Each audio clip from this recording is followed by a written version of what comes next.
Honk. Ah, the power of the honk compels you. Hello, everyone. Happy Friday, Trish. Welcome, everybody. Welcome, Argonauts, to a Friday night stream. It is Friday night, and it is October 2nd. And in a year which just keeps getting stranger, hey, Mrs. Dunsell, happy Friday to you as well.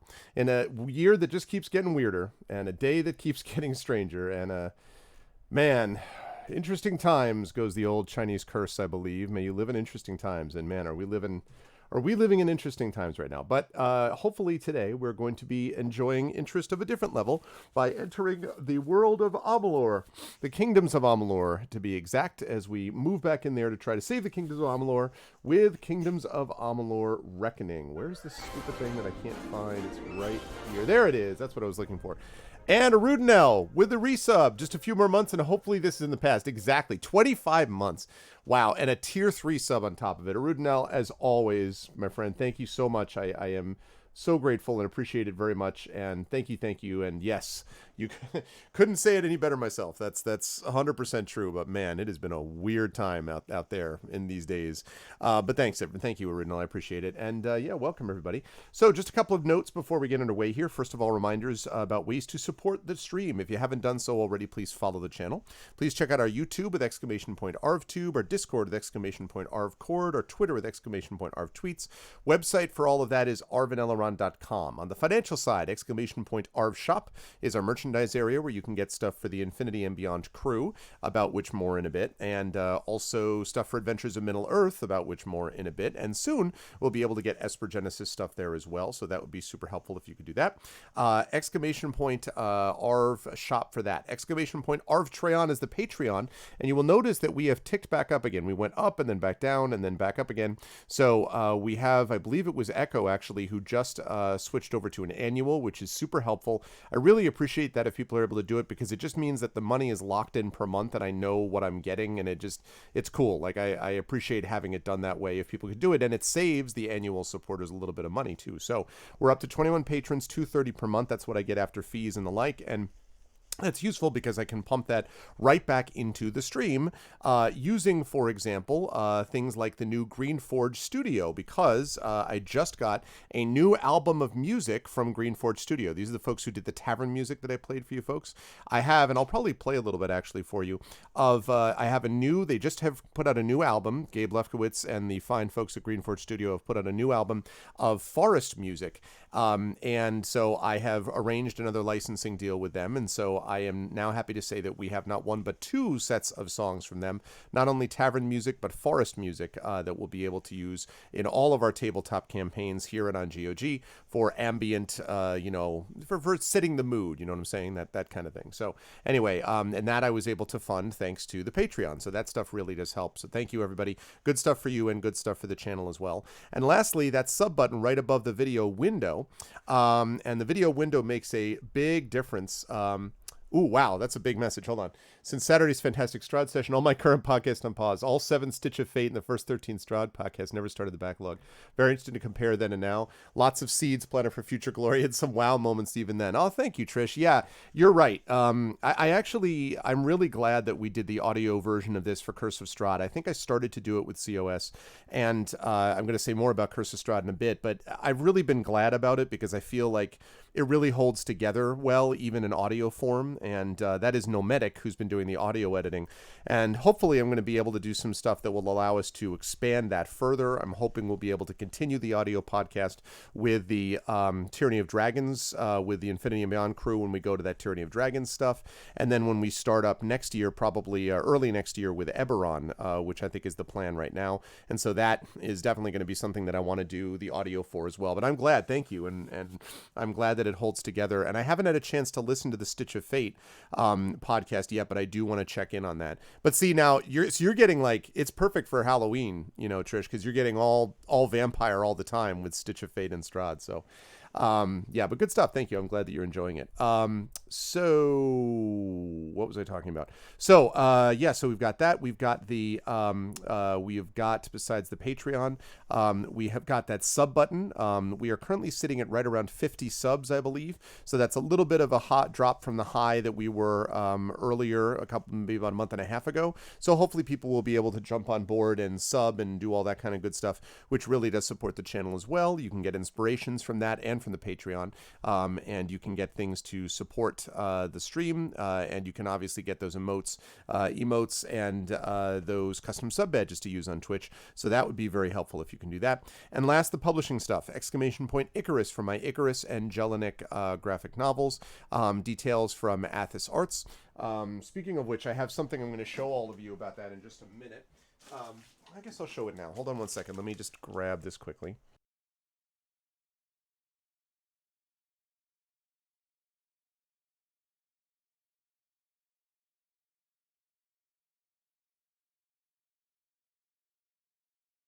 Okay, let me grab this quickly before I continue. Let me get rid of this, and let me get rid of, where is it, this, and let me turn on that.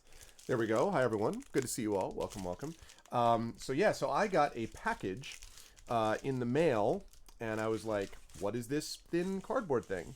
And then I noticed that it was from the artist for the aforementioned Icarus, Acela Fabio, who did an amazing work on the Icarus and Jelinek graphic novels. And I thought there was some kind of like Kickstarter resub thing that I had to do, that I had to sign and then send on to somebody. And so that's what I was expecting. But instead I opened it up and I saw this. And you can probably see the note on top, which says, from Acela, Chris, and Emily, thanks. And that is the original art for probably my favorite, that bend in the front is the plastic, not the thing, but probably my favorite piece of art in the entire first book of Icarus comes from this. And it's when Icarus, Jelinek, and Rig are walking down into the Drakh cavern, the cavern where they end up meeting the blue Drakh, which eventually leads them towards the end of the Icarus book. And I love this mostly because of that top image. I love this picture because just something about it. Normally there's speech bubble over here, but I love the art because it really makes it feel as if they're just sort of walking towards the camera, and there's so much that just, it seems vaguely iconic to me. Like, this is Rig in the background, Jelinek and Icarus kind of heading forward, persevering against all odds, these three friends. And I don't know, I just really dug it, and I had mentioned that, and so they ended up sending me the original piece of art, and so I am going to get this framed. I got to go buy a frame for it, and then I'm going to get this framed and put it up. So I want to thank them publicly for this, but yeah, I was super excited about this, and if you think this art looks good, and let me tell you, it looks amazing, as you'll be able to see.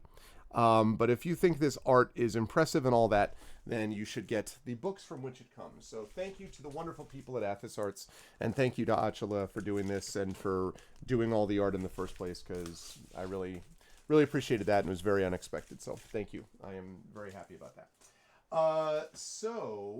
Anyway, so that's Icarus and Jelinek, exclamation point Icarus. That's coming out November 10th. Then we have exclamation point library for Tales and Tomes from the Forbidden Library. Aha! Garlic Tofu lurking in the background. Thank you so much, Garlic Tofu. Again, I really appreciate it. It was really sweet of you. So thank you. And I will be framing it and all that good stuff.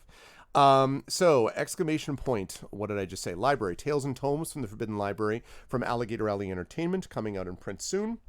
And right now it is available in digital form right there over on the channel, which is great because it's available on DriveThru RPG. It's a silver seller, and I'm very proud of it, and I'm very excited for it to finally come out in print form. And it probably will actually be arriving in people's hands, I would say, somewhere around the time of the release of Icarus. So I actually think Icarus will come out around the same time that the print editions show up for library, Tales and Tomes from the Forbidden Library, so that'll be cool. So, and then exclamation point Gray Shade KS, the Gray Shade Kickstarter, which is going to be launching February 2nd of next year. So I'm very excited about that. And then the last 2 points, and then I want to say something about Athos, and then I want to come back to show you the calendar, and then we're going to play. Exclamation point BLM, Black Lives Matter. I've been talking about this quite a bit. My daughter and I were up today doing our house scouting thing again, looking at another region of the state of New York, and there were Black Lives Matter signs everywhere. There were Biden-Harris signs, by the way. I have my Biden and Harris sign sticker. I got 2 of these. I put one on the car already. So they were those everywhere. There were some Bernie Sanders signs up there, tons of pride flags and like hate has no home here signs and everything. So definitely there's the politics, the political stuff there is simpatico, I think, with what we are. So I'm very excited. I was very excited to see that. I don't know if we're going to move up there, but that was nice to see. So, but BLM, exclamation point Black Lives Matter, very, very important to assert and and support this idea repeatedly.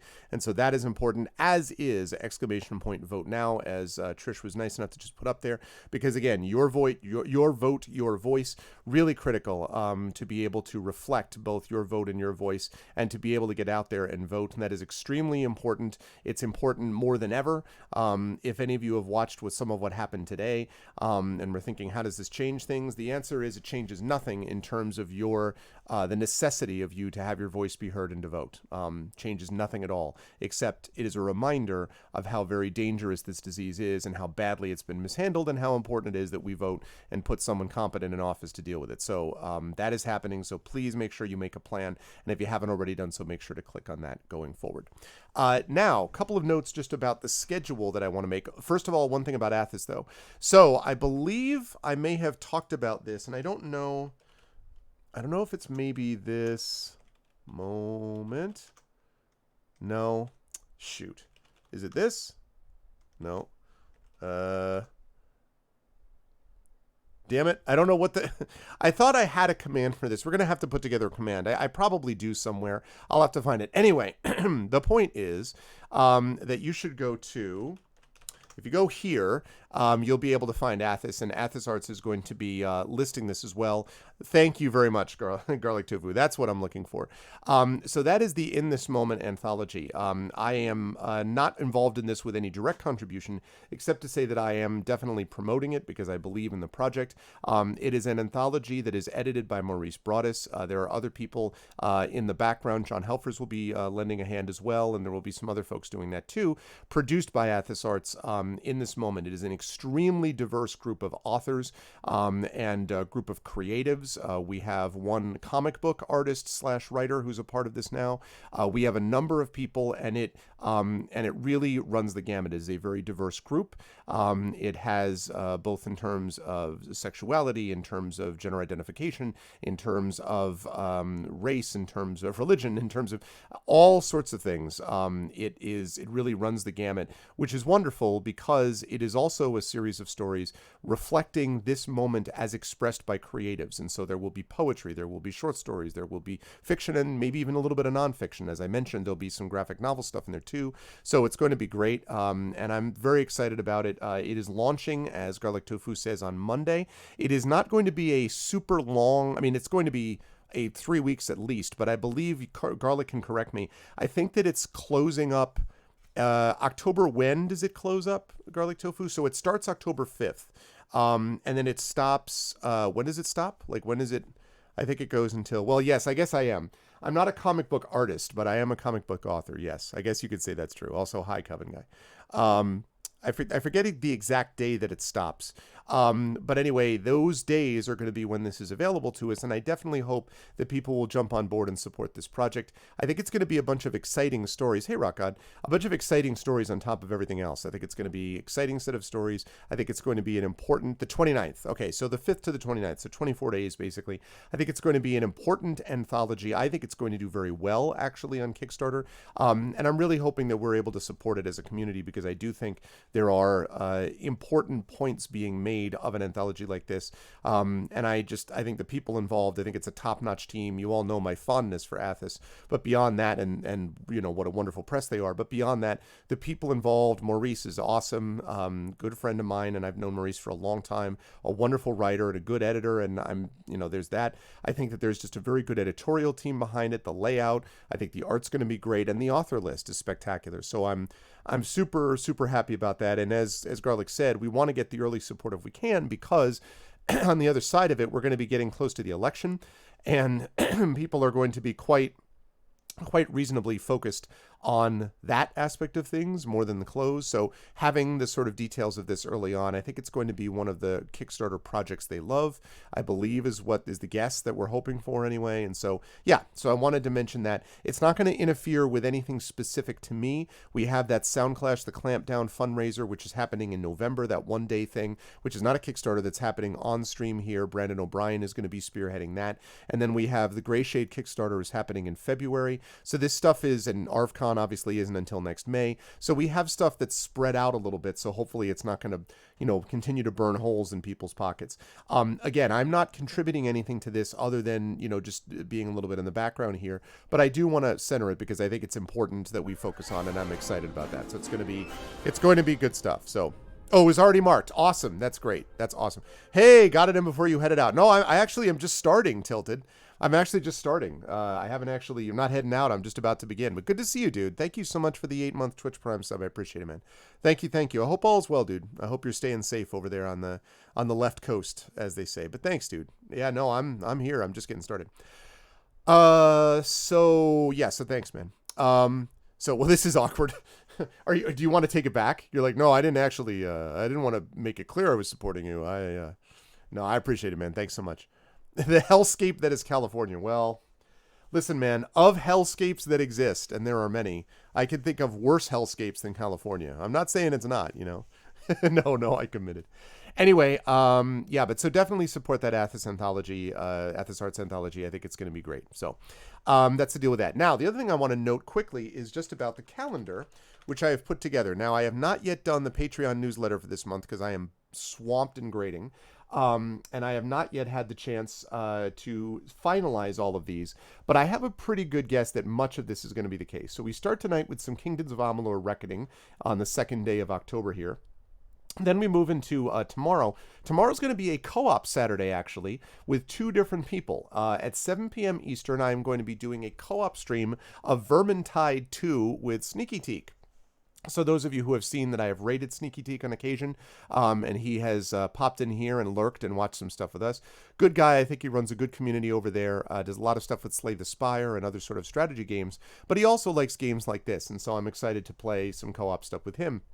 And then at 10 p.m., I am going to be switching over to a co-op game called We Were Here Together, co-op with Mr. Zach Clay of Esper Genesis and our vocalist fame. So we are going to be co-oping. We co-oped to stream a couple of months ago, and so we're getting a chance to do it again. So it's Co-op World on Saturday with Sneaky Teak and then with Zach. Then on Sunday the 4th, we have got Sound Clash, the Clampdown coming up. That is still a little bit up in the air. That might be switched around a bit, but that's the plan, at least as of right now. Monday the 5th, we have got Temple of Elemental Evil with Gromnir Grumblehammer, the Grumbler's Guide to the Temple of Elemental Evil. Then on Tuesday, we've got Adventures in Middle-earth Erebor Adventures, and then The Witcher 3 Wild Hunt, Blood and Wine over in GOG, finally wrapping up that game. On Wednesday, we have the first of our community D&D with DM Shadowed Mage sessions with the Shadow Crew, with Trish and Rock God and Echo Alpha X5 and Hoodie, and Shadowed Mage is your DM for Dragon of Icespire Peak. That's going to be Wednesday night at 9 p.m. Eastern. Friday, we have got Esper Genesis at 8:30. I'm very excited about that. Saturday, we have some more Kingdoms of Amalur Reckoning. On Monday, the 12th, we've got Emberwind making its triumphant return. Tuesday, the 13th, right now we have Car Wars, Battle Road game book with live illustrated by Terry. That has been a little bit up in the air. Mostly it has to do with whether Terry feels up to it drawing-wise, but she's trying to set things up so that she can put less strain on her arm because she really does like doing those sessions, and I love having her for them. So, but it's dependent partly on that. So hopefully we'll get some stuff going on there. Hey, what's up, Marworks? Good to see you, man. Yeah, I'm excited. I'm excited about that. So it's going to be good times. It's going to be great. You're surrounded by fires. Oh my God, Tilted. Well, yeah. So you got to hang in there while the fires are there. That's scary, man. Stay safe, dude. Okay, and then over on the Pen and Pixels on the 13th, we have more D&D with GOG Storm King's Thunder. And then that night, we have another session of the Our Vocalist with Paper Mario the Origami King, which has been a lot of fun. Friday night at the 16th, we've got Kingdoms of Amalur Reckoning again.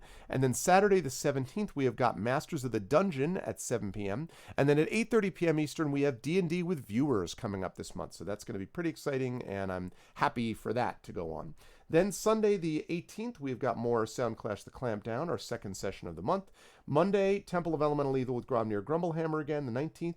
Tuesday the 20th, more Adventures in Middle-earth, Erebor Adventures. And then the beginning, or I should say the continuation, because I did technically do the release stream of this, but then the continuing adventures of my next series on Pen and Pixels, which is Vaporum Lockdown, which I'm going to be playing for a while over there. Then Wednesday the 21st, we've got Community D&D with the Shadow Crew again. Friday the 23rd, Esper Genesis, again sponsored by Alligator Alley. Saturday the 24th, more Kingdoms of Amalur Reckoning. I'm hoping that we're going to wrap up Kingdoms of Amalur this month. I am hopeful that that can happen. Monday, we've got Emberwind. And somewhere in there, by the way, one of those Sundays that's currently open will also probably have another Blades of the Dark game, the Speculate Twitch joint event, but no guarantee. We don't have anything set yet, so that's why I don't have it marked on the calendar. Tuesday the 27th will be the Patreon-fueled chat chosen game of the month. More Pen and Pixels Vaporum Lockdown over on GOG. And then Friday the 30th, we have the big events. Friday into Saturday is going to be an amazing Halloween weekend. Friday night, starting at 7 p.m., note the earlier start time, we are going to have the epic concluding session of Curse of Strahd with Infinity and Beyond. And when I say epic, I mean it, because we're going to run until 2 a.m. So we are looking at a 7-hour marathon session wrapping up on the day of Halloween for Curse of Strahd. Win, lose, or draw for the crew. So I'm really excited about that. It's going to be great to see it. I already have a surprise or two planned for the crew. So it's going to be pretty amazing to see how Infinity and Beyond handles the end of Curse of Strahd. So we only have one Infinity and Beyond session this month, but the reason is because it's an extra long session. It's going to be pretty awesome. And then Saturday, the 31st, Halloween night, I don't know if I'm going to be going out with my kids trick-or-treating. I feel like maybe that's not a thing this year because coronavirus is a thing.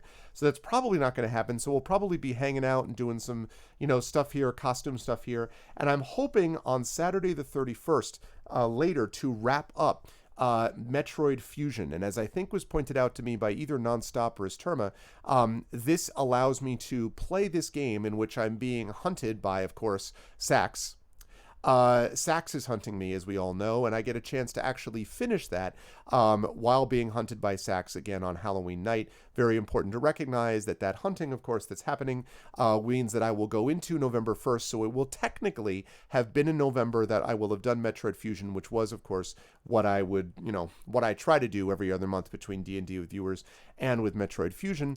And then I will do, as I always do, my 2 Edgar Allan Poe readings, one of his short stories, and then, of course, the always end with The Raven, my reading of The Raven on that evening. So that's what we've got going on. Yeah, maybe a parade with Mass for the Kids. That's not a bad idea. They had so many big plans. My daughter wanted, little Arv wanted to be IG-88. She wanted my son to be, wanted Mini Arv to be Baby Yoda. She wanted me to be the Mandalorian. I was on board, my wife to be Cara Dune. I mean, we were all on board with all of this. And then this happened, and so God knows what we're going to do instead, but we'll figure out something. We will see what happens. So yeah, I hear that, Trish. I hear that. It's tough. I mean, it's a matter of trying to figure out how to ergonomically balance everything. But she says the biggest issue for her is trying to draw on her computer tablet. And when she's just drawing normally, she doesn't have this same effect. So who knows? Maybe she can do something different. We'll see. But anyway, so that's our calendar. It's a busy and exciting calendar. And of course, there are always surprises that can get built into this going forward. So,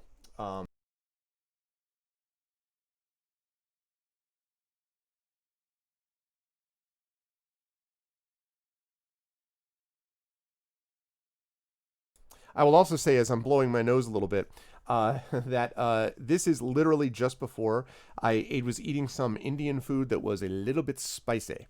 So my sinuses are a little bit like, wabam, you've been smacked. So I've been smacked by some Indian. It was good Indian food though. And so, yeah, so I will be just kind of getting my sinuses cleared as we go through, and yeah, so it's good for you. Yeah, exactly. I mean, it was a little spicier than I like. Honestly, I don't really love spicy food, but it was good. It was one of those foods where it's like, this is good but spicy, and so I finished my plate, but now I was like, rah. So anyway, that's what's going on with that. So that's what we're looking at. It's exciting, and the time has come for Kingdoms of Amalur, folks, as we are moving into the home stretch of this game. So I'm very excited for it. So with no further ado, let's get to it. And I also noticed that there was some message that popped up for me about something. What do we have? Yes, Radeon software updates. Okay. Oh, and driver. All right, well, let's see. Oh, and Polar with the sub. Yes, thank you, Mrs. Dunzel. Everyone now is just like, wait, widescreen. Yes, thank you. Let me do this download first, and then I will do that. Polar, thank you so much, man. I hope all is well. I hope you're doing okay. Thank you very much for that. I appreciate it. So let me download this and get this thing installed, and then yeah, then we will do the widescreen fix, and we'll do that. It's just so widescreen. Oh man.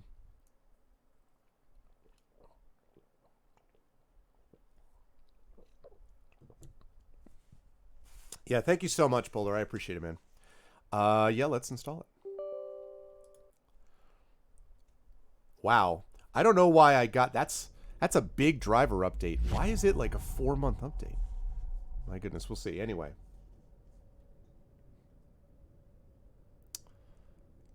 The Radeon updates. The joy of Radeon. The big so far I've been happy with this card with one exception, and that is that it can run hot, especially on some of these games like for example, what was the game that was running super hot? PUBG. When I was playing that ran very hot. But Microsoft certified major release widely tested, the Adrenaline 2020 edition. All right, well. Here we go. We're about to see. Oh, that could be, yeah, but it last one I updated was like May, and I don't really understand, so anyway.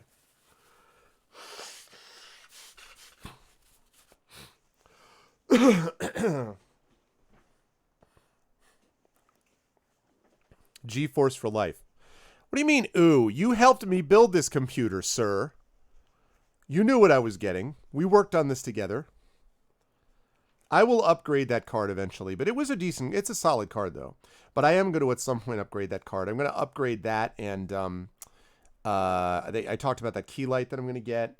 I want to upgrade also. I'm going to want to get the Avermedia capture card, to get away from the Elgato. So there's different things, but it might have been. I mean, that's the problem, right? NVIDIA always has faster updates than AMD does. It's one of the problems with AMD. If AMD would honestly, it's the same. If AMD would just get driver updates at a more reasonable speed, that would really help, Oh, system restart. All right, here we go. Let's hope for the best. Let's hope for the best. You're the best around. Yeah, well, listen. That's Dragon Spear for you. Dissing me in public. How long have I known you, Dragon Spear? Like, you started following the channel back in, 2015?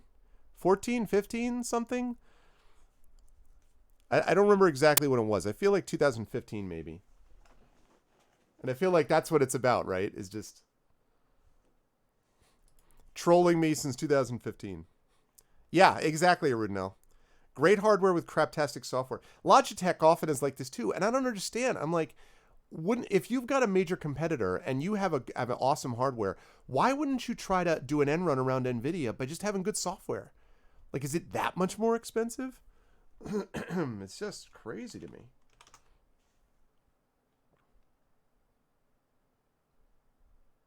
Yeah, I generally agree with that, but I do think that their cards. I mean, the first of all, the gap is closed a little bit, and there are some people who swear by AMD cards. And as I say, it ended up being a reasonable cost expenditure and something I could expand later. And it's not like a bad card. I mean, just to be clear, as a card, it is not a bad card. Let me see. Give me my system info here.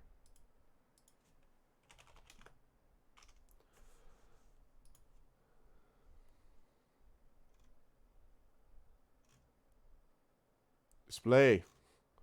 There we go. No. I have a Radeon 580, specifically.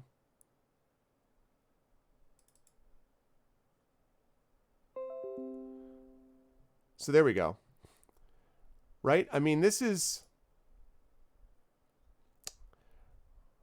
RX 580. It's got the Elgato, which is doing the capture as well.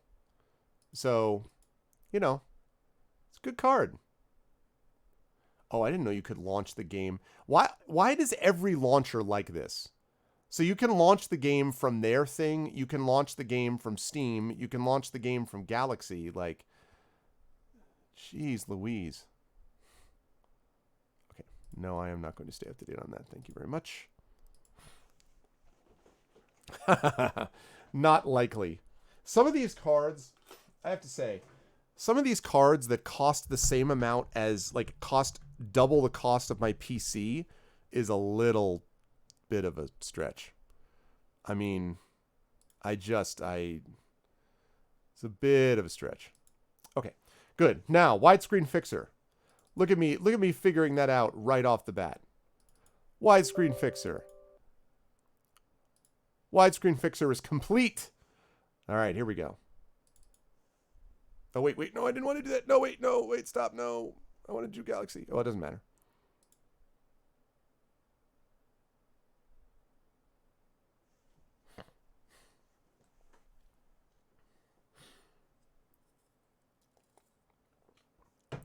No, I agree, Dragon.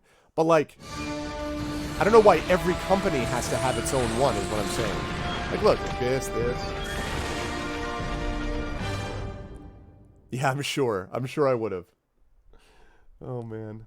But yeah, no, like, I'm just saying that all the companies now, it's like the new cool thing. Be part of the cool kids club, you have to have a launcher, you know?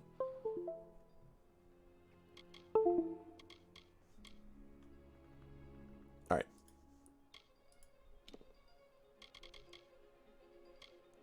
Alright, let's see. Sincere.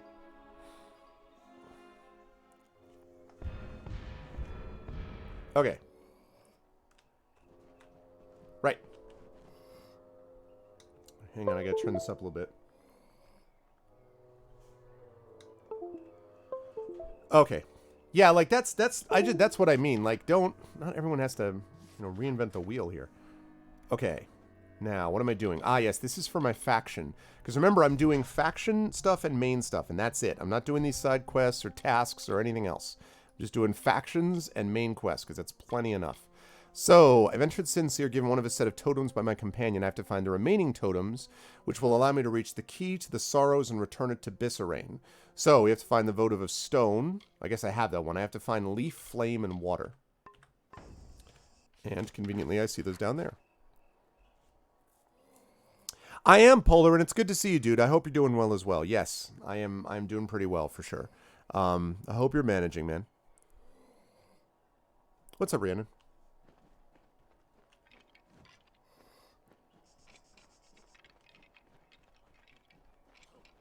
Hello?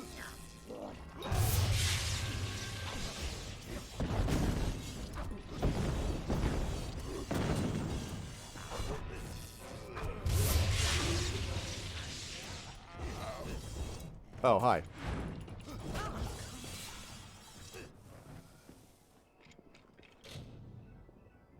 Whoops. Let's save it first. Okay, here we go.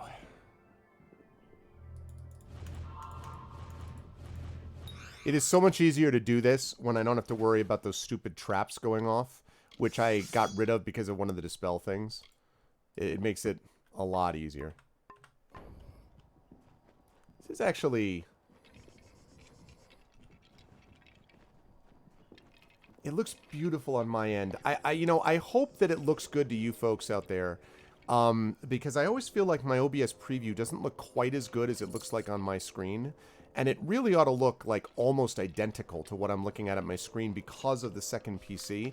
Partially that's because of optimization issues with an older game, but man, I really want it to look as awesome as it does for me. So I hope that it looks good to you folks.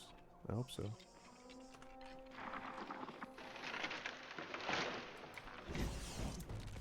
I wonder if... Oh.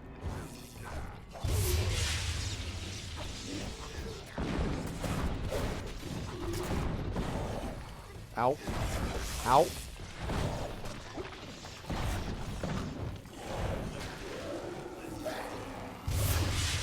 There we go. Hi. Hi. Nope. I need to...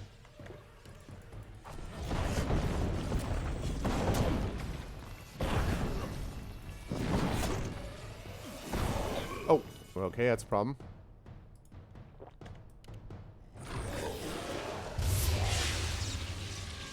That's better. Oh, hi.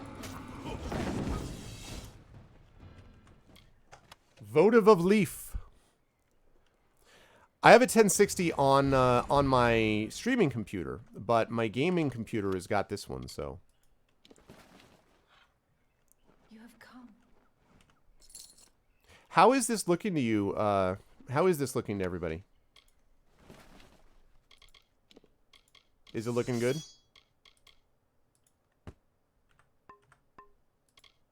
I don't need a crude Prismer helm. Looks great at 1080-60. You know, I've really been thinking about the possibility of changing this to 1080-60. The reason, because I have enough internet to stream that. The reason that I haven't been doing that is I've been worried about the effect for people because the transcoder is not a guarantee and I don't automatically get it. It means that if I don't have the transcoder, I worry that people who have worse connections are going to come on and are going to be like, are going to just see that it's not working properly and are going to leave. And what I discovered the other day, and this was actually very heartening to me, is we actually have a lot of people that have been viewing both the regular stream and the VODs at the time. So I look at my current viewer numbers, of course, but I also I didn't realize that the VODs are getting a lot of views also, and that a lot of people are watching, a lot more people than I thought are watching what we do here, which is great. First of all, welcome. But part of that, I think, is because it's accessible to people, and I worry about adding the amount onto it. And I keep going back and forth. I talked to Shadowed about this. I don't know what people's thoughts are about that, but I have the internet for it. I have the rig to do it.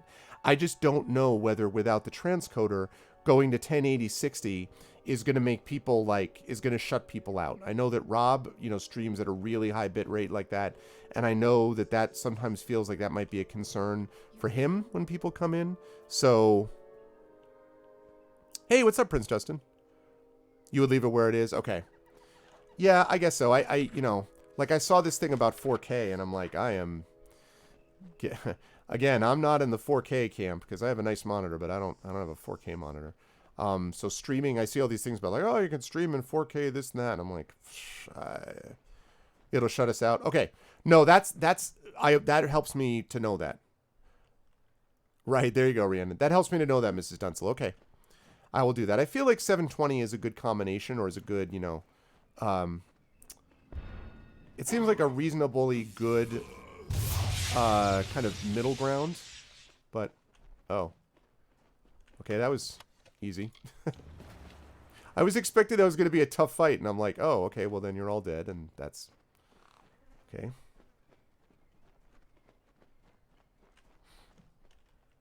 Okay. No, thank you to let me know. Now, here's the thing. Once we get partnered, if we were to get partnered, and my hope is that we will, when we get partnered, then I automatically get the transcoder every time I start. And if I was guaranteed the transcoder, I would switch, because then you can switch it to whatever is easiest for you. If you come in and it's buffering at 1080, you could switch it down to 720. And Twitch scales on their end, so you don't have to worry about it. And that way we get the best of all worlds. But I don't know.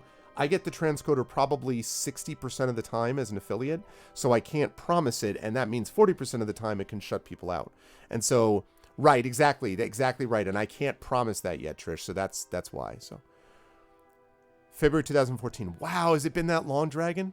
7 years of giving me a hard time. No, 7 years of being super helpful. Hello.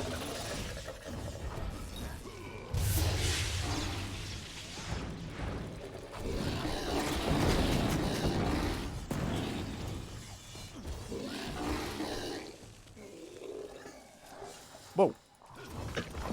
We have found it. Beyond this wall lies the key to the sorrows and more. We will need 4 votives to open the door.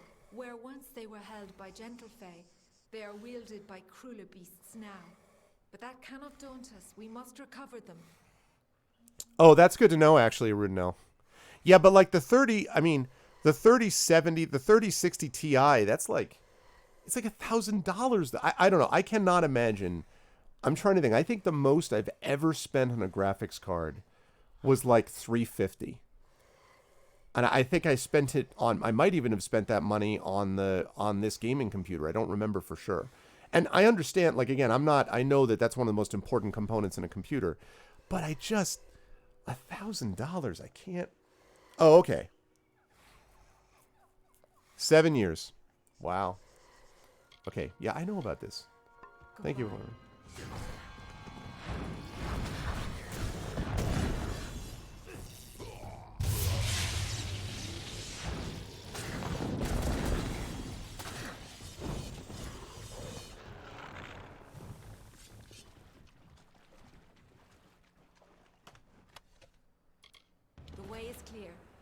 let us press onward. There is still another challenge to overcome. Before we can reach the key, we must bypass the crying eyes. Then the key to the sorrows will Your be ours again. crying eyes. All right, where are they? They are deeper in the dungeon. Press forward and we shall reach them. Okay. Goodbye. Goodbye. I will check those out in a minute. Yeah, I mean, I think, you know, like for a gaming computer like this, it's sort of a balancing act, I guess, and I'm looking for a bunch of things now. I mean, I feel like, right now I feel like I have a very, thanks to Dragon Spear, I have a very good quality mouse pad plus mouse combo. I now feel like I have the mouse that I want. I feel like the keyboard that I've managed to get now is a reasonable keyboard that doesn't double enter, and that feels right to me. I feel like the big expansions are eventually, as I said, a graphics card down the line. I want to get a different capture card eventually, and I'm going to want to get a mirrorless camera setup. And there's a few that I'm looking at for the best quality. And then the last thing is a key light. And those are the expansions that I'm going to be looking at down the line, the upgrades down the line. Other than that, you know, the graphics card when I get there, but I can play everything pretty much ultra high at this point with this stuff, and I haven't even pushed it. Like, I have Titanfall, Titanfall 2, which I played a little bit, which pushes it a touch. I'm going to be interested to see, actually, tomorrow. Tomorrow with Vermintide 2 may be the first time that I've really pushed the gaming computer, because modern game, co-op, streaming it to all of you. So I think I'm really going to get a good test case of how Vermintide 2 looks tomorrow. So that's going to be pretty exciting. Nice. No, that's cool. That's cool. I wish that I swear to God, the naming conventions of these cards, though, is a little crazy. The way is clear. Come, let us press onward. There is still another challenge to overcome. Before we can reach the key, I think you said this already. The crying eyes.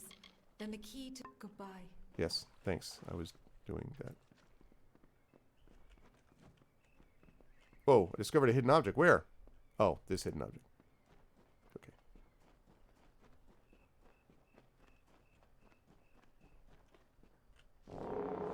Oh, hi.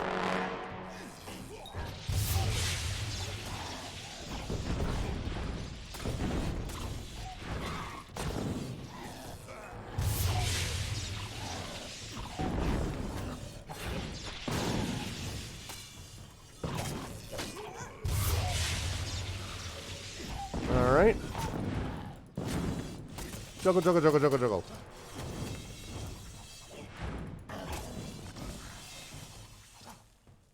Man, so good.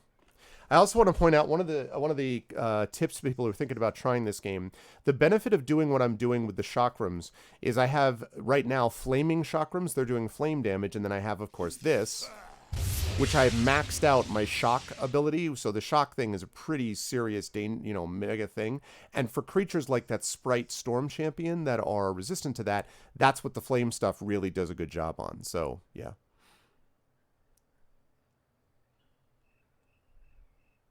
Yeah. I know, but some of the I'm just like, what are the naming schemes here? You know? Like, Dragon and I went through this when we were building the gaming card, the gaming computer, and there were a couple cases where, like, literally cards that are higher numbered, like the 3000 series as opposed to the 2000 series, there are some versions of that that are actually worse. Same thing with Intel chips, actually. Like, an i7 something or other clock speed is not as good sometimes as an i5 but slightly higher clock speed. It's just like... I just, so much of what we do in streaming is DIY anyway, and you have to figure all this stuff out. But I'll tell you what, sometimes you just look at this and you're like, man, I don't even know what to say right now.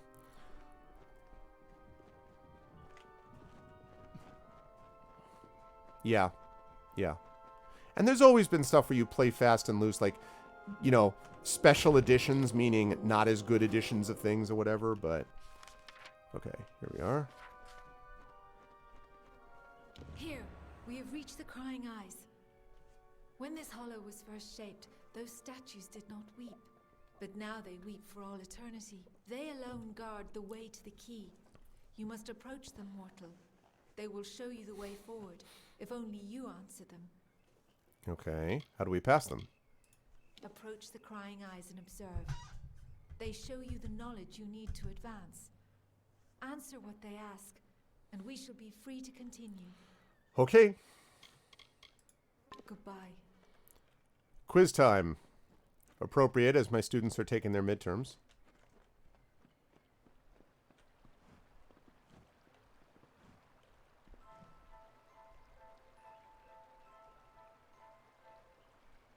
Okay.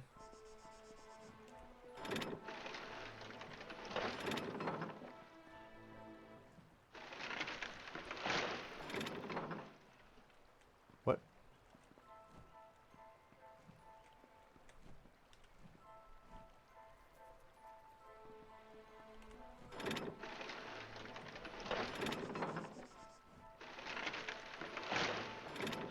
Okay.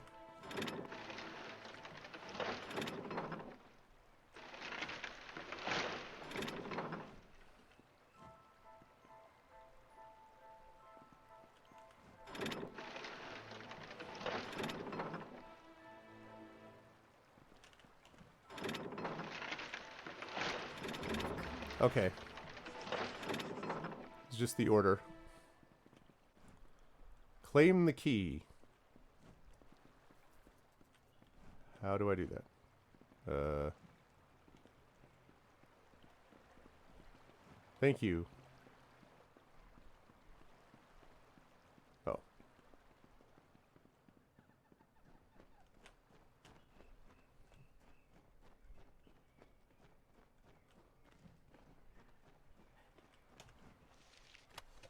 Whoa. What is that? Celestial Fury. This tunic's former owner, noted pyromaniac Hockey the Baker, said, "Let's play with matches. If something catches, let's let it burn." Okay, 18% fire damage, 15% mana stolen per hit, 10% chance to steal mana. Problem with that is that my set right now is better than that because of all of the sorcery abilities and stuff like that. But I do want to see what it looks like. That's cool. Unfortunately, though, not as good as what I have. Hello, JLC. Yeah, I guess you're right, Arudinel. I just wish that they were a little clearer about those aspects of it, you know. But good to see you, JLC. How are you? How are you doing? Are you staying safe and okay, JLC? Okay. All right, claim the key. From there?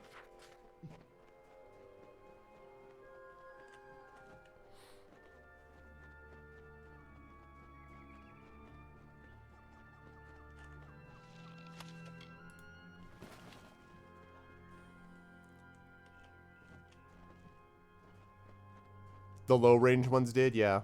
Well, component cost came down a lot too, so at a certain point. That is the key to the sorrows, mortal.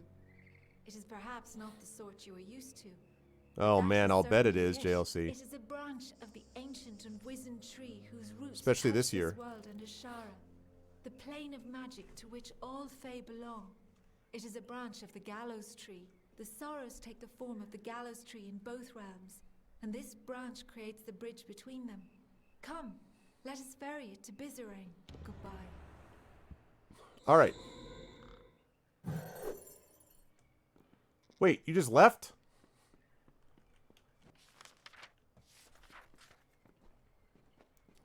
That's it, huh? You just take off yourself. You're like, I'm just going to teleport my way out of here, mortal, because that's how these things go.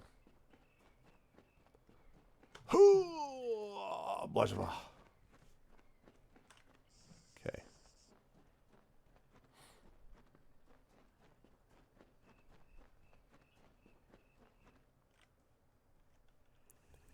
Absolutely gigantic. But, having said that,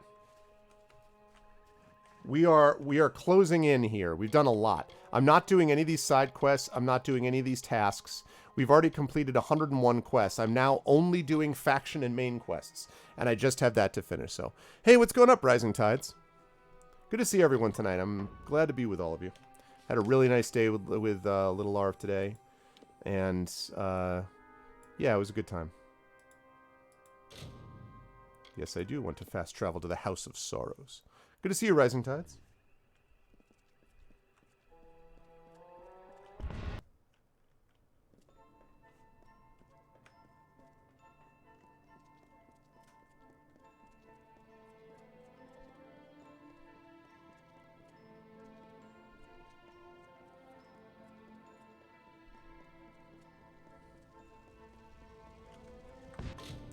do a hard save here.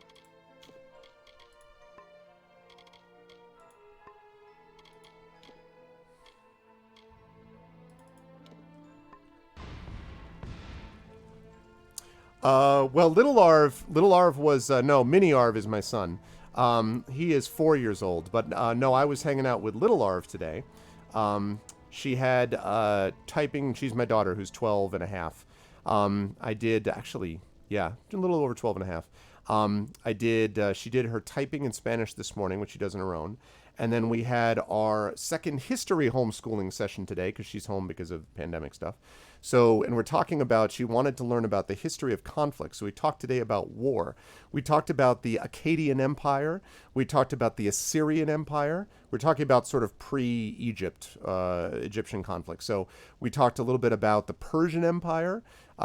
We talked about, I think it's Urgoth or Shugul of Ur and all this stuff. This one guy we learned about who built a 155-mile wall, but he didn't anchor it at either end so that invaders could literally just, I mean, it was 155 miles, but if you traveled all the way north or all the way south, you could just walk around it and stuff. So anyway, but it was a lot of fun. I mean, she's a fun student. On Wednesdays, I teach her English and creative writing. So we started out with the Phantom Tollbooth, and then we go into a bunch of other books. A book called Echo. We're going to be doing Sal and Gabby Fix the Universe because of our connection to Carlos. We're going to be doing a couple of other books as well. I think I have, what are the other books that I have here listed? Not there. We have...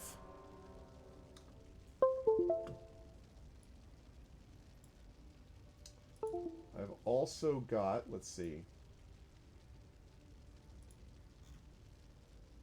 I don't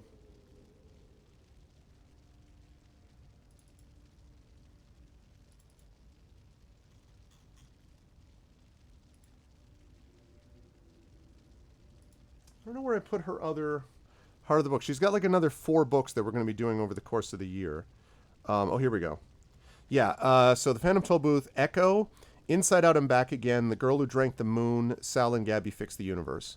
So we've got those 5 books, plus she's got creative writing, and she has a thing called Wordly Wise, which she actually started with at her school last year, where she does these words. So then every week she reviews words that she does not know from the book. She writes me a 1-page response based on a question I ask her about the reading. Then we discuss the reading. She's obviously reading chapters every week. And now she's got 2 responses, one for that and one to do for history.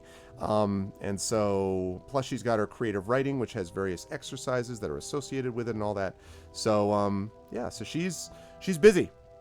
She's doing stuff, but she really is enjoying it. I mean, we didn't want to obviously have a situation like this where, we're forced into doing this and we're forced into, this situation where we're at, of having to do this, whether we chose it or not. But if we're going to do it, it's great to have it with little Arv, who's such a great kid and I love, and, so yeah.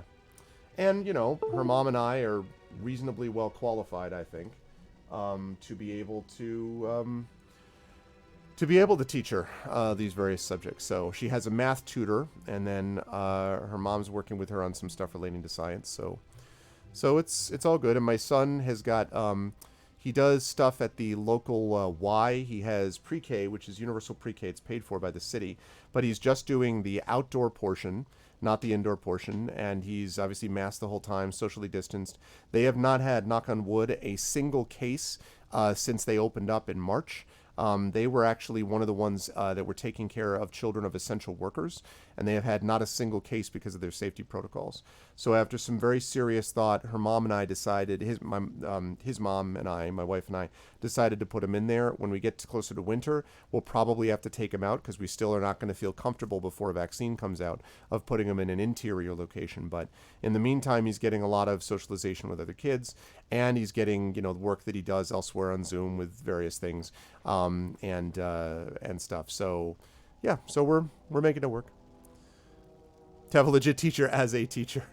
Yeah, well, the thing is that I've actually taught Rhiannon at that level as well. I mean, I've taught I taught junior high. I've taught high school before I started in college teaching. I did not do a lot. I did, student teaching a little bit of junior high. So I don't want to say that I'm some incredible expert on it. And also, it was back in 1993. So, it's been a long time since I've stood in front of a junior high classroom. But I have stood in front. I have taught in high school for a while. And I had a fair bit of experience before that working with this age group. So that helps a little bit. Yep. I heard about all of it, and that thing about if you can't say anything nice, right? I'm just very happy that Vice President Biden so far and his wife have tested negative so far. And as for the rest, John Lennon had a song called Instant Karma's Gonna Get You. I don't wish ill on anybody, and obviously, I hope for the best, but if you pretend that the back of the cave, that the shadows you see on the back of the cave are the only true thing, and you refuse to listen to reality about what's actually happening, and his reckless endangerment of the people around him was despicable. The cave reference some of you might know, so we'll see. Exactly, Josiah. I'm just kind of like, Hey, JLC. Oh, I mean, I was not saying hey, JLC. I was going to agree with you. Sorry. I was going to say hey to somebody else, and then I was like, I was going to say hey to Josiah. Yes, JLC, you're right. It is a good chance to do that. So I'm, my wife and I are okay with it. And so, yeah. Yep. I love, you know what, Trish, that whole thing I love so much. It fits. It really fits. It really fits. Embarrassing. And two senators, too. Mike Lee and Tom Tillis just tested positive, too. Crazy. All right. You have the key to the sorrows. That was well done. Indeed, everything you have done is more than I could have possibly hoped for.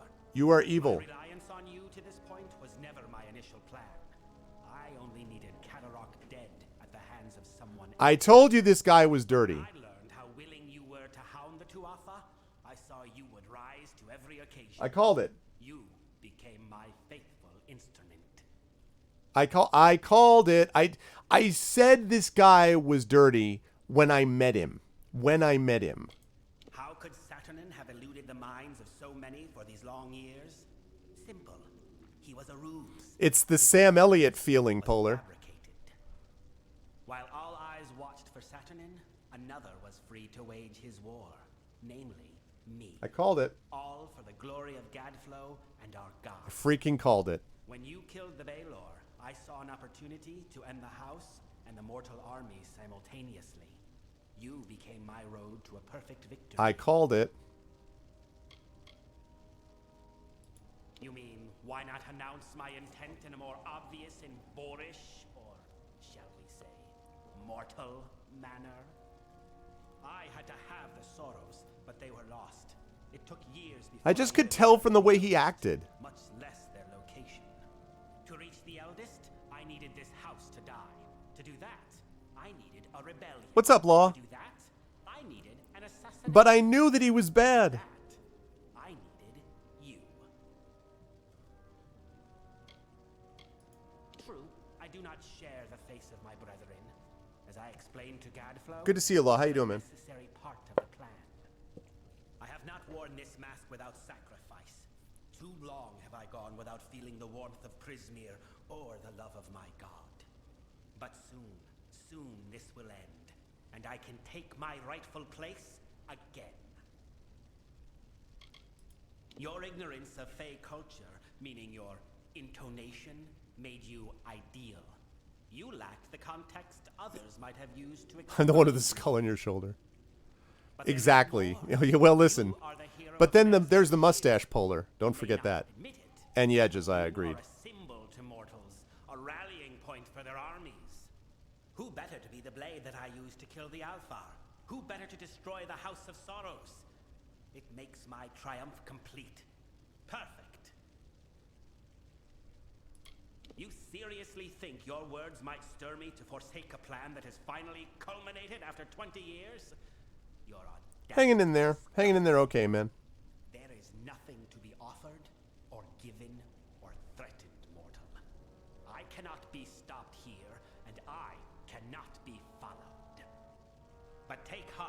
You will die long before the sorrows descend upon the minds of your mortal armies. Mercer will gut you here. Farewell.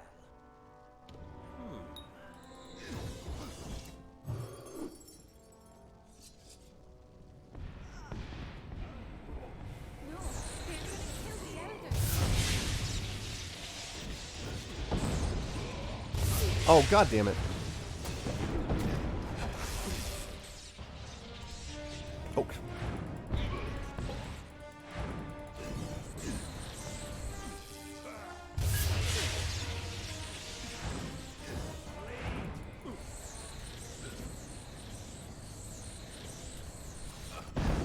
Okay.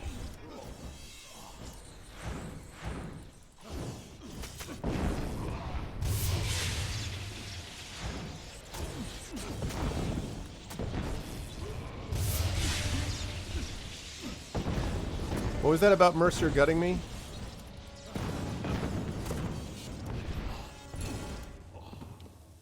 We must be. You survived. For better or worse, I know not. The house is in ruins. The eldest lie butchered, and Bizerain has betrayed us to the Tuatha. And I saw that happening 20 years ago. Okay. For our honored sorrow, our broken pride, our due vengeance. He cannot be allowed to use the house for war. Okay, I mean, like, you're the Weeping King? I did not always know. When you went to Amalur, I meditated beneath the gallows tree, and a part of me that had long slumbered awakened. It makes sense now. Why I could practice delving when all had lost the art. Why I can commune with sorrows. Be it fate or chance, we must take advantage of this. I think that as the Weeping King, I can bring us to the sorrows in time to stop Bizerain. Okay. Where's Ashara? It is both near and far. It will be difficult for a mortal to understand. Ashara is an ethereal plane, another realm of existence. Okay. Midden, the barrier between this realm and Ashara is weak, and we can exploit that. Please, mortal, the longer we leave Bizerain to his work, the more dangerous it becomes for all mortals in these lands. I understand that. I just gotta You loot. must prepare. Do it quickly. I will await you here. Alright. What is the Midden? Before there was a court of winter, before there was a house of sorrows, there was the Midden, a place where winter fae would come to die. The bodies left to rot here mark the covenant of the house. Though the winter fae may stave off decay to create its courts and culture, they cannot escape it forever. He is the Faithlope talked, the choking vine. He reaches from briars dark and unknown to strangle the life from He us. doesn't exist. Bizerain just said that he doesn't exist. Were you listening? We are all but gone, and all that remains in our stead are whisperers. In many ways, we were the vanguards of winter. We became the harbingers of this doom. But there is some small hope in knowing that there was life before the House of Sorrows, in the time of the Weeping King. Alright, what about the gallows tree? Once, it seemed nothing more than a symbol of our house. But I have come to learn things I never would have understood had it not been Right? here. The gallows tree is more important than we ever thought, mortal.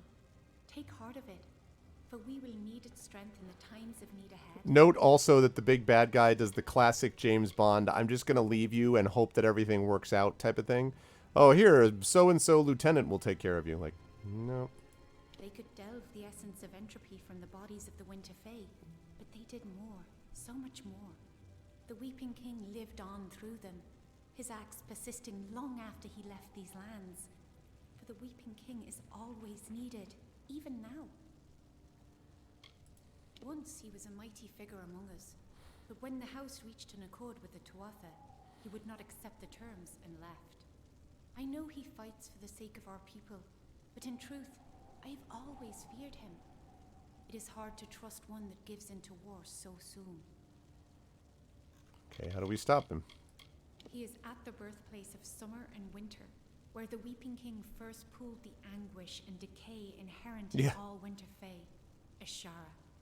It is the plane from which all fae descend when they are reborn, and to which they return when they die. It is a place of pure magic.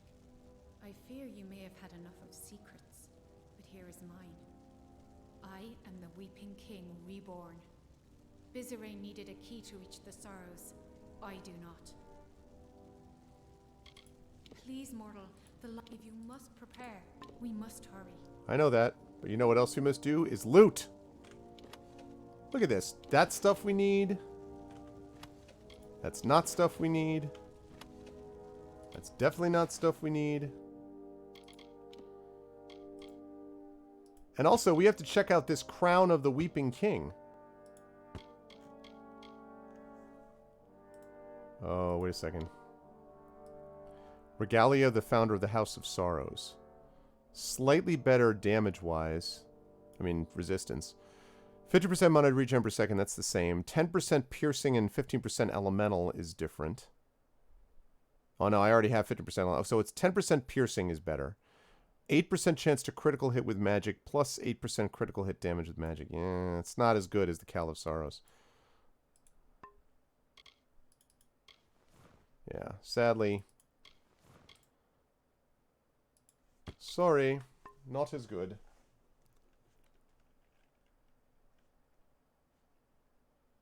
Ah, very nice. Keycron.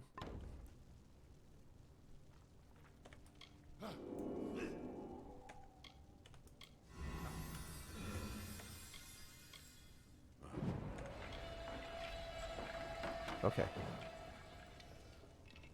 And then this dude. Aw, man. Here we go again. Destroy. Yes. Destroy, yes. Destroy, yes. Destroy, yes. Destroy, yes. I reiterate, it would be so much easier if you could just destroy this on pickup.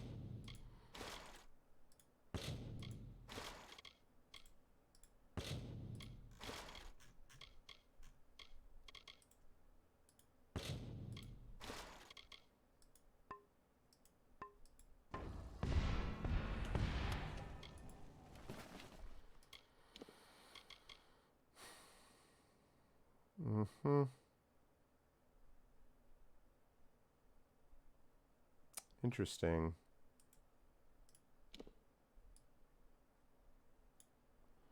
Yeah, but it's not as good, though. Right.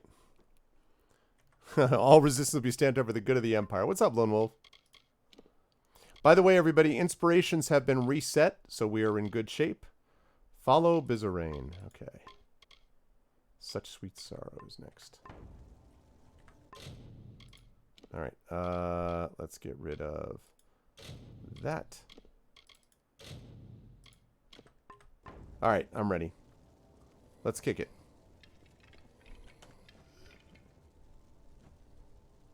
There is little time to waste.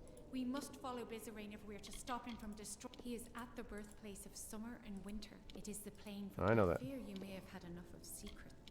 I do not know what will happen if I attempt to bring you into Ashara, but you have a strong will. That alone may save. I wish, JLC. I mean, you inspire me just by being here. However short, it is likely still enough. Be on your guard. We must hurry. Okay, here we go.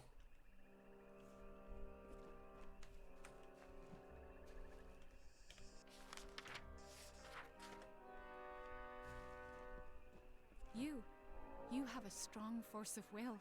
Stronger than I felt possible. I have never heard tell of a mortal that could stand in Ashara. Well, listen. Here, I can recall now, vaguely. I walked this place before, and shaped the ground.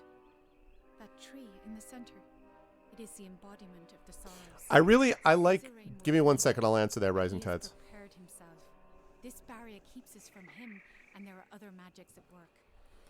I really like the challenges concept, and I have to think about what I can do because I'll be quite honest.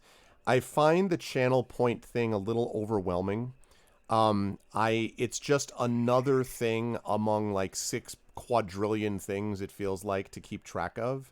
And honestly, I just sort of have run out of inspirations, if you'll pardon the pun, on what to do with channel points. Like, I feel like we've done some cool stuff, but I I don't know. And so the challenges thing seems like a good idea. I just have not had the time to put my head together about it and think like, okay, this would be good to work these things together. So I really have to think about how to make that work because, yeah, I would be helpful. Oh, I'm sorry. I think JLC, I don't know. I think JLC knows that. Maybe. I'm not, I believe JLC knows it, but maybe I'm wrong. I thought you were joking, JLC, but maybe I'm wrong. But anyway, yeah, so I like it, Trish, but I think It's Law is probably joking too. But I think that it's pretty cool idea, Rising Tides. I haven't been able to get my head around how to sort of put it together in terms of what the actual rewards would be. But yeah, I figured as much, JLC. I thought that was the case. I figured you knew what that was. But yeah, so no, I mean I appreciate that, Trish. I appreciate the spreading of the knowledge. But yeah, so I'm feeling like I have to think more about how to deal with it, I guess, Rising Tides. But in general I'm a fan of the idea. It is a place the weeping that I crafted to house the sorrows. Beyond its borders is a shire, the plane of magic. When Fae are born, their life force comes from Ashara, and to Ashara their life force returns upon death. This is a powerful place. Okay, where are the sorrows? The tree in the center of the space, the inversion of the gallows tree that you've seen in the midden, that is the form. Definitely nonstop. I just need to think about what it is, and I'm so busy that I don't know. To this realm where the winter Fae descend from. The gallows tree serves to bridge the midden and Ashara. I wish someone would be like, do this, and I'd be like, okay, cool. I'm just gonna do that. Yes, we can. I can sense the conduits the magic follows, and there are weak points, nexuses of energy that we can exploit. But Bizarane is no fool. He will not leave them unguarded. And I feel strange presences. There is something waiting, mortal. Something dreadful. Oh, great. Bizarane is correct in that he can manipulate the magic of this place, but we can manipulate it as well, if not as easily. The barrier is strong, but it feeds off nexuses of energy, and those are vulnerable. We must destroy them to reach Bizarane. Okay. We must hurry.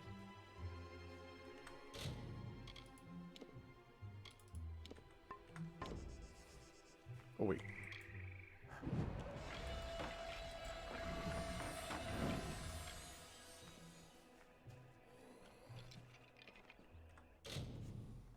Hey, what's up, Rogan?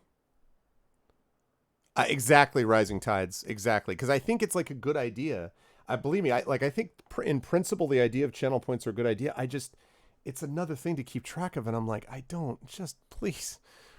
You know what I would love to see? And I don't think Twitch would do this. Here's an example.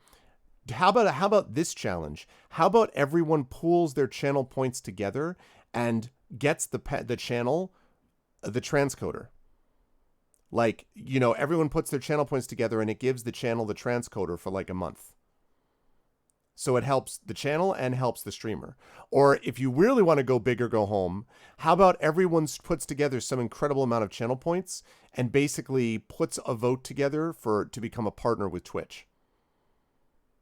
Now that would be sweet as hell. Right? But they haven't done that. Transcoder is what allows you to basically choose your quality level that you're watching at, Trish. And it has to be done on Twitch's end. So typically, if you're not a partner, if you just come on, and if you're an affiliate, you get it a little more than if you're not. But if you just come on and start streaming on Twitch, you stream at whatever your quality level is. And people basically can choose between mobile quality, and that's it.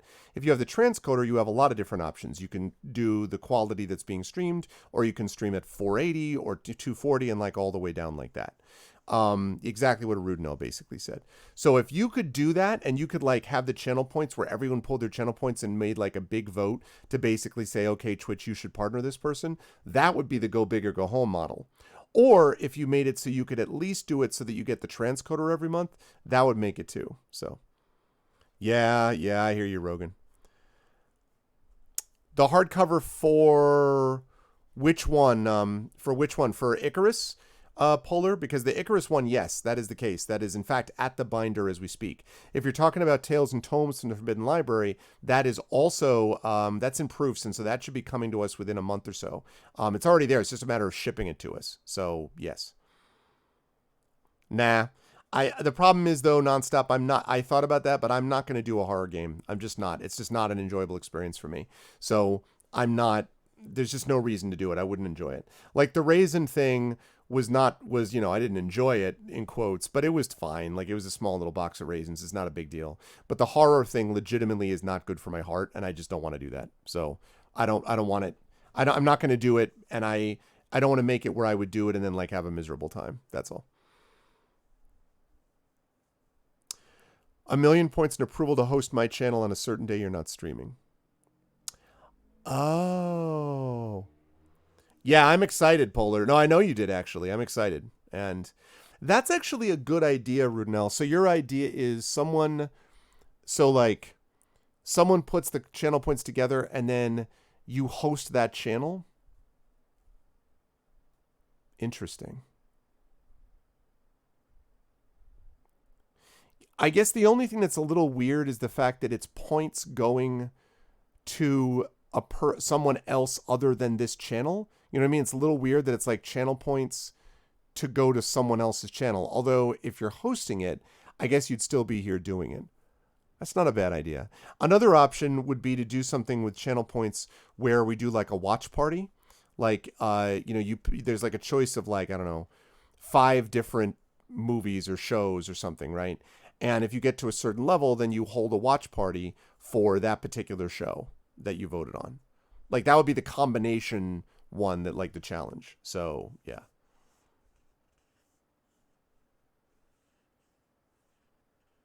No, it's a good idea, Rudno, yeah. And it would be the kind of thing that I would veto if it was some random person. But if someone's in here all the time, like Trish or Mrs. Dunsel or you, I mean, there's a number of people, obviously, who are here all the time. Yeah, it's something to think about. I'll consider it. It's mostly just a matter, I just need something that doesn't require me to monitor it much, I guess, basically. We must be quick. We meet again, mortal. Can I truly be here? Oh, really, Nonstop? Standing before the sorrows. I remember, no swords, fire, and then nothing. But he brought me back to fight you. I can't. I'm sorry, mortal. So sorry. Not as sorry as you're about to be.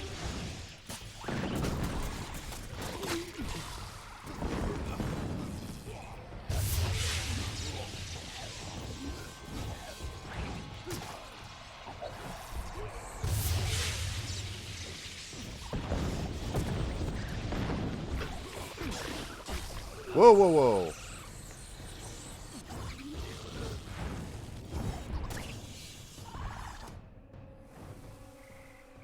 Huh. I'm about as... I'll be the one who's sorry here, random dude.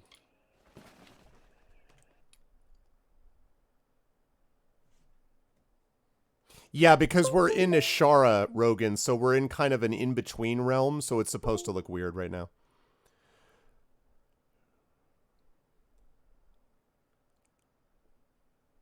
Oh, that's funny. 10 million points to buy all of them ice cream. That's pretty funny. Yeah, I mean, those are some good ideas, and definitely something that I'll think about. The main thing is just to find something that I just don't have to spend a lot of brain power on arranging. Like, that's the main issue, is just I'm just so busy. What I really want is the funding to be able to get an assistant. Like, it would really... Man, would that help. Still trying to get a webmaster as far as that goes. Alright. Nexus is dispelled. Okay.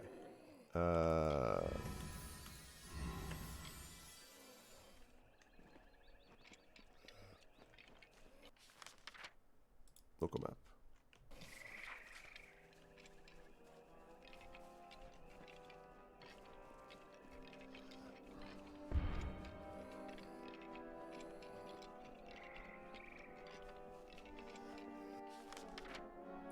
Whoops, went the wrong way.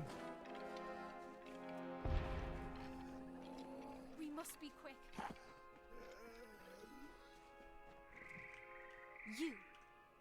You dare tread here. A mortal dare shows himself in the sacred Oh, land so would of I, the nonstop. sorrows.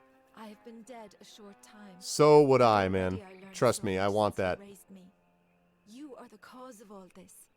Bizarrain relied on you for his plans. Interesting, Because of Arudnell. you, the house is dead.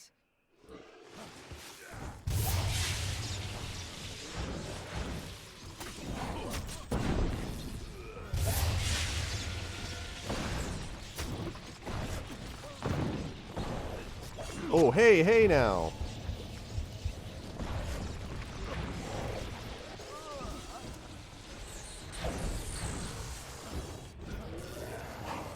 This guy, this bog thresh.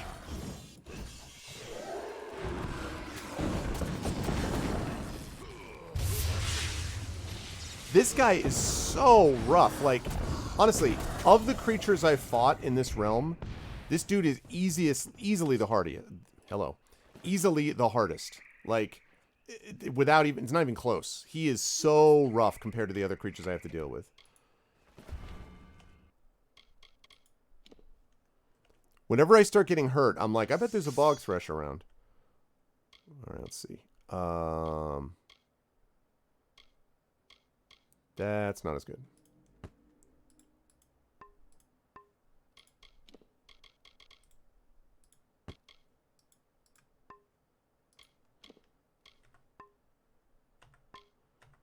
Yeah, exactly.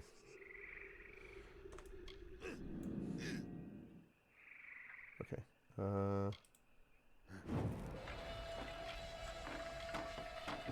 Okay.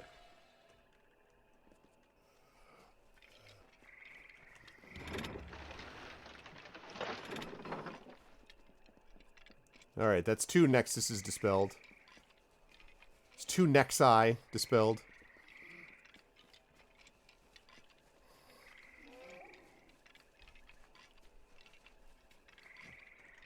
Finally, you have come. I must admit, I did not give you credit when last we faced each other. And now, I am here. My master has raised me to protect his labors, and I will oblige him. You may have bested me previously, but you will not do so again. Perhaps if I take your head here, my master will have faith in me once again. Shall we find out?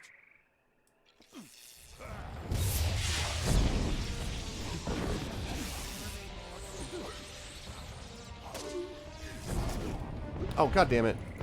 I hate these priests.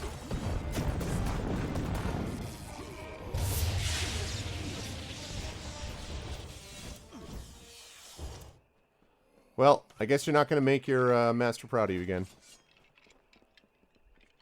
You still suck. Question asked and answered. You're still hot garbage. Congratulations.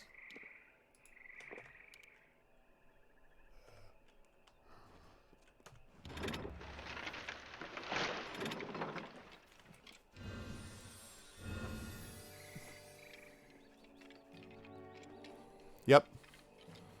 Failed one more time. I actually really, you know, I haven't had Wheaties in a while. I actually liked Wheaties. Must be quick. Yeah. And so you have finally reached me. I have waited, mortal. The longest of any I have waited. And now, Bizarrain has raised me against my will to be part of his design. I sought to stop him. I found the plan he had conspired, and I fled the house, for I knew not what to do. But I could have stopped this scheme. And then you came and killed me. And now I am a puppet to his will. He cannot be stopped, mortal. Bizarrain cannot be stopped. Shoot. God damn it. God damn it.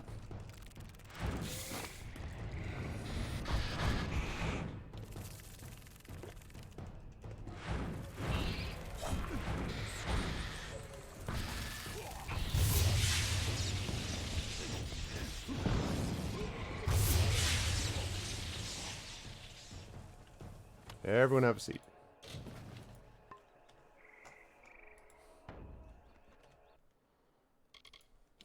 He cannot be stopped. Oh, except maybe by you. But other than you, he cannot be stopped. Not in 700 worlds could anyone possibly oh, except you. Well, then, okay. Most of the time, he cannot be stopped. He almost cannot be stopped. He's very close to not being able to be stopped. I've seen those who could be stopped, and I don't think he fits that. I mean, perhaps maybe once in a while he could be stopped, but probably, mortal, he won't be able to be stopped. If you know what I'm saying, he's probably not got much of a chance to be. I mean, perhaps. I don't want to jump to conclusions, but I think probably he can't.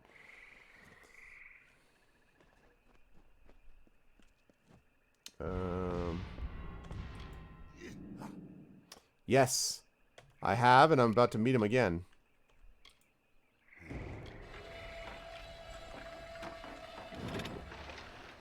Time to confront Bizarrain.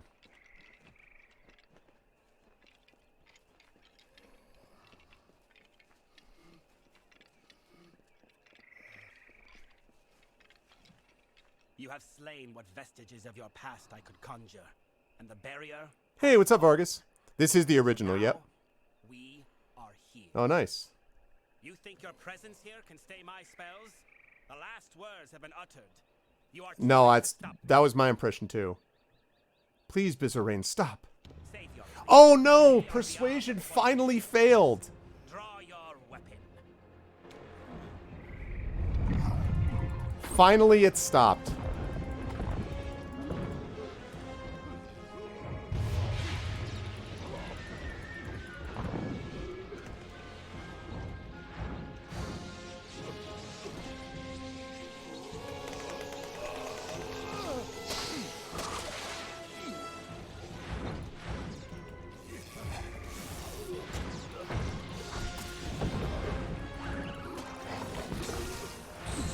Ow. Whoa, whoa, whoa. Easy. Alright. Time has come.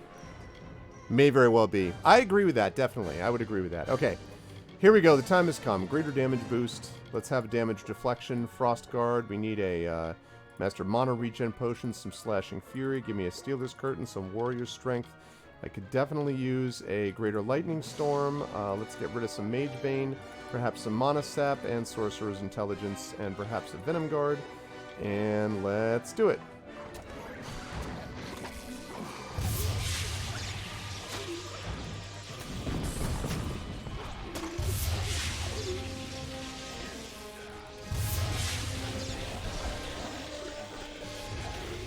Ow, ow, ow.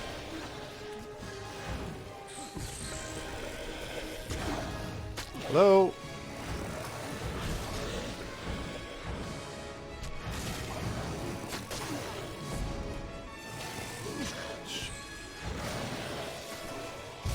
Okay, here we go.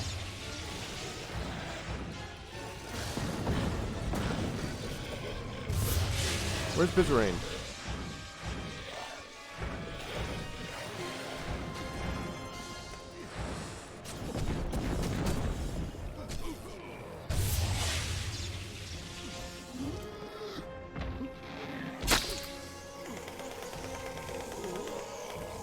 Wham! Whoopsh. The dramatic wham without even looking at you. We must. Bizarrain may be dead, but the death blow is still his. The sorrows have already begun escaping their seal. We need to act quickly, or this will all be for nothing. I must seal the sorrows within myself. Oh, interesting. What will that do? I do not know for sure. I will be forced to remain in Ashara, lest the sorrows break free once more. Whether I will live... Man, I can't believe I failed that persuasion. That's the first one. It was only 66% chance, but... It must be done. For the good of mortals. For the good of Fae. It is a noble sentiment, mortal, but you do not understand. They must be anchored in Ashara, and you cannot remain here. Only I can. But please, bear witness to this last act. Tell the world what happened here, how the House of Sorrows ended. We must hurry.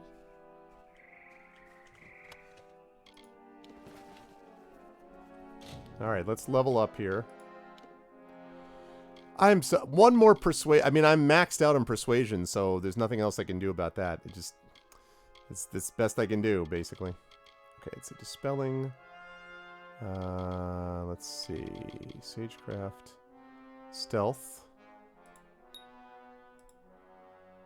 Okay, sorcery. Problem is, I'm running out of things to spend sorcery points on, basically. 5 of 5. I've got that, I guess. I never used the frost one anyway. 3 of 3. I don't use scepters or staves, really. Okay, that's now maxed out.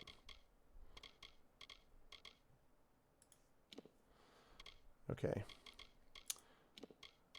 The Archmage is 109, and I think I have not that many. Not compared to the rest of them. That's nice, but add to junk. Bear witness. Hang on. I'll bear witness as soon as I loot everything.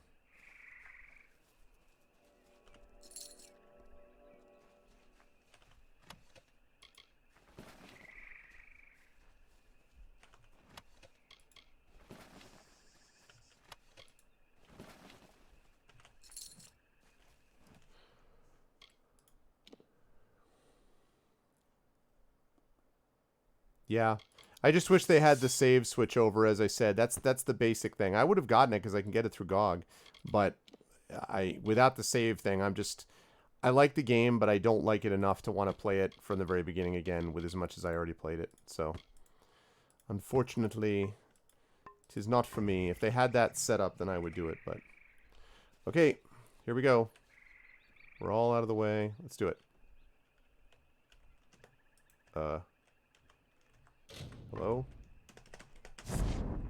Oh. Child of Autumn, you are the last member of the House of Sorrows, forced to bear witness to the end of one of the oldest institutions in the Feylands. 5% elemental damage, 5% damage versus Fey. Wow. So I'm the only one left, huh?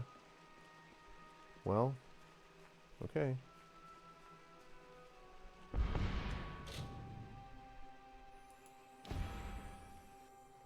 Sorrow.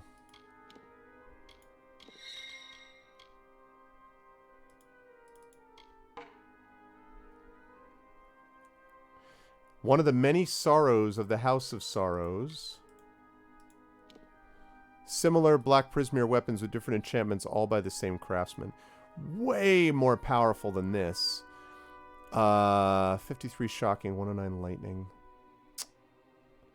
The thing is, I actually don't know this. Yeah, I don't know, Rudnell. I'm not sure. Because what I basically just hear people saying that they don't think it works. And they just keep saying it's unofficial. And I'm like, okay. I'm not upset. I'm just explaining. Yeah, I'm just saying to them that, like, I'm just not going to use it. That is super powerful. I think the real question is, when I have the minus 10% mana cost, I'm curious. So I don't use my secondary weapon most of the time. Most of the time I use my chakrams, which is my primary. If I have my secondary on me, but not actually equipped, so I mean, I have it, like it's my secondary weapon, but I don't use the secondary weapon, I'm using my primary weapon. Do I still get the benefit of the minus 10% mana costs? Because if so, I probably ought to keep that anyway, since I'm not going to use them as secondary weapons. Although, on the other hand, you don't get the benefits. So in that case, because the thing is, like, this does a lot more damage than the Scepter does. Both have 5% lightning damage, but 109 lightning plus 53 shocking. 162 to 81 is pretty, like, because this has average speed, so even if I can shoot, like, whatever it is, 1.5 times faster than this, it still doesn't quite measure up. So, all right. All right, if I don't get that benefit, whoa, what? Then I might as well add that to junk.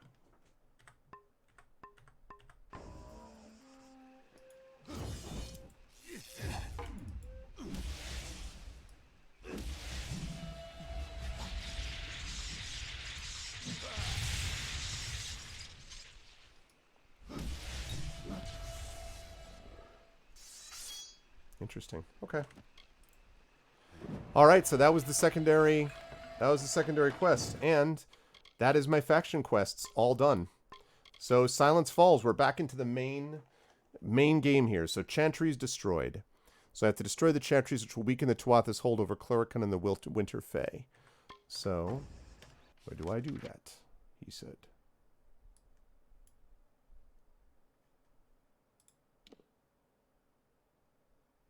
Fallen Hall.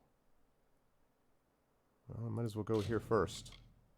Oh, wait, no. I want to travel somewhere where I can sell this stuff first. Let's go to... Let's go here where I can sell stuff, and then I'll come back.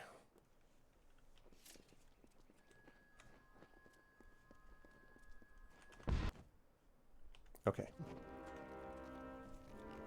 Sworn to war.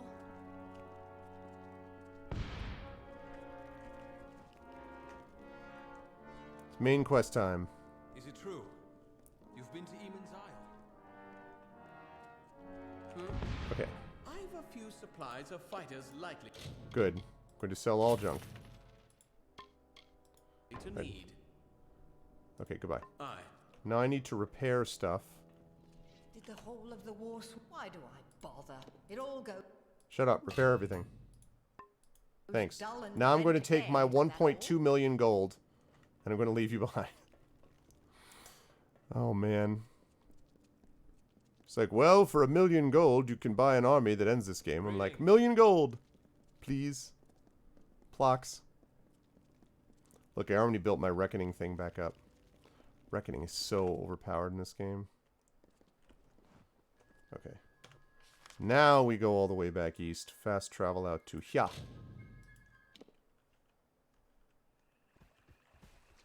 Oh, God. That kind of freaked me out.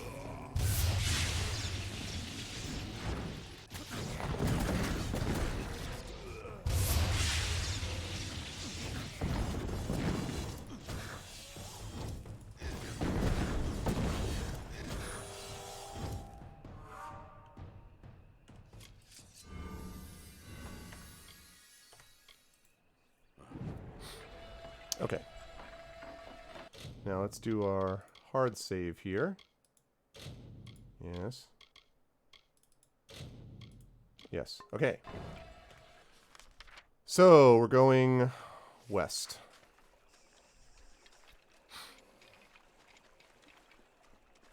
Probably get some sleep. Sounds good, Rising Tides. Good to see you, man. I will see you again soon. Whoa, that's not what I meant to do. Here we go.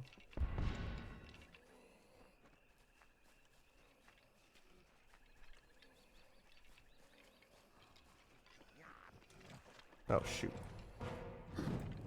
Damn it. Wrong button.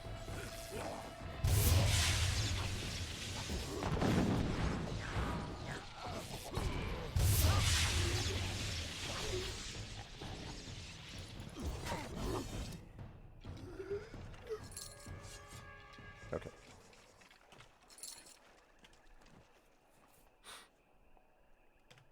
All right, good. Now I'm on track, so let's kick it all the way live. As they say, gonna take these guys head on. Hello, what's going on? Enjoy that. Oh God, Bog Thresh.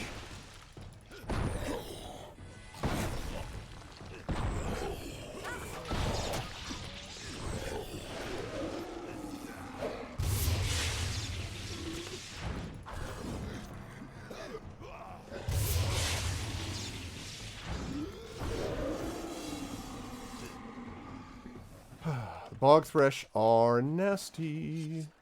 Do not want.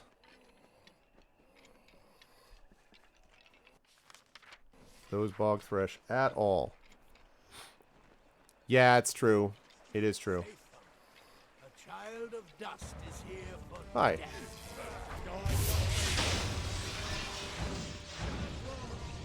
Oh crap, crap, crap.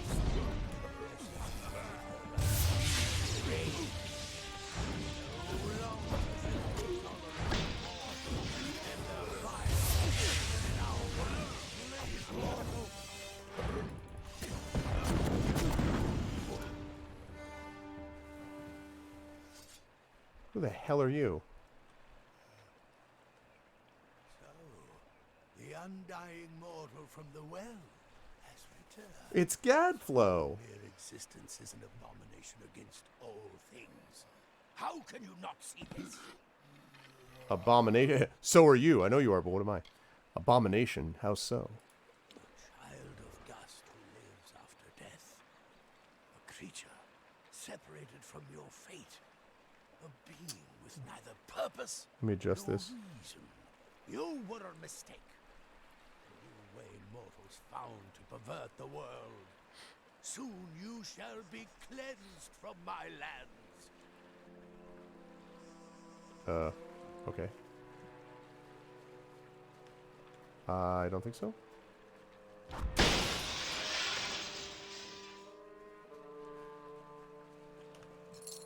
One chantry destroyed. One down, 2 to go.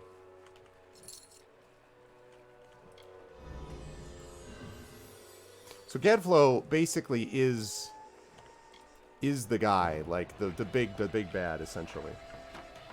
Okay, so there, and then we go straight south.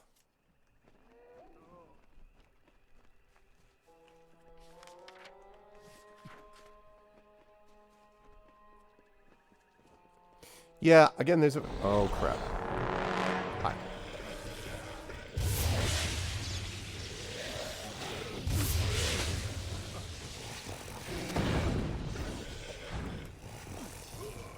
God damn it. Really?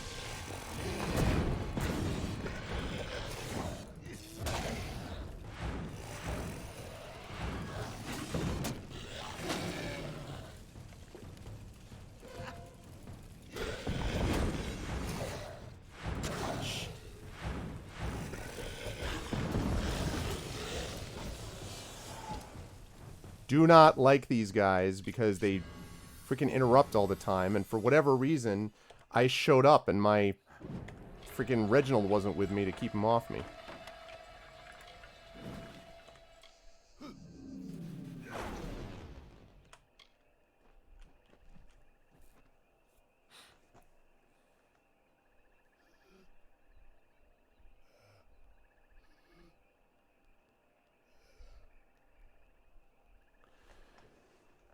Won't copy the save, can just add skills you had into a remade save and continue where you left off last with that. There's a workaround. In re-reckoning, they fix difficulty, removing the level casting scale. Easy mobs are much lower than you always, while big bads are higher than you and harder to beat. Oh. Okay, that's interesting. I worry a little bit, though, about it. So, okay, it's basically, it's not going to break anything, I guess, is the logic. Is that the idea? Like, it doesn't break anything because... Hello, Mergens. Because since it's a different game, it doesn't matter, right?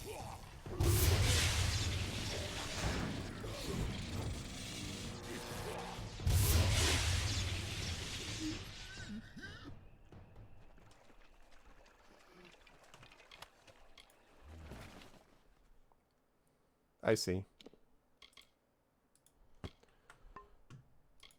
Well, it's not terrible, I guess. It's just I feel like... I don't know. I feel like I'm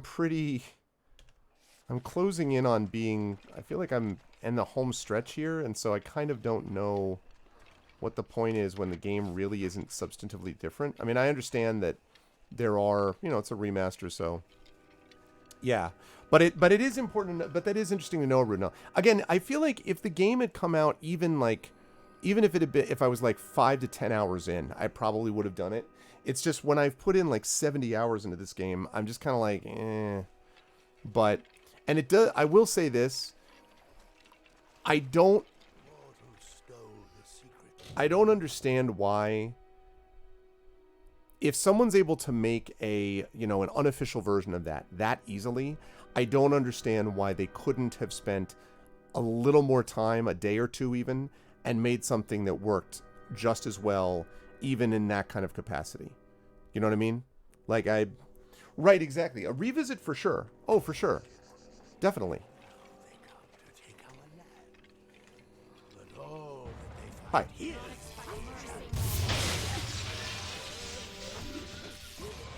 Hi again.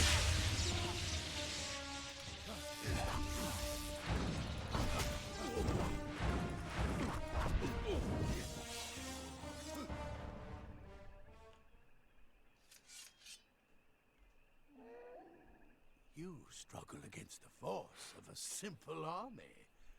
How will you fare, I wonder, Yeah. against the power of a god? Just because it accidentally got... Why is that a rude... But I mean, just because it got accidentally listed on an Amazon site, couldn't they be like, sorry, but that's inaccurate? I don't understand why they put... Why that was... I don't know. It seems a little... I'm not afraid of you. Of course you aren't. You may be a foolish, unclean sin against the natural order, but I'll grant that you're no coward. The only solution is for you Sounds to like be Mark Hamill. cleansed when Tiernok the Merciful comes to our world. Soon.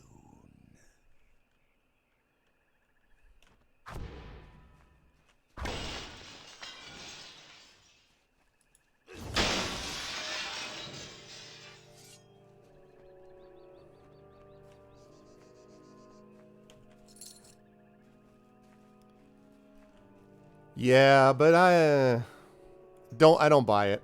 I don't buy it though. Fans want everything all the time. The answer to that is you say it was accidentally listed. We are excited to release it. It's not done. See, you know, Larian did that once or twice.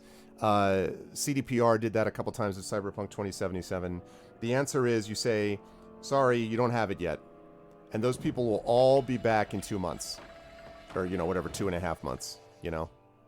Yeah, I mean, it's good. Like, again, I totally agree. Like, it turns out it's fine. It's just... But I don't, you know... It's not a good idea as a sort of general... As a general theory to do it that way. Okay. Watch it happen, what do you mean?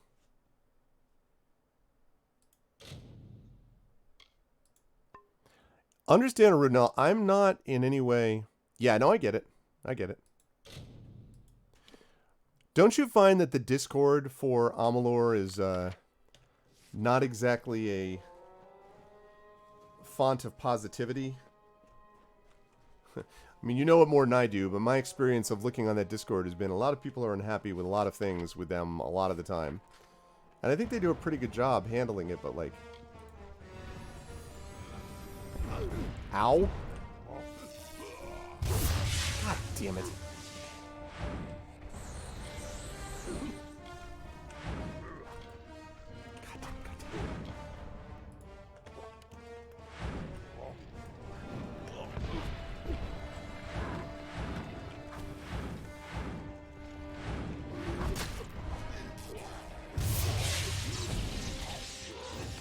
Jerk.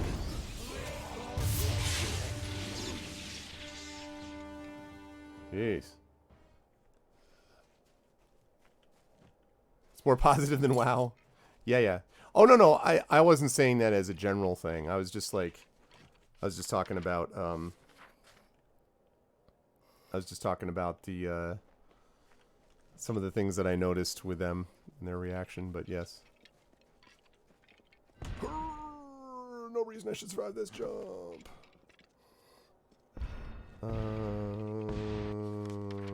Again, whoop.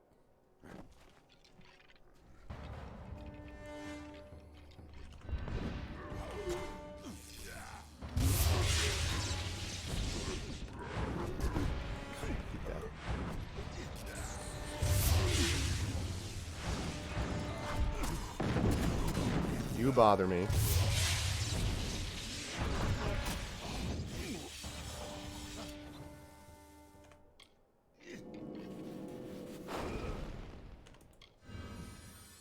I wish those spheres came back more consistently. I find like I have to recast that shield too much. And I find that somewhat irritating. Okay.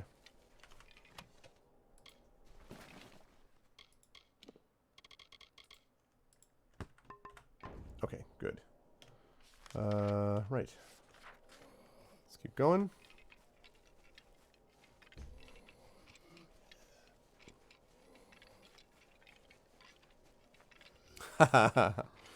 You speak the truth. Too much time threatening, not enough time actually trying to kill me. See ya. Next time, don't wave about it. Don't scream about how you're going to take me out in the game. Just do it. Just do it. And as far as that's concerned, I agree with you entirely. I am indeed spoiled. I don't deny it. But whatever, you know, they listen. I'll take the flex on that. We have a great community, so you know.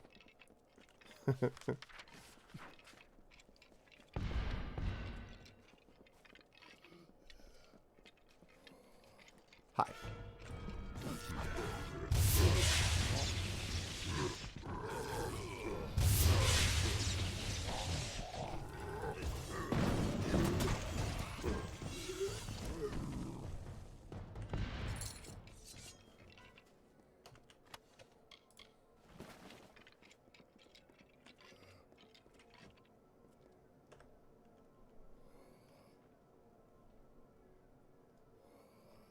No, it's true, Rogan.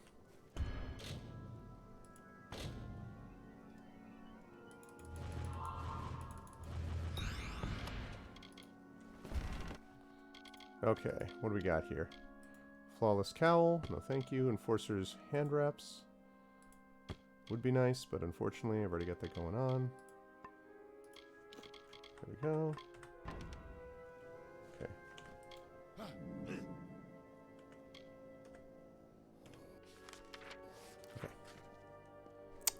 Well, thanks, Trish. Well, folks like you are a big part of it. I mean, I'm a huge fan of this community as well. I think it's maybe the greatest strength of the channel, and I designed it that way, frankly. I wanted it to be this greatest strength.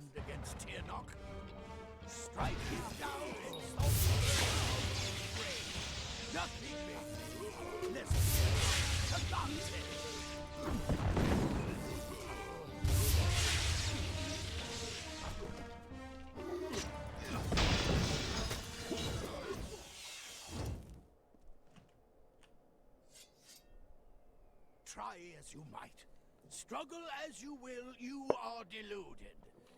There is no winning for you, only death. That's fair. That's fair, Runo. Your army is dying. Yes, but death as you define it means little to us. The great cycle returns, each to offer as to offer again. And every time they do, Tirok gets stronger. Reginald is bored of your speech. Soon, she will be born into this world. You will witness her power personally, and it will be the last thing your mortal flesh shall ever feel. Someone's a little perturbed.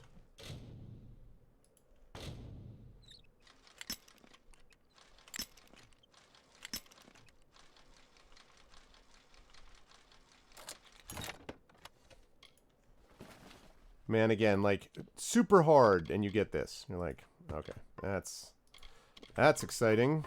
Not particularly.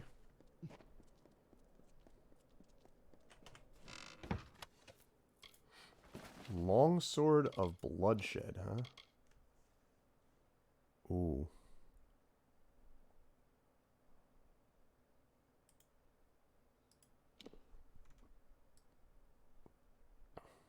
%. Okay, wait. Okay, so I have 30% mana regen per second, which this already has. +1 health regen per second. This has +1 to sorcery abilities. 25% fire damage, 15% elemental resistance, which I think I already have on this anyway. I do.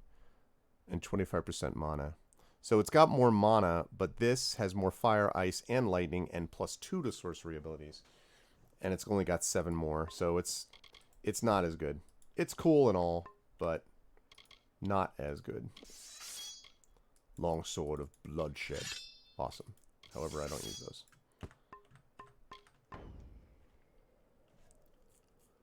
Oh, that's fine, that's fine. That's fine.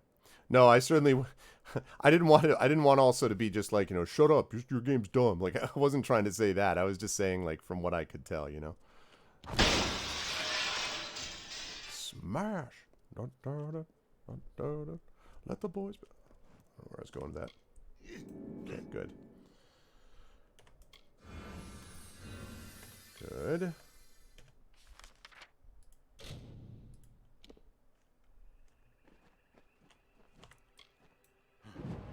Just in case.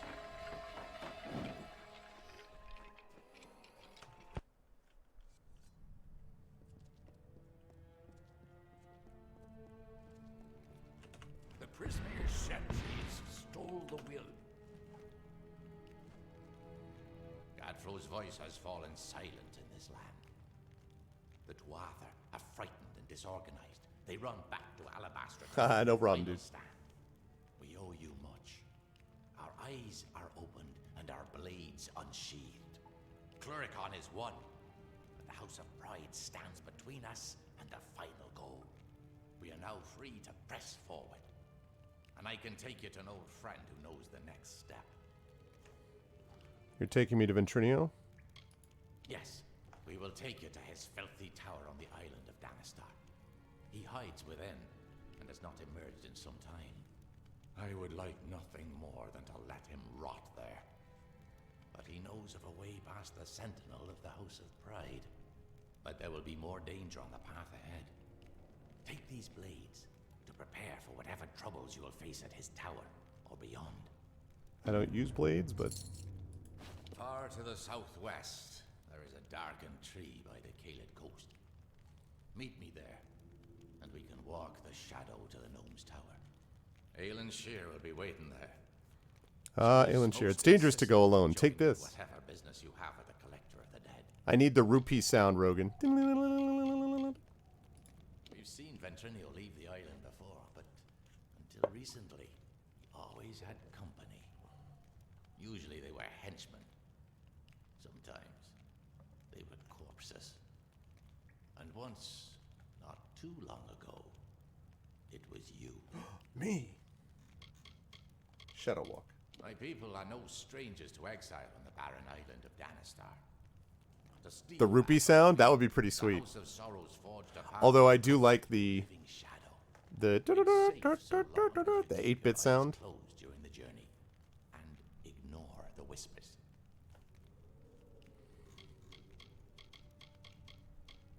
Danistar Island is sheltered from visitors by stone and storm.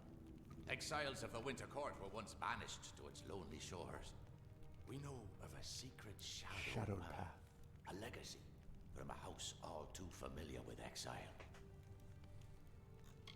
Okay, good. How can I reach him? Meet me at the Caelid coast. The Winter Fae know of a shadow path to Ventrinio's island. All right. We will meet again at the shadowed tree on the Caelid coast. One more time. That is the Caelid coast. Have I mentioned the Caelid coast? Also the Caelid coast. Okay. Okay. I need not to do that. My bad. Sorry, Agarth. Okay.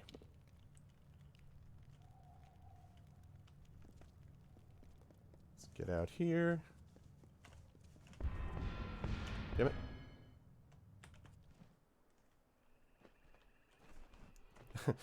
So, something about the coasted kale? Is that... Something about kale. I think that was... Okay. There we go.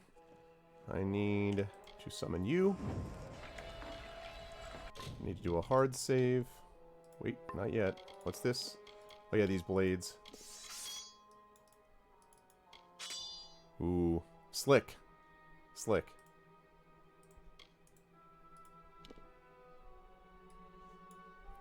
Forged with stolen steel and avenged blood. That's pretty sweet. Unfortunately, I don't use those. So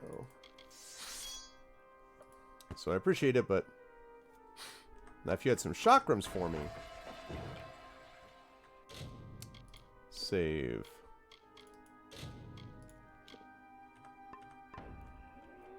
Look at this guy. Be on your guard. Oh, there are plenty of creepy tales about the Caelid coast, but I find it charming. It's been all right. We're hanging in there. Yeah, Kale Coast. Kale Smoothie Coast. No, it's been good. You know, been busy. A lot of stuff coming down the pike. Grading and other work that I have to do. With the kids. Oh, hi. The strength of contempt, fear, and hate courses through the Russian veins to the very fingertips. The instruments of war are readied, light in the grip, and machinations of the gauntlets of the Feyhunter.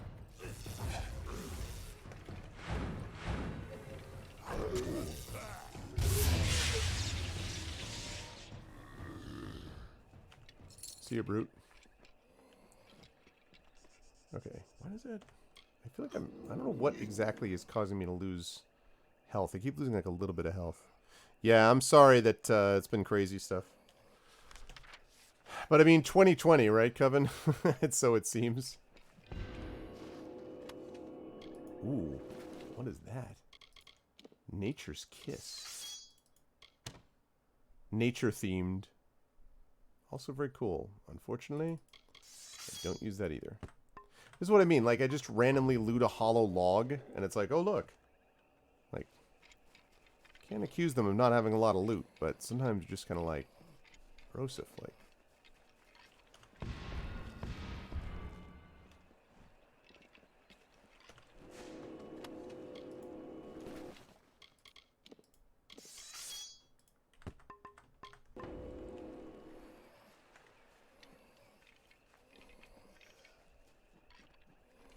The Tuath are on the run. Good work. Plus, it's much more pleasant here without Gadflow bellowing at me from all corners. But enough pleasantry. Are you prepared for your reunion with Ventrinio? What are you talking about? The notes we got from Octien say that you were employed as Ventrinio's Oh, right, he's the assistant dude who in killed me. Laboratory. You were with him in Alabastra when you died. But the notes weren't clear on what happened. I'm sure the two of you have so much catching up to do. Oh, that's awful. I'm sorry to hear that. Maybe. Very forthright of you. I'm sure he'll be very reasonable. He probably won't even ask why you're back from the dead. Just make sure he lives long enough to get us into Alabastra, and you can count on my help. Okay, how you been? He's a worm, but a useful one. Octien took quite a risk setting him up in Cluracan. Must have made a lot of deals to keep him safely hidden away. I think it's more than just belts, Rogan. I think. Secret Fey paths through elemental darkness? Magic like that should be closely guarded.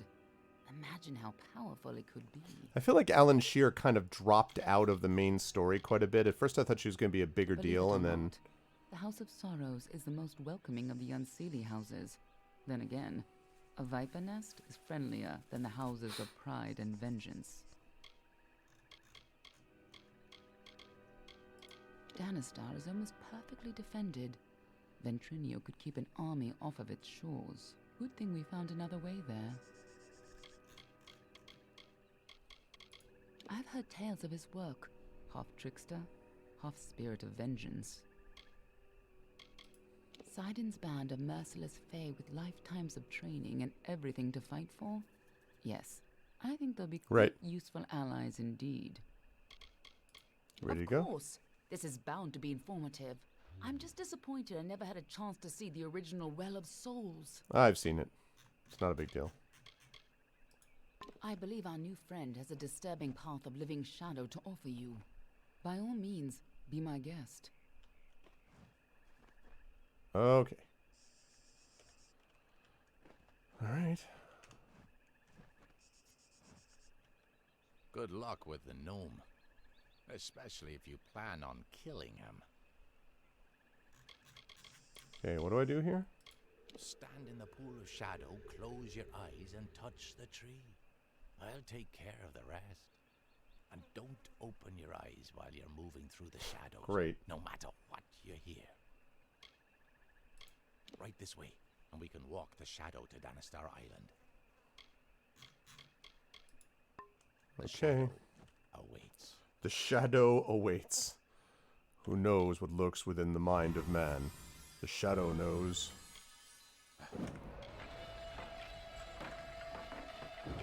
Here we go. Make it quick. This island is a perversion. I hope you're ready for this. I believe our new friend has a disturbing path of living shadow to offer you. By all means, be my guest. I think I already took care of this. Yes. I believe our new... This island smells Oh, like okay. death. Stay behind me. I was like, what are you doing? Okay. Whatever that gnome's been up to, looks like he's made a few... This is your end.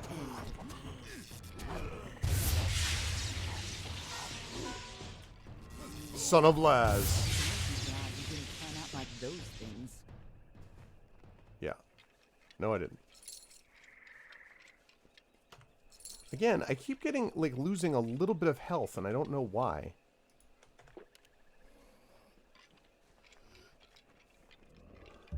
Just as Hughes thought, Ventrinio used the same wards from their old lab. This'll be quick. Follow me and be careful. The Laz are coming from somewhere in here. Alright. This is no social visit. Keep your wit. I thought I was following you, lady.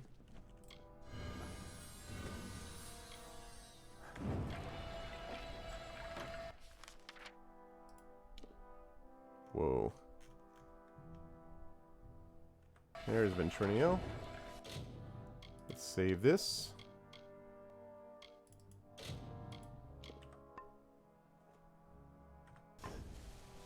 Yeah. The energy from the Well of Souls is overwhelming. Damn it! It's wrong. And why are there so many left?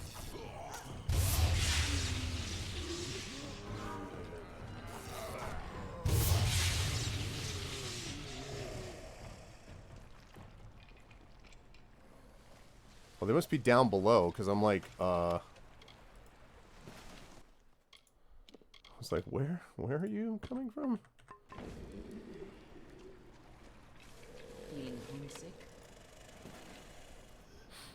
Not so much. Sounds like our rat is caught in a trap. I'm sure he'd be happy to help whoever saves him.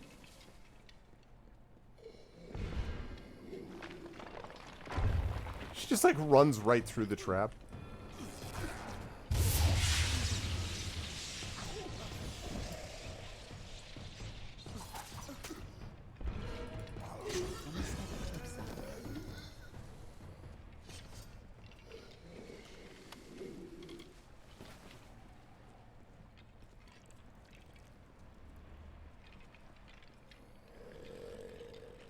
What?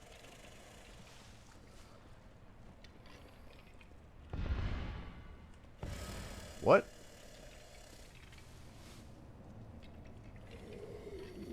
Careful. The hell? Is he like, he must be We'll get up trapped top. there too. I guess that map, I guess? Here's where we part ways. I'll stop the Laz at the stairwell. You get upstairs and retrieve Ventrinio. Shouldn't be hard to find him. Keep moving up and follow the cowardly shrieking. I'll hold this staircase. Move!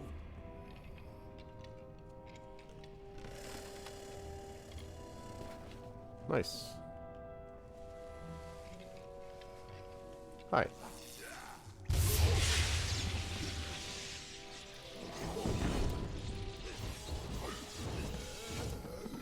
See ya.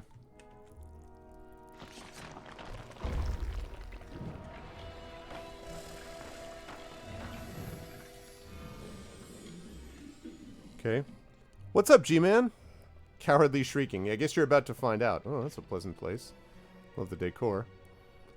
What's going on, G-Man? How you doing, man? Oh, hi. I think your last cage didn't open, my dude. How you been, G-Man? How's life? A new source of power. Probably, G-Man, although I've been talking about this before. I'm very unsure. I have not at all liked what I've seen of the Baldur's Gate 3 like trailers and stuff. And I have to admit, and I hate to say this because they're really nice people. We've worked with them, like over at GOG, we worked with them. I interviewed one of their lead writers in Divinity Sin 1. I don't love their sense of humor, and I don't love their writing. I hate to be that guy. Like, my impression of the Baldur's Gate 3 stuff was that we were getting Divinity Original Sin 3 instead of Baldur's Gate 3, and I may be the only person on Earth who was really not needing another Divinity Original Sin. I wanted Baldur's Gate 3. So I'm not sure. So I don't know. I have to admit, I'm not that excited for it because I just don't like what I've seen so far. It feels to me very much more DOS. And I feel like there's a lot of stuff. There's all this focus on like mind flayer body horror stuff, which is the opposite of what I like about D&D. I don't know. I'm speaking as somebody who has Baldur's Gate 1 and 2 basically in my top 10 games of all time for sure, and quite possibly top 5. But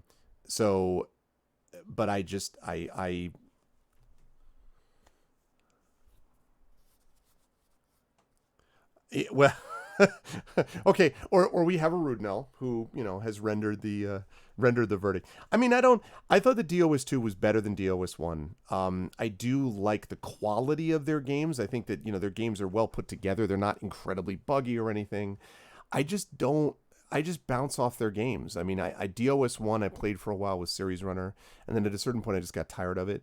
DOS 2 I played for a bit over on GOG, and then eventually I went to do other games like Pathfinder Kingmaker and other stuff, and then when I got back around to where I could play it, I was kind of like, I just don't really want to play this anymore. Like, I just wasn't wild about it. And I saw Baldur's Gate 3, and I was like, I really don't want to play the third Divinity Original Sin game. So I don't know, and maybe you're right, Rogan. I don't know if it's like Belgian humor. I don't love their writing.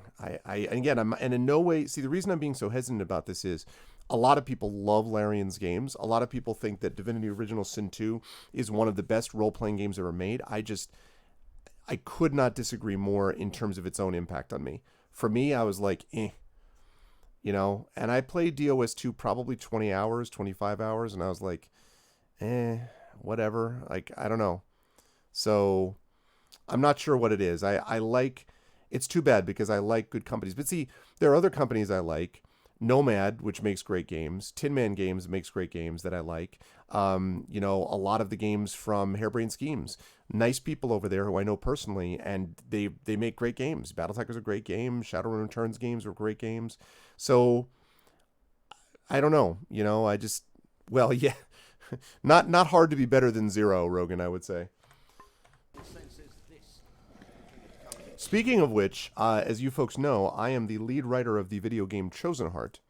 And Chosen Heart is back in production. You should know. I actually showed this off on the stream a few years ago, and then the guy who was running it, the guy who was the lead developer, needed to get more money and raise more funds, and he's done that. And so we are working back and forth, and I'm going to be doing more writing and making more progress with them. So that's cool. So. Yeah, it's weird, G-Man. It's like, I hate to say that, but, maybe I'll be pleasantly surprised, because it's coming out for GOG. I'm probably going to get it through GOG, but a lot of people there's two big games that are coming up that my compatriots in GOG are really pumped up for. One of them is Cyberpunk 2077, and the other one is Baldur's Gate 3. And Cyberpunk 2077, I'm definitely interested. I have a copy of it. I'm definitely going to play it and give it a shot. But Cyberpunk isn't really my preferred subgenre. I like it in certain circumstances, but I don't love Cyberpunk. I like Deus Ex, Humankind or Human Revolution quite a bit. And I love the Shadowrun games, which have cyberpunk elements to them. But Cyberpunk isn't really my bag all that much. I'm still going to play that. But I'm not as super pumped up just because it isn't as much my thing. Baldur's Gate is right down my alley, except not with the body horror stuff. And not with not with Larian at the helm. And again, it's not because of a lack of quality. It's just So true. It's a very big on the exploration side. That's definitely so.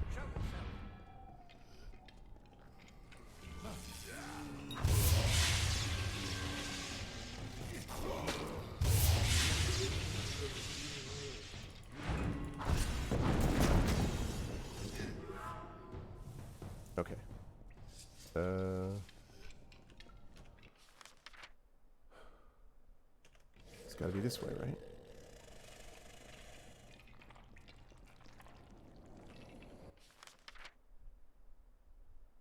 Wait, what?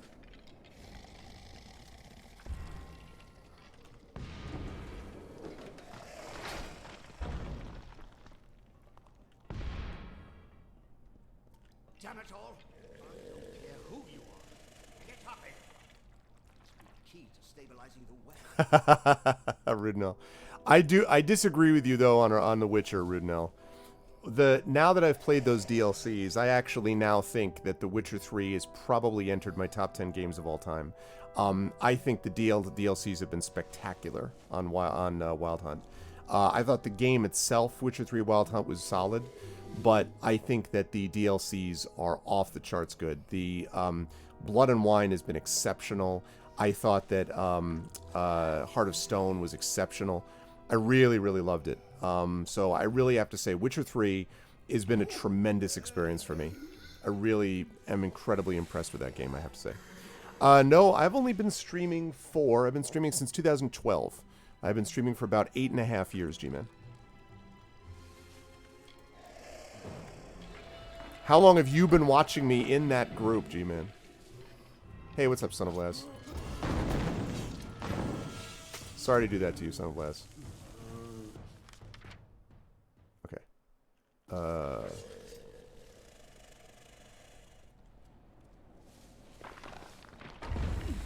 Ow. Pick up an investment. Allow me to express my deepest regret for the forum's verdict in your imminent sentence. Believe me that I argued most stridently on your behalf, and not merely because I had invested in the work of you and your colleague, Mr. Hughes. I think we both agreed that in the pursuit of science we must forgive minor missteps when they are followed by great leaps.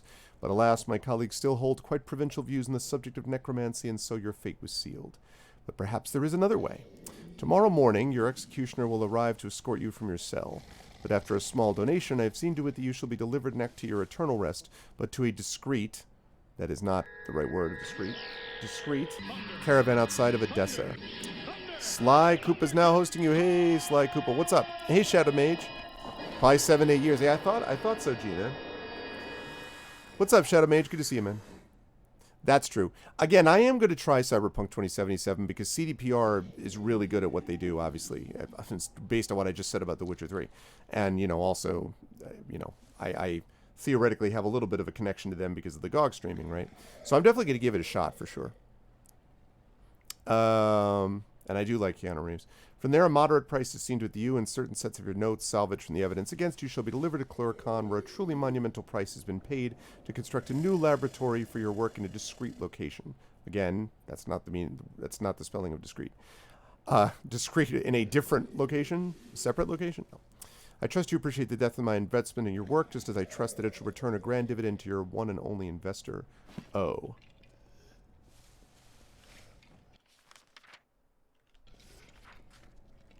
Hello. Goodbye.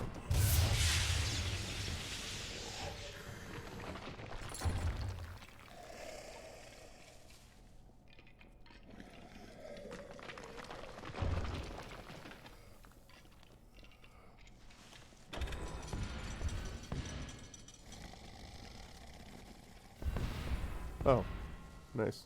Okay. Yeah. Stoic Studios, Banner Saga 1 and 2. I never played 3. I may still do that at some point. Hi. Bye. Hi. Bye. Hi. Bye.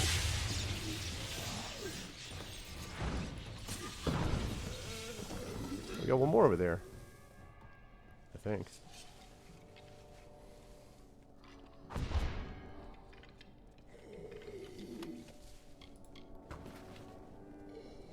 Hello.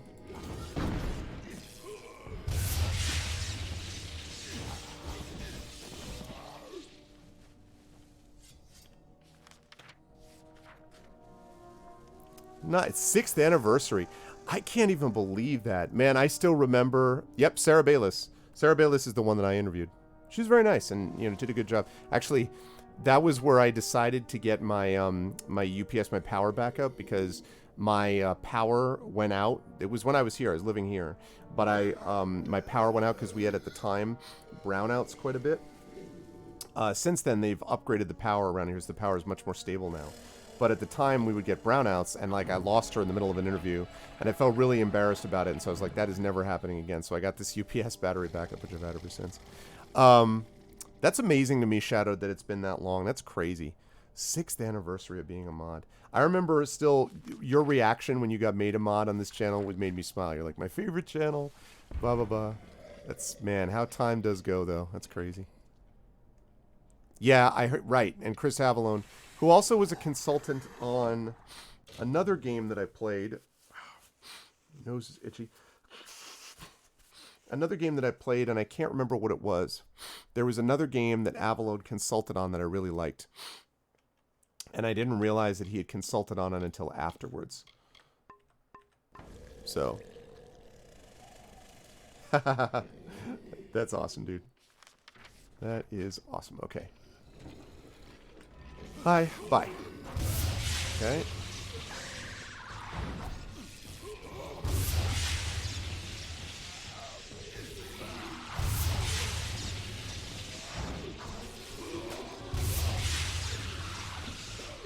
Oh, that's why it's doing that.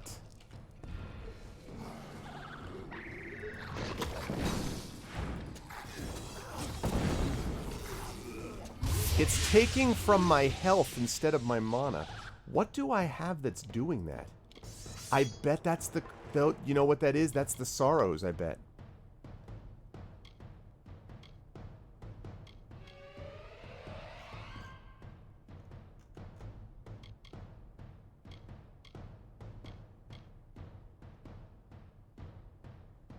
That's something that I'm using. I wonder if that's my chakrams, maybe. No. What is it? One of these things that I have is taking away. I thought it was, but I don't...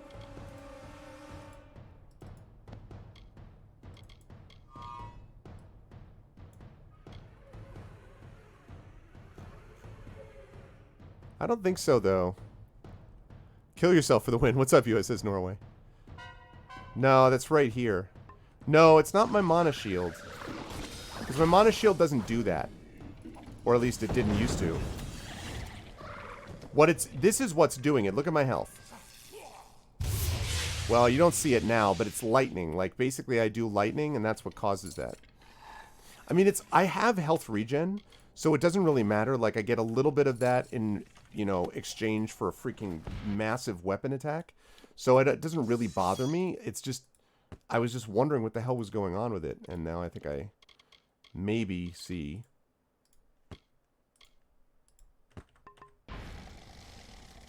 What the deal is.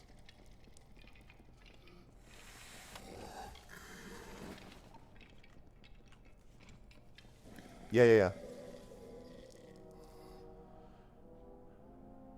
Is that a benign symptom?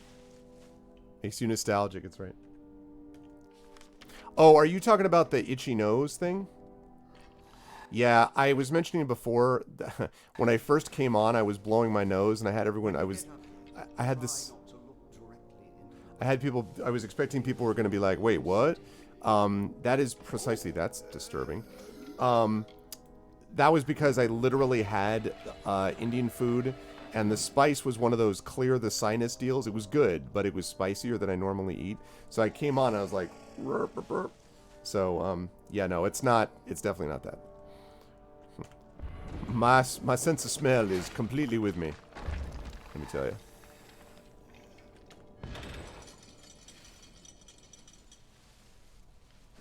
I didn't realize that that was the body. Okay.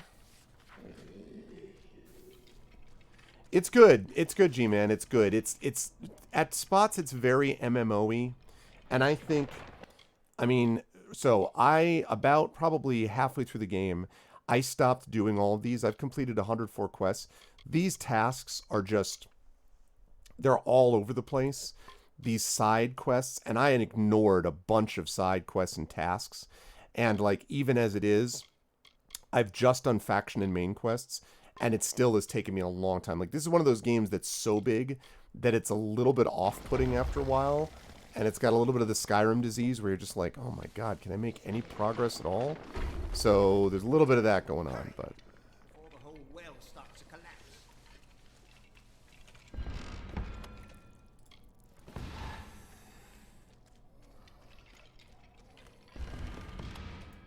I will take these master potions.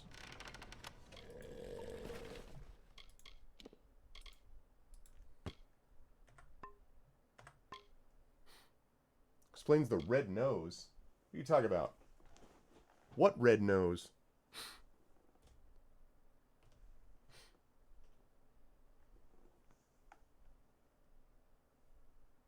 I don't have a red nose. What are you talking about? My nose is my nose, man. I don't have a red nose. Wasteland 3, yeah.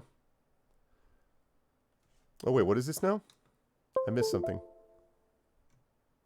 Your niece got mild cold symptoms. Oh, really? I think it's lighting. This is one of many reasons why I want to get that mirrorless camera, because it just... doing white balance on webcams, even good ones like the Logitech's, is not... That is not fun times, I'll tell you right now. Pick up the new assistant. Okay. Oh, wait. That was about me. I thought that was just some, like, extra little quest thing, but it's not.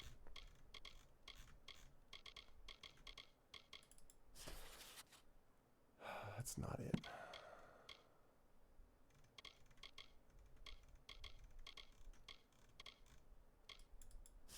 Octian, you old fiend. I don't know when you found this new assistant, but he's an absolute godsend.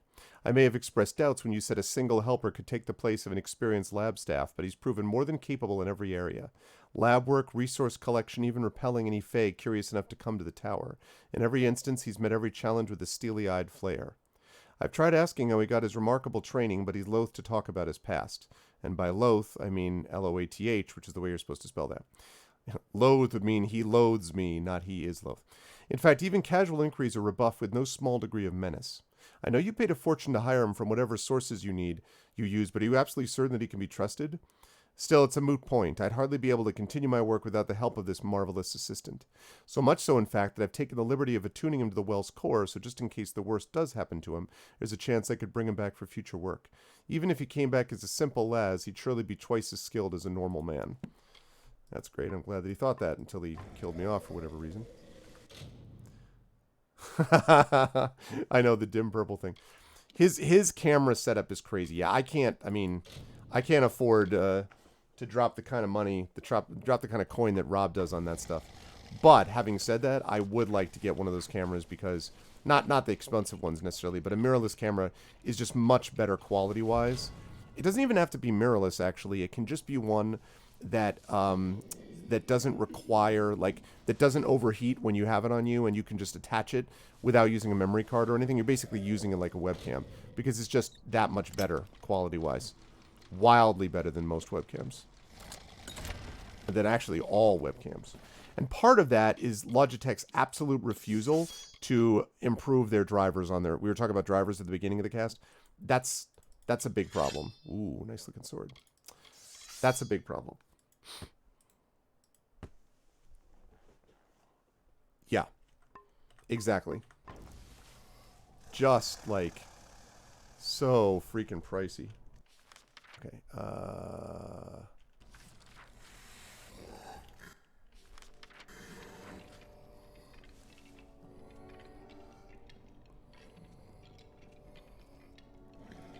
finally. Took your time. Gods damn it! Ever since the Balor was defeated, with chaos magic sent the well off its There you go. You show up, and now the Laz are... True. Don't need 2 feet. It's you. You're alive. I saw you die. Rumors of my death were greatly exaggerated. Who are you? I'm Ventrinia, of course. Don't you remember me? You were my assistant here at the Well of Souls. You were going to help me change the world. Great. But of course, that was before you died. What do you know about my death? It was terrible. You were the best assistant I ever had. Who else could have helped me get into Alabastra? Who else had that ambition? We got more than enough Prismere, but you wanted to track down the power source, even if it meant sneaking right under Gadflur's nose. I spent days trying to recover your body, but I never expected to find you alive, or for you to return. Speaking of which, how did you return anyway? I'm just that awesome. Of course you did. You went there to steal Prismere to power the well. You wanted to go after the source of the Prismere itself. You went off, geared for war, sneaking into Baal itself. You damned fool! I had a better chance of bringing you back from the dead than I had of changing your mind. But I wasn't able to do either. What? That's impossible. You were attuned at this well. You've never even set foot in his lab. Ha! Hughes is a joke. He doesn't have the stomach for this work. Don't try waiting dead if you're not ready to make a few corpses, I say. But the well is coming down around us. Quick! I've got to slow the energy and shut this thing down. And don't... Oh, damn it all. Here they come. Hold them off. The Laz are here. Hold them off while I try to stop the flow of energy to the well.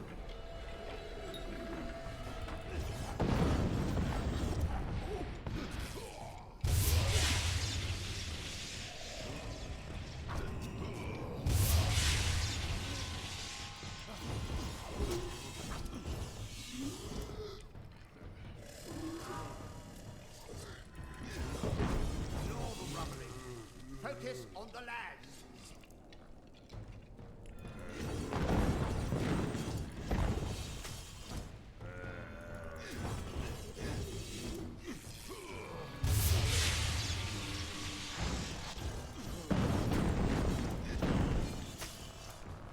Oh, hi.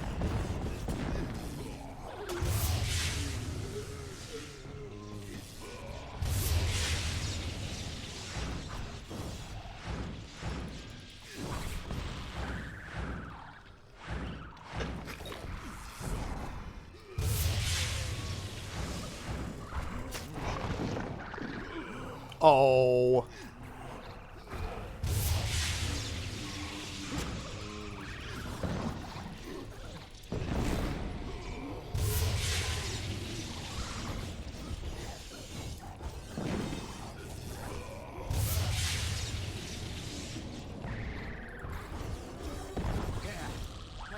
Careful. That's very delicate.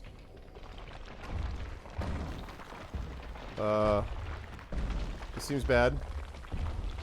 Seems bad.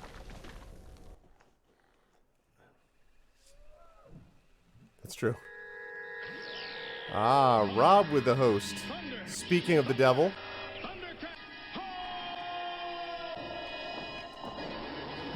Thank you for the host, Rob. What's going on, man?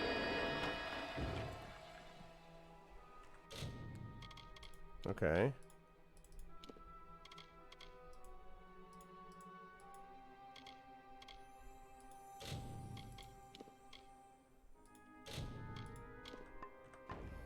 What's going on, Rob? How you doing, man? No, we weren't just talking about you. Anything we could... All my work gone. Damn it all. But at least we're still alive. Once again, I triumph over death itself. And by I, you mean we. Shut up now, you always. Can you help us get to Alabastra? Going back into Alabastra. Well, I still have a way in, but it's more dangerous now than the last time we went. I'll need more Prismere if I'm to rebuild the well. And I suppose I owe you something for saving my life. You think so? Perhaps this talisman can help you. It's a little something I salvaged from the debris. Sam Elliott is not It might impressed. just help against whatever killed you the first time. Okay. How did you get into Alabastra? Soul We got in lens. with a little help, of course. See, it's all because of Callus Dren, the defender of pride. In his house, no one can stand before him. None can even approach, unless you have my little secret. But it is shadowed, but it's a super long one. I announced at the beginning that our Infinity and Beyond session is going to be a marathon one that will be wrapping up the Curse of Strahd. It will start Friday at 7 p.m. and it will run until 2 a.m. So 7 hours of Strahd goodness. So it will end on Halloween Day, Curse of Strahd, for, you know, good, bad, or indifferent. So it's going to be pretty sweet. It'll be interesting to see how that all wraps up. It's going to be good stuff. What's your seat? Patience, patience. Good to talk to you as well, Have it G-Man. soon enough. Be good. Don't be a I'm stranger. going Good to have see you again. Dig it out of the rubble of the tower. Go to the field of Huber, and I'll meet you there. And if you value your life, do not approach Dren. Field of Huber. Wait a minute. We gotta talk. The Well of Souls is a noble project. Yes, sacrifices have been made. Laws have been broken. People have died. And they will continue to die. Don't you see? That's exactly what I'm trying to prevent. How many have died in this war? Thousands. The bodies are shoulder deep in the battlefields, but for trying to cure it, they call me a monster? My name is Ventrinio Desalini, and I am Professor Emeritus Abscondus of Postmortem Studies at Professor the Emeritus Abscondus of Postmortem Studies. That was all before I began work on the Well of Souls. Such an important undertaking doesn't leave much time for other pursuits, you know. Yeah, publish or perish, my dude. We needed tremendous quantities of prismere to fuel the well, but it's almost unheard of outside of Alabastra, so we had to sneak in to gather our own. Okay. Octien, the man lacked vision. Can you believe? Speaking of vision, I what can't was see his you. own personal immortality machine? Such a narrow-minded goal for a Templar. Still, he wasn't squeamish about what had to be done in order to develop the well. I suppose he paid well, too, if you'd consider that any reason to pursue the sciences. You don't remember it? Well, why dredge up the past? After all, you're fine now, aren't you? You're not the type to hold a grudge, right? Yeah, I lurked a bit with that, Rob. You were my assistant in the well, and a damned good one at that. Octien hired you personally, said you were especially resourceful, and left it at that. I didn't know anything about you before you worked for me, and I knew better than to ask. You didn't like talking about yourself. Actually, you didn't like much of anything. Honestly, you were a terror to be around. But you've changed. I can tell. Before you died, you would never have been this diplomatic. You probably would have knifed me for answers by now. Oh, speaking of which, you left this in your room before you died. Take it, take it. Universalists banned. I'm a Unitarian Universalist. Does that count? Partial successes at best. They remember how to fight, but that's about all they're good for. Name them after an old nursery rhyme. Damn things are always moaning all the time. I thought it might shut them up to give them a name. Yeah, I'm sure that's what they're moaning about. I want a name. A horrible, messy, ugly place. Too dark to keep bodies preserved and too hot to keep them from stinking. Oh, to be back in a cave and a tear. He wasn't fit to hold my crucible, much less carry on my work. He could barely even stand to cut open a warm corpse for study. I can't imagine the reason you came back in his well instead of mine. Probably some freak attunement transfer. Arrogant fools, all of them.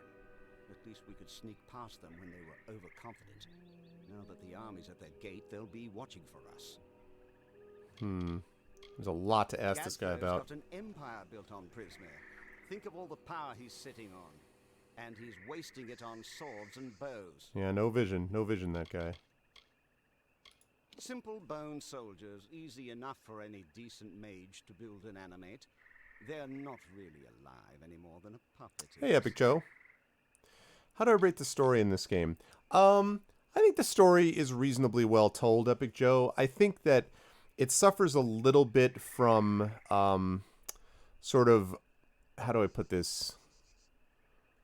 I think it overloads the story with a lot of, and I say this with all respect because Bob Salvatore is a good guy, but I think that the story suffers a little bit from sort of overloaded name usage. There's a lot of people like, well, so and so knows this prisoner who knows this guy with this thing and the other stuff and the other thing, and after a while, it all starts to blend together. And so, especially since a lot of the story is run, go talk to some dude. He says, okay, this, and this. You're like, great, go do the following 5 fetch quests. You do that and come back to him. Okay, great. So then this happens. And like a lot of the story is told with these sort of chunks of dialogue rather than things actually happening with clips in between. I find even that Star Wars Old Republic has a little bit of this problem where a lot they talk about the story, and there are great aspects of the story, but a lot of the story is just blah blah blah blah blah blah blah blah blah blah blah blah blah. Okay, great, run. Next person, blah blah blah blah blah blah blah. So I find that it suffers a little bit from that. Let me tell you every story through a bunch of dialogue options type of thing. And the story is not wildly original or anything, but I think it's solid. I think it's a solid story, is what I would say. I think that's quite right, Arudinel. And I think that some things have changed since 2012 when the game first came out. And I think what people are now looking for is a much more focused experience. Like, again, this is unfair because the game came out, several years later. But The Witcher 3... the variety of quests that they have, you can do a bunch of just simple monster hunts, but the variety of quests within that game are pretty, astonishing. And so some of the quests are just wildly innovative and unusual in comparison to what's going on here, where the quests are all fairly straight ahead. And again, there's nothing wrong with that, but it's just, and I don't in any way mean to undercut it. My view is that I think more complicated stuff could have been done, but I think this is coming at a time where that stuff wasn't really expected. Like, the quests are not particularly inspired in something like Skyrim either, but there are moments where that is going along and doing more than just run to this guy, have the person speak to them, Yeah, and the tasks are a good example. There's a lot of fetch quests in this game. You can definitely feel the MMO-y kind of qualities to it. So, but, it's so big you can just skip a bunch of it and still have that experience. But I like the games where you don't want to skip a lot of the quests. The Witcher 3, I ended up skipping some of the monster contracts and all because I just wasn't interested. But I did almost all of the side quests and everything because those are really interesting. And they're very different. There's a lot of variety in them, so. Defender of Prague. But, it's unfair to compare this to one of the top 10 RPGs of all time, in my view, so. But did you know they were also entirely immune to each other's powers? And it seems the Defender of Valor quite disappeared when her house fell. Imagine how useful she would have been if she were here today. We were in Alabastra, and I never thought it would be dangerous. At least, not very. Oh, don't give me that look. Accidents happen. You can't make an omelet without leaving a few corpses. This really reminds me a lot, in a lot of ways, even the music. A lot of this game reminds me of Star Wars The Old Republic in feel and design.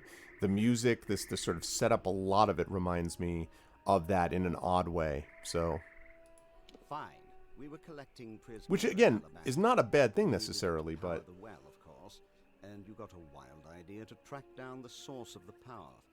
I tried to stop you. I really did.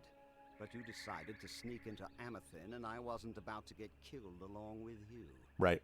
I spent days trying to get your corpse back, but to no avail. Much as I hate to admit it, I should thank Hughes for succeeding where I failed. Well, when did Old Republic come out?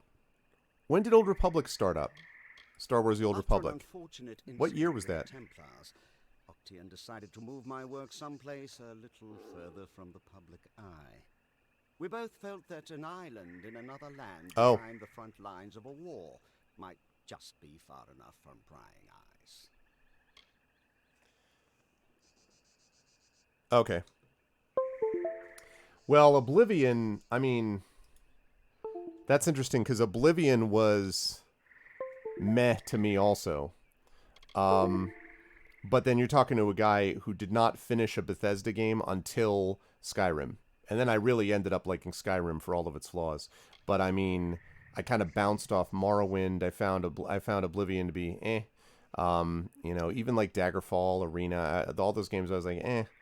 I just never really grabbed me until Skyrim. You mean your deadly little shadow?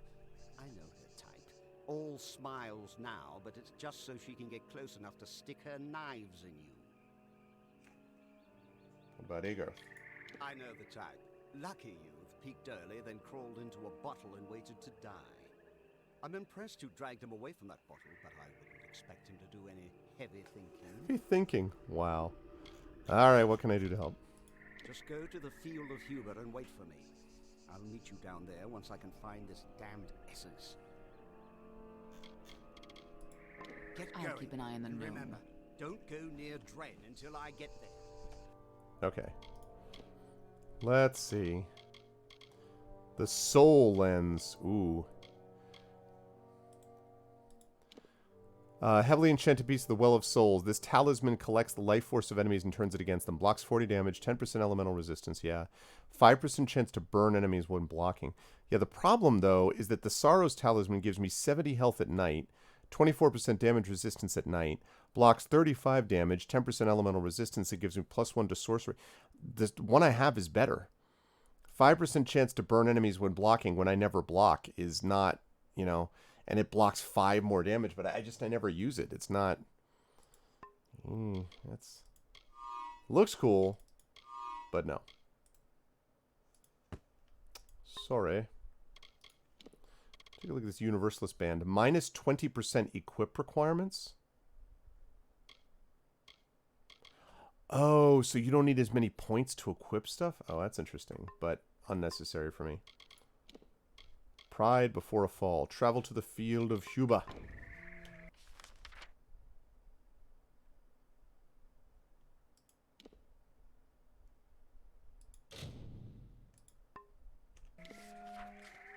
Okay, well, let's get out of here.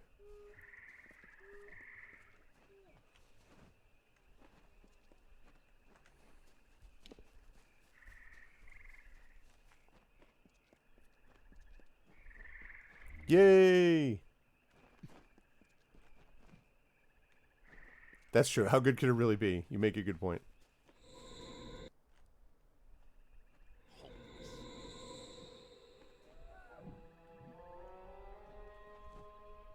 Yeah, Austin, that's... Congratulations, Trish. I'm very glad. Okay. Okay. Not yet. I want to go and sell stuff first. I love the fast traveling. I'm just basically going to leap into the Feylands. Okay, we're going to sell all of this, repair stuff. Yes?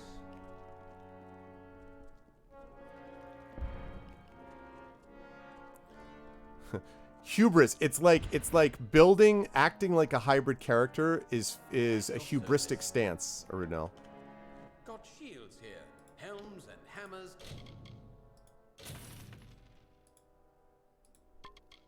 Then Okay. blades. Thanks. Warsworn.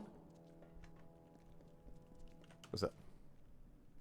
Here to join, then?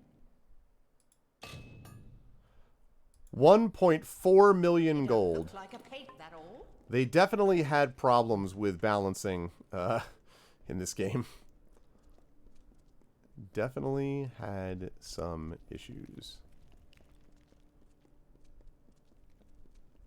Just a tip for Sod? Yep, yep.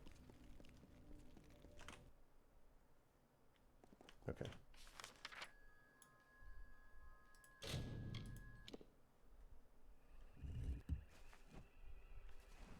Okay.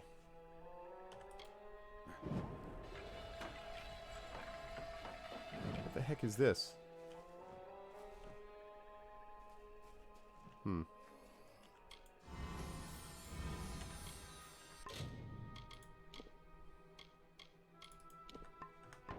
Okay. Yeah, I thought about Feyblades quite a bit. There's got to be a way through here. I got it covered. Tell me about this House of Pride. The House of Pride practically drips with curses and enchantments.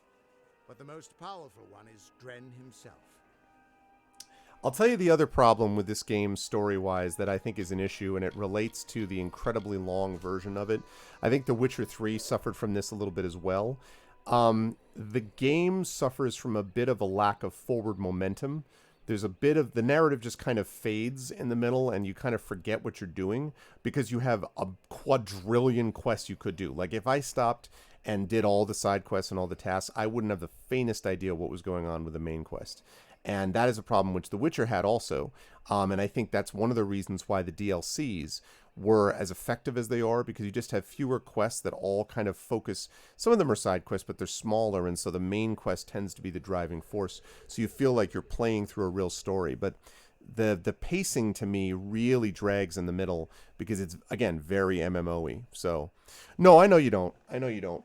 But see, this is the problem. You know what? I'll talk about that in just a minute. Well, I don't want to get out of the problem, Rogan, is that's true, but that's partly a function of the way the game itself, like, there are multiple quests that sound kind of cool in the side quest examples, and some of them are, but a lot of them are not, and you can't really tell just from the descriptions of them. So you end up leaving behind some quests and feeling like you're kind of not doing all the aspects of the game. You know, if you're playing the game with even a vague sense of RP, and you're running past someone who's just like, oh, help me find my baby, and you're like, whatever, I gotta go, do the main quest thing. Could you do that in real life? Sure. But the reality is you probably would want to find out, well, how can I help you with your baby? Oh, well, this, that, and the other. So, like, you feel as if you're missing a portion of the game, even though to do it all, as I was doing, drags the game to a fairly well. And partially this may be a streaming issue as well, because I don't want to just... I think it's much less interesting for people to watch someone who's just running around and basically almost like grinding out quests, So, yeah.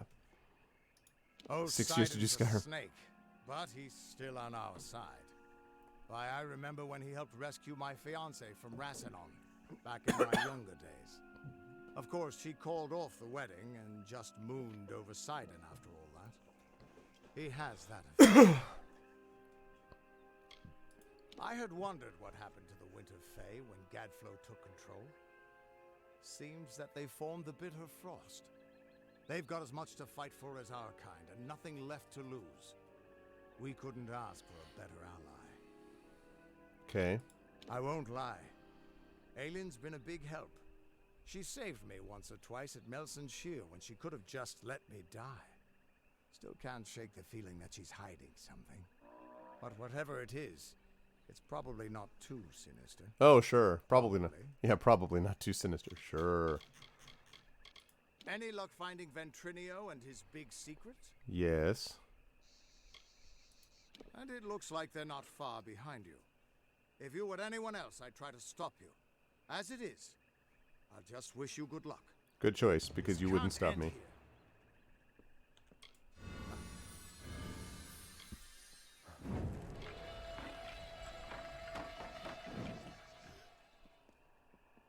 Sometimes one soldier can do what an entire army cannot. You haven't tried going in there, have you? No, of course you haven't. You're still alive. This took a little longer to find than I had hoped, but it should be exactly what you need. Tell me what it is. Dren had a twin in the Summer Court, Dith the Defender of Valor. They were both entirely immune to each other's power. She faded when the House of Valor fell, but my early experiments with the Well of Souls provided a quite useful little surprise. You see, when trying to draw life energy from the ether, I captured her essence and bound it into this charm. With this, you will be immune to Dren's power. That's true, although it's not pre-streaming by much, Arudinel, because it was in 2011 that Skyrim comes out, and that was the thing that got me interested in Twitch in the first place. And Skyrim was a revelation as a streaming game. To this day, Skyrim can still attract some interest, but back in the day, back in 2011, 2012, Skyrim streams were sick, I mean, in terms of what they could do. And this was kind of in the earlier days of Twitch, but... Again, I think the real problem with this game, ultimately, the thing that really hurt it is just the timing of when it released. It came out right after Skyrim, which basically sucked up all the oxygen in the room. There were a couple of other big games that came out right around the same time.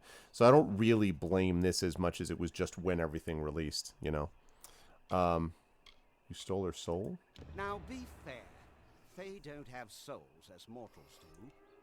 They're a form of magic with a physical form.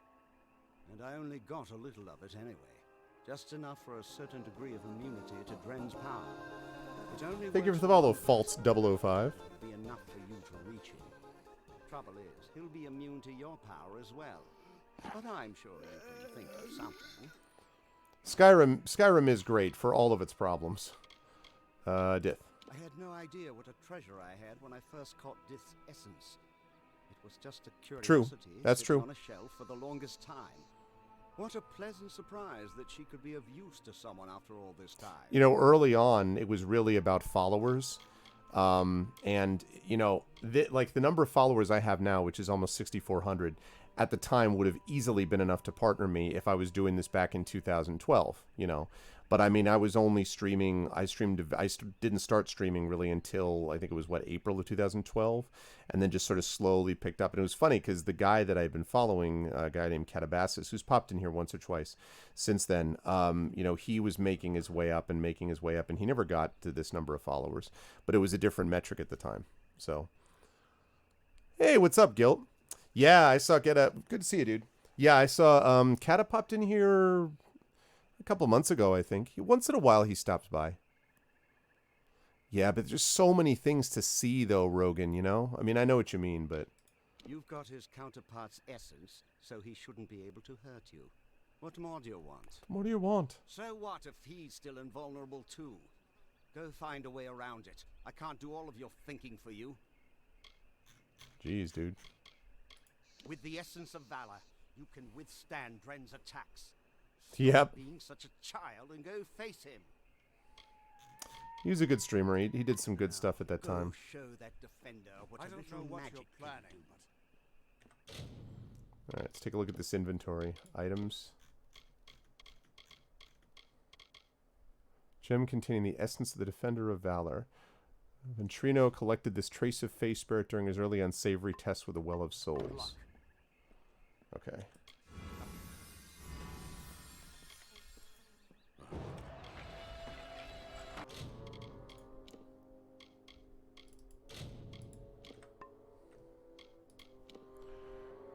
Okay.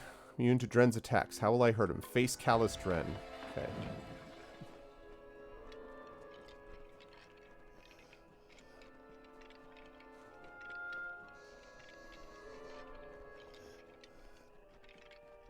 Turn back or die. I'm not leaving. Then you shall die like the others before you. I made an oath to protect my house and my homeland. No power short of death can keep me from fulfilling my duties. Yeah, there's a whole... I mean you no harm. I know your intentions are to free my people from the Tuatha. Yeah, persuasion. You seem an honorable sort. I wish that had worked on Barisave or whatever his name was. But I have sworn an oath to defend my house and homeland. I cannot let you in without a fight. And you That's implied lore, I call that, Rogan. If only or implied things could story. be different. If only the Tuatha were gone and my sister was back. My oath stands. God damn it.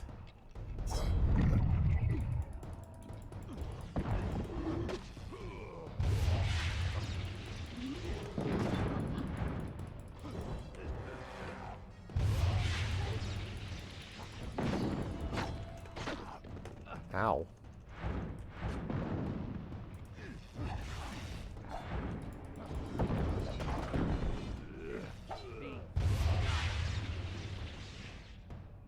Enough. We could fight each other until the mountains wear away, but that will aid nothing. Let me pass. My sister and I were chosen to protect our kind. So long as our houses stood. I might use the Clockwork expansion Dragon Spear, because I think it'd be fun to give that a shot. We never imagined that Yeah, I saw that, houses would Rogan. crumble beneath our feet. Mortals led to the collapse of my sister's house, but with Gadflow's help, they shall not have mine. He may taint pride with his Prismeer and his obscene god, but it will keep us eternal. Before I knew the truth of Tuatha, I swore to keep my homeland safe from invaders. I could never have known what my people would become. Fae never change, and pride's honor never yields. Reginald's bored again. Gadflow is my enemy, not pride. I cannot yield, but if your true intent is to stop Gadflow, then perhaps there is a way my house and my honor could remain pure. If you would promise to spare the House of Pride, then we could put aside our powers and have an honest battle. Win, and your army may pass. Agreed, but you go If this first. is the only way to secure a chance for my house's untainted survival, then so be it. If you should win, then destroy the Tuatha in my house and the hateful witch knight Myrna. Then we can be truly free. Of course, the problem here...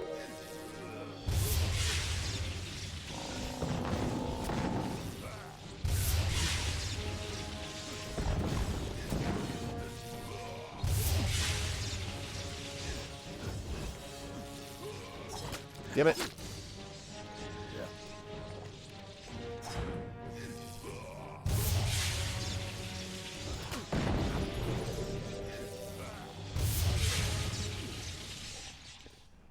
I could have done that with Reckoning, but it works out. Alright, so I have to liberate the House of Pride. So he's like, alright, I'll put it aside if you agree to help. I'm like, okay, I'll agree to help. He's like, alright, I agree. In that case, victory. I'm like, okay, if you say so. I did waste my Reckoning, I know. How can... You did it! You actually beat him! Guess I owe Ventrinio a drink. I promised to liberate his A house. promise is a promise, and the Witch Knights of Pride would be powerful allies to have on our side. I'll send a few soldiers along to help. Meanwhile, I'll get the other troops ready to move into Alabastra once that gate opens. Okay, Dren is defeated. What now? The gate to Alabastra's still closed, and we can't open it without the House of Pride's help. Clean out the Tuatha inside, and we can move on. I'd be happy to... I wish I could have seen more of Enderal if they hadn't decided to release an update that makes all previous saves unfunctional. And I was like, see ya, Enderal. Can't do that. All I know is she was some great Can't have people hero put of the 50 House of hours into a Amalur. game and then be like, whoops, your saves don't work. With her comrades Nope. at a statue to her. But even the statue crumbled long ago. Interesting. Yeah, I think that implied story, which you get a lot in the Metroid Prime games with lore that kind of develops over time, I find pretty cool. So... Dren's one of the Sentinels, isn't he? I've heard they were a pair of twins, unkillable on their homelands, protecting their people from attack. I've heard stories about Dith, the other Sentinel, from the Unkillable. days when the Well, House I of just killed him. Valor still stood. Goodbye. Get that gate open, and the army will be ready to go.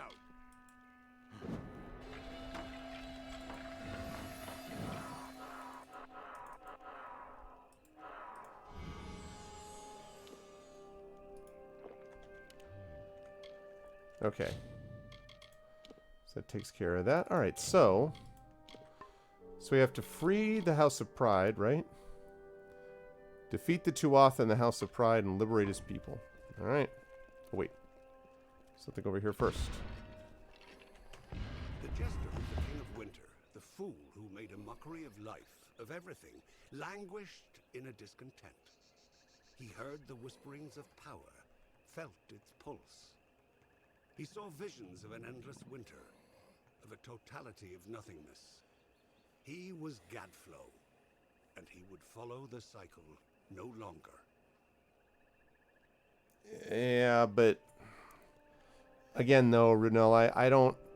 that's the same kind of thing I heard about what we just talked about earlier with the re-reckoning thing. And then you're like, well, this guy released this unofficial save thing, which does basically the same thing. And I'm like... I hear all these things about this is impossible, and then someone comes up with a mod and it's suddenly not impossible anymore. So I just... That, and again, I like the people, again, that was another dude from Enderal that I interviewed. I liked Enderal a lot, but that was just so deflating. Like, when I was like, okay, I'll do this, and they're like, okay, but it will break the whole game. And I'm like, no. I just...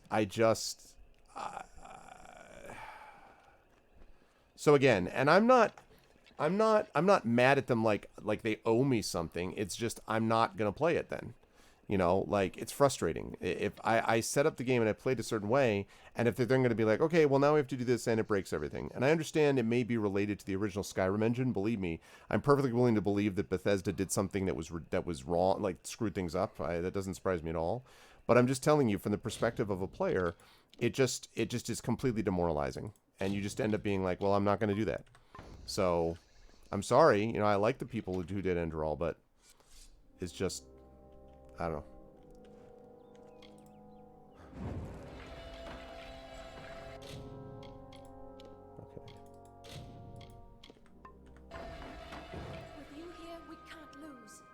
Well, let's hope so.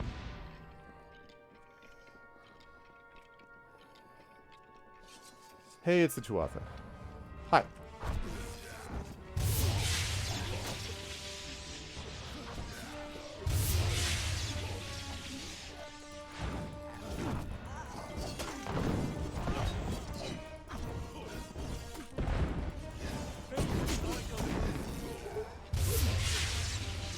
See ya.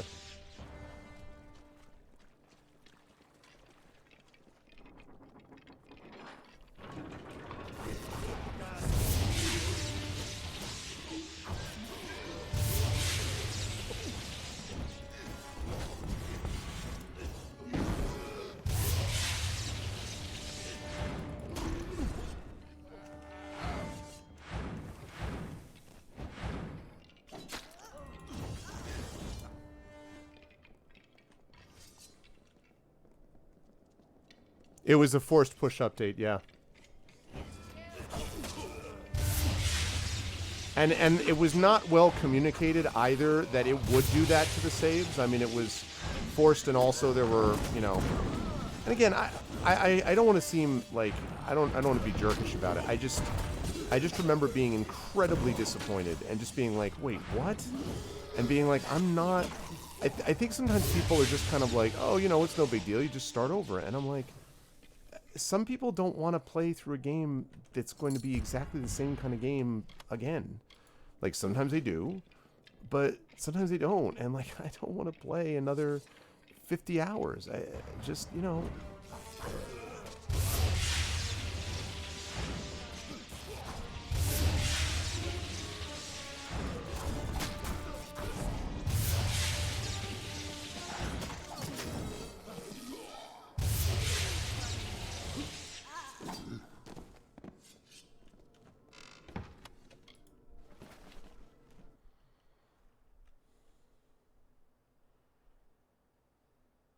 No, that's great, Arudno. I mean, that seems better. Yeah. Well, I mean, you can put problem in quotes, but it is a problem. I mean, and I mean, lots of people at the time are using the Steam version because, like, you would be more likely to use that most of the time than the kind of, you know, the standalone. So, I got an achievement unlocked. Open Sesame. Again, like, I don't want to overstate it and say that it was like, oh, that was a deal breaker. I mean, you know. It just made me a lot less likely to want to play it. That's all.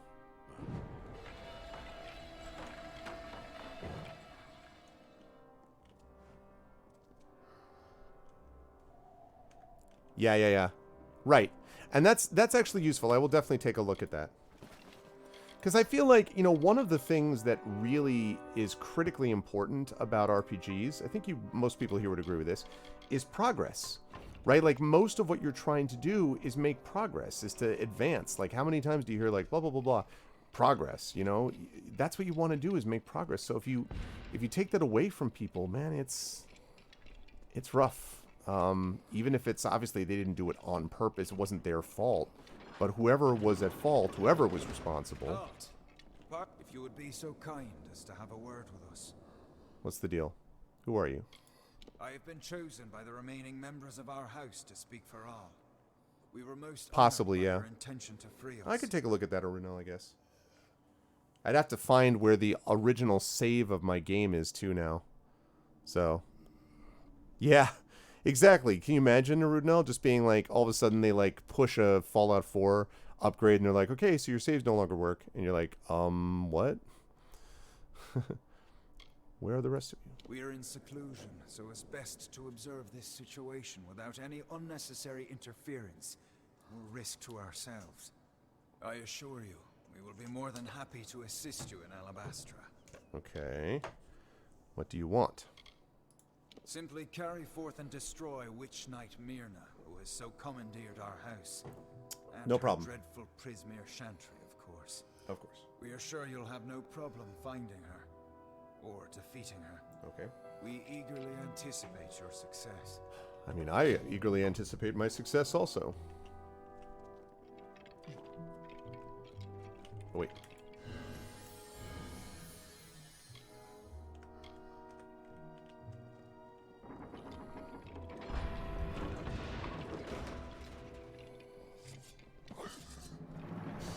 Hello.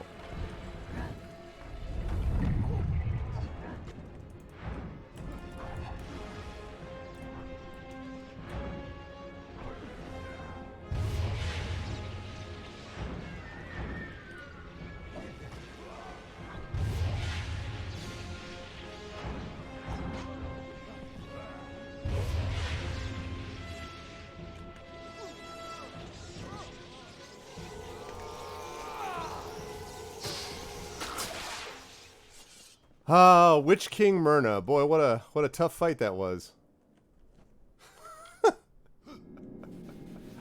Oh my god, Witch King Myrna.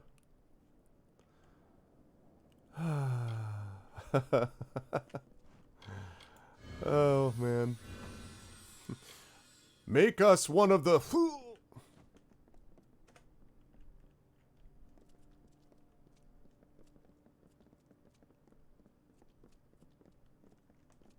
Okay, let me open this up.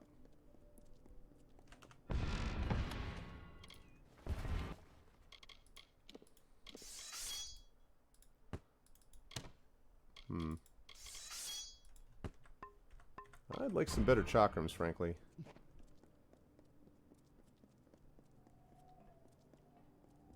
Oh, crap.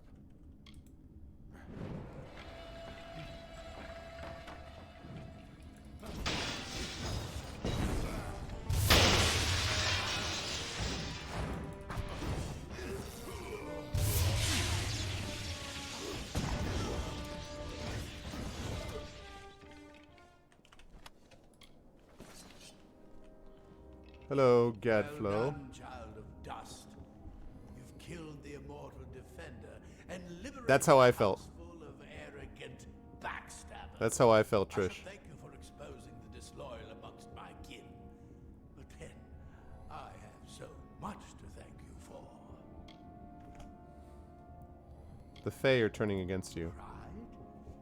Their betrayal was inevitable. But soon you faced the House of Vengeance. And their loyalty to Tianok is absolute. Pure. Instinct.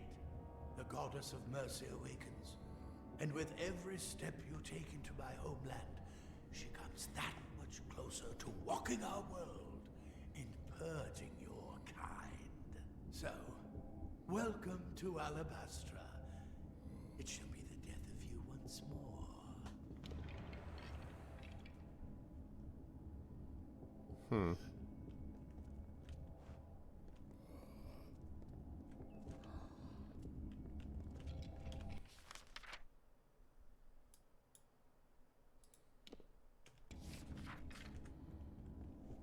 Okay.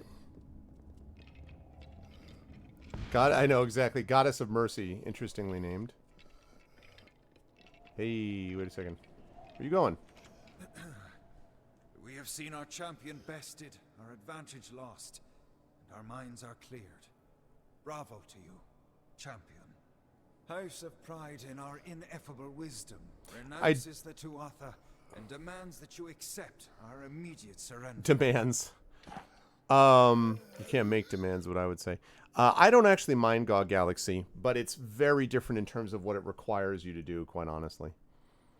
Okay, the Tuatha are driven out. Your army is welcome here. We trust our benevolence will be well remembered should Gadflow be dethroned. We thank you kindly, and our mages have already been assisting your army in their march into Alabastra. We trust you do not object. I do object. Most excellently spoken. You have the commanding presence of a young Aegon, who once also bore the pleasure of our august company. Allow us to welcome you to Alabastra. We trust your visit will be eventful. Eventful. Unstoppable force. The guardian of pride, the invincible Dren, fell before your indomitable power. You liberated the House of Pride and opened the path to your final confrontation with Gadflow. Plus 6% physical damage, plus 7% gold. I certainly need gold. Alright, tell me about Tuatha. The Tuatha bred in our lands before we realized what change they truly represented. Certainly we all share a distaste for mortals, Yeah. but few of us ever hunted them. Myself, why, this one is merely the lowest ranked of our house, and yet we have been chosen as the speaker for the Fae of Pride. To us falls the honor of acting as liaison to your mortal army. Your charming, well-bred, and simply lovely army. I'm sensing some sarcasm here. Vengeance is such a sloppy, boorish house. Marvelous fighters, of course, but simply crude. They all feel that the world has wronged them somehow. And perhaps it did. How else would they end up in Good night, such a JLC. peaceful house? Thanks for stopping by as always. As the Fae are above mortals, the House of Pride reigns above their fellow Fae, sharing our wisdom, our grace, and our humility. Yeah, your humility. A lot of humility from the House of Pride. How Gadflow came to command such respect is beyond even our wisest. He was little more than a jester at the Winter Court. But he said he found the voice of Tirnoch, and she led him to power. And it seems he was correct. We've been gifted with so much. It's only proper that we are also immortal, so as to put our gifts to the most use. Conversely, poor children of dust have so little, but are given barely a moment to live. How kind the world is. Prince Sidon is a Fae of noble tradition. He would never raise a hand against the High King, just as he would never bow before the Tuatha. Alright. Goodbye. Pride before a fall. Cute. Alright. Taking vengeance. Meet with your allies. Alright. I shall meet with my allies.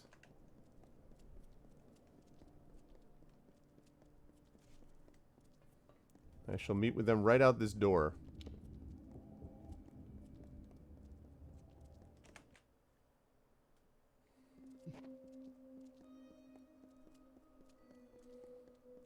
Ooh, interesting music. The House of Pride opened its gates and welcomed us as honorary champions. They say it's simple hospitality, but I suspect we have you to thank. You do. Now is the difficult part. We can hold Cluricon, even push a little into Alabastra, but we don't have the forces to mount a siege on Gadflow. Can we trust the House of Pride? Once the House of Pride gives their word, they'll never break it. At least, not what it looks like we're winning. Great. Our real problem is that we can't march the army through Alabastra. Not in formation, at least. This will call for smaller groups. And we can't stop Gadflow? Alabastra is a maze of valleys. Gadflow's remaining faithful would spot an army moving together, and the valleys would be the death of us. But where an army would fail, the 5 of us can triumph. If we split up, we can travel faster and catch them unaware. We will at the House of Vengeance, on Gadflow's doorstep. From We there, will what? Strike at Bale, the heart of his empire. He didn't say meat. We will. Tell me about this House of Vengeance. The Fae of House Vengeance has always embraced their anger. See, belts. It's a lot of Before belts. Gadflow, they accepted it and controlled it. Now they wield it like a pair of swords. Yeah. When mortals were welcomed into the Feylands, Vengeance already despised us as interlopers. When Gadflow declared war, they were already on his side. What about the House of Pride?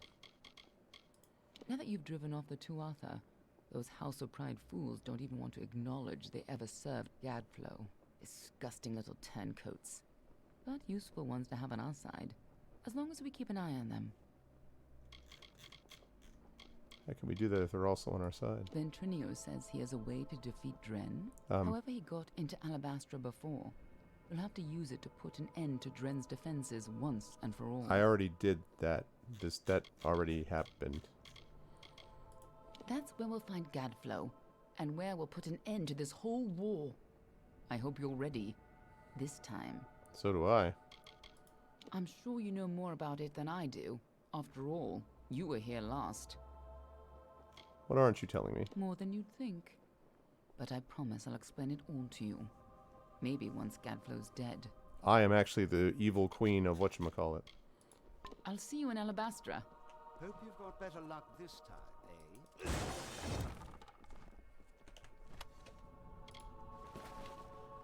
Okay.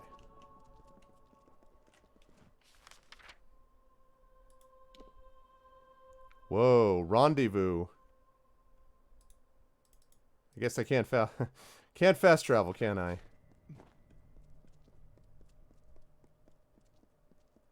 Oh man. Camp Moondown. Nice. No, I'm not taking on any other quests. However, I would like to sell some stuff.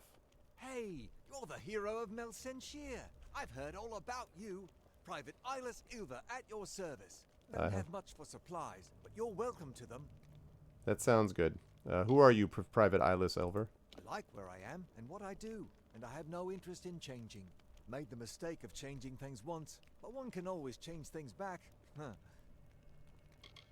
We've survived 2 night raids, but we lost our healer and our weaponsmith in the confusion. And don't even mention the mercenaries. I'm skilled with a bow, but not enough to defeat an entire band of Tuatha, and there aren't many others who can fight. Okay. What else have we got? This.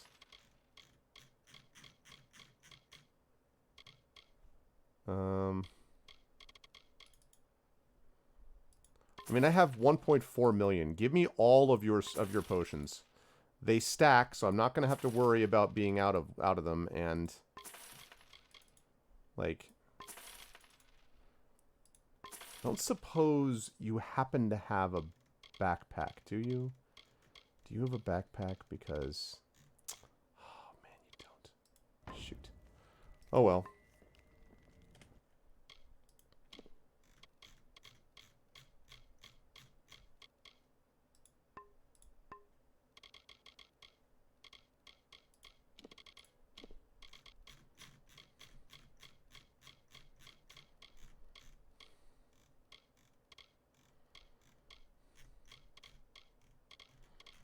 Wait, where's the thing? What the heck? Where's the thing I just got? Oh, okay. I misunderstood what I was looking at. Okay, well, that's fine. I'm still down to 1.38 million.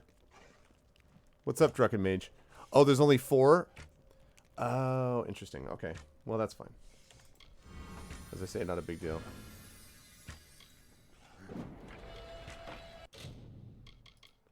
Alright, let's see if we can actually get to where we're going.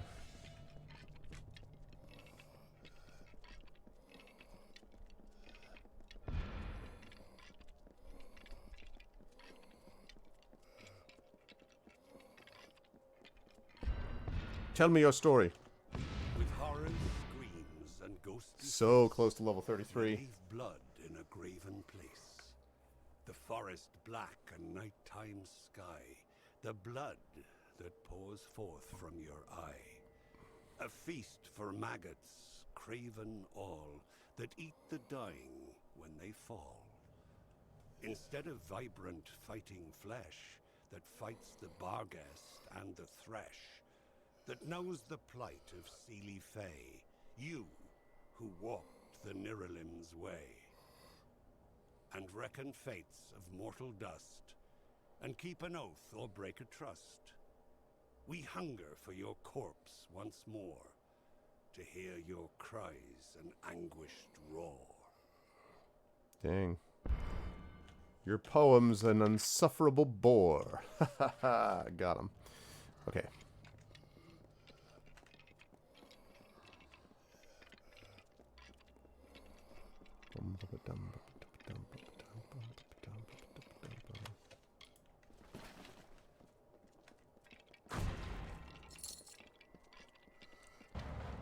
Hey, what's going on?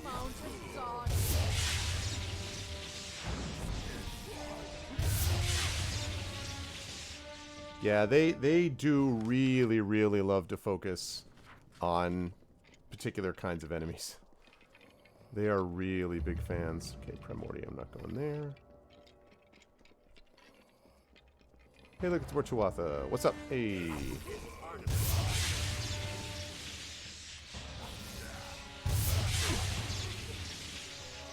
Thanks for playing. Oh, shoot.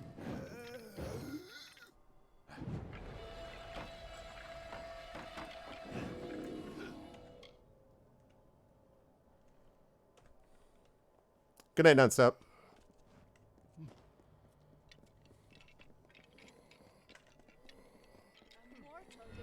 Hi.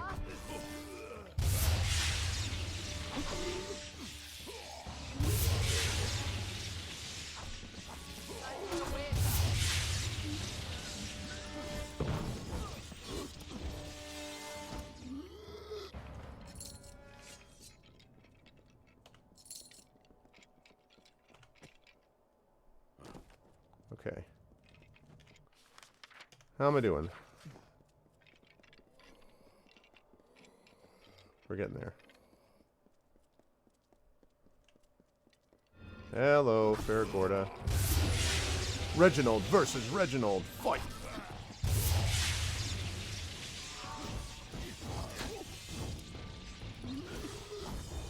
But thank you.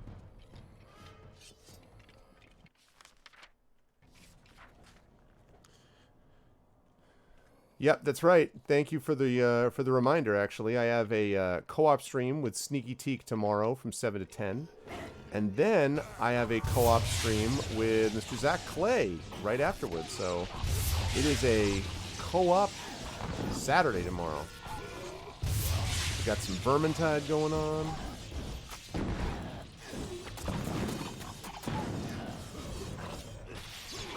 Shoot, die.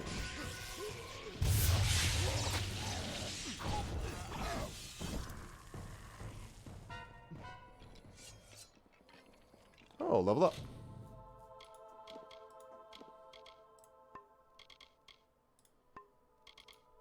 Okay.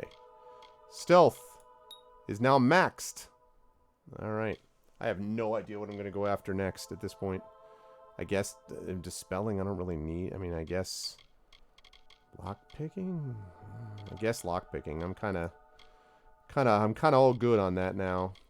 This is all maxed out. I guess I'll do this because I do have a staff now, which can do some damage, so I guess staff would be next, but okay, so I have 100 points. How many do I need for 109? So I think I'm like 2 or 3 levels away.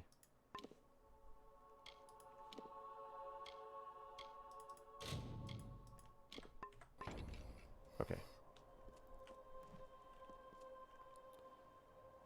Yeah, 109. It's cool. I'm getting there.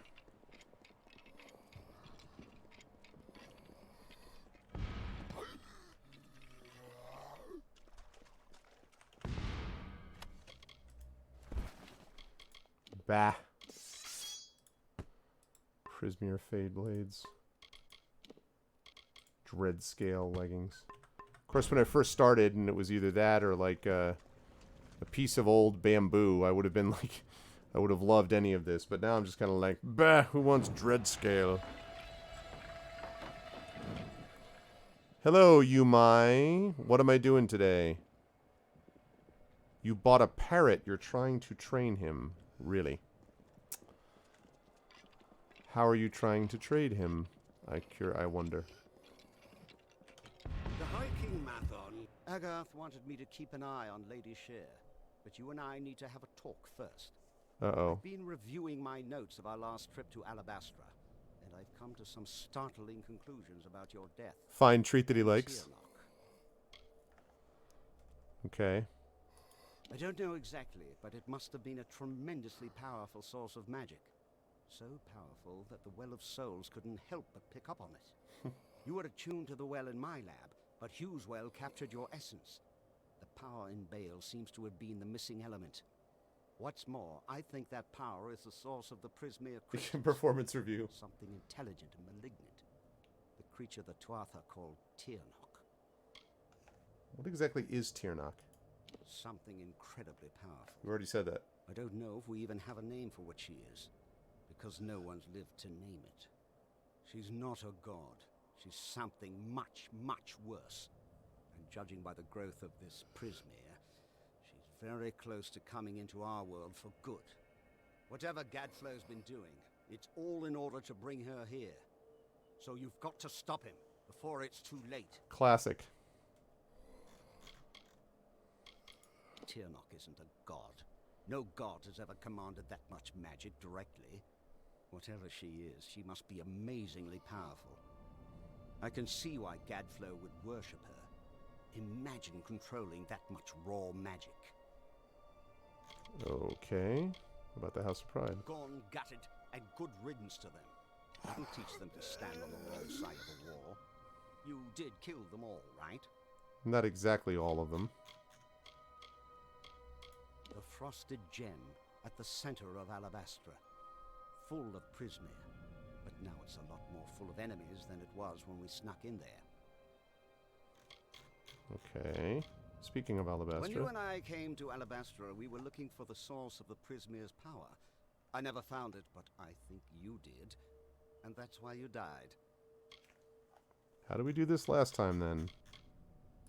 With tremendous difficulty. Even so, there weren't as many Tuatha here, and we used magic to keep us hidden. Magic which you provided, in fact. You never did explain where you got those fascinating little artifacts.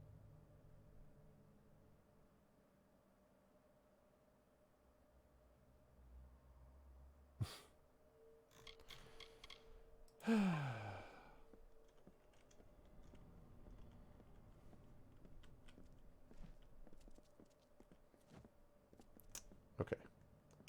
All right.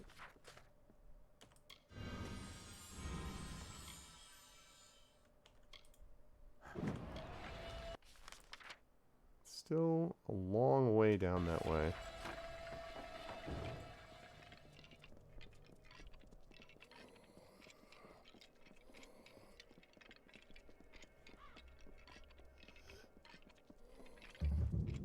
Ooh. Achievement unlocked. Cartographer. Nice.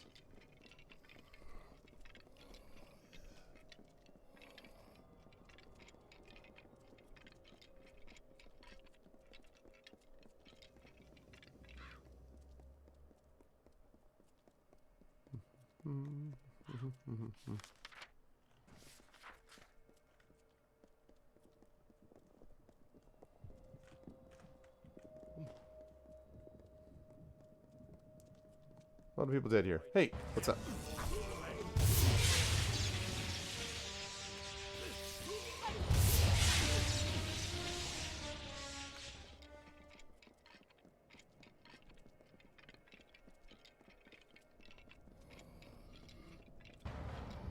Hi there.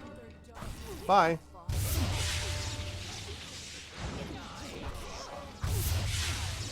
They've done a little less challenging and a little more attacking.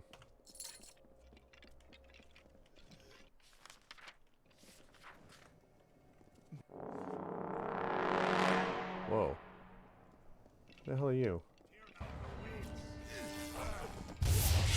Oh.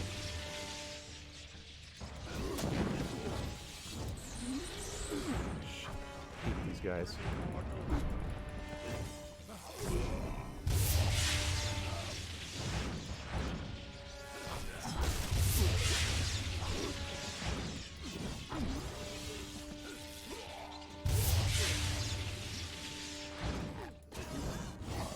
There we go. The skulls drop high fulging shine and coldly gleam in a precise line. For us who chew on hollowed bones, while alive we wail vapid moans. It's delight for us to feed, to feast, we the winter of the east. We the corpses in putrid bloom, we of decay and twilight gloom. Okay. We never halt our hungered wait. Hungered wait. Till spilled blood is on our plate. Charming. So come into our lands at night. and see an endless, wintry sight.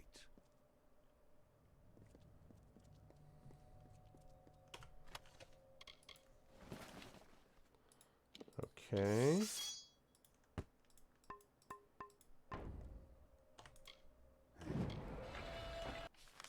How are we doing? We're like halfway there, I guess.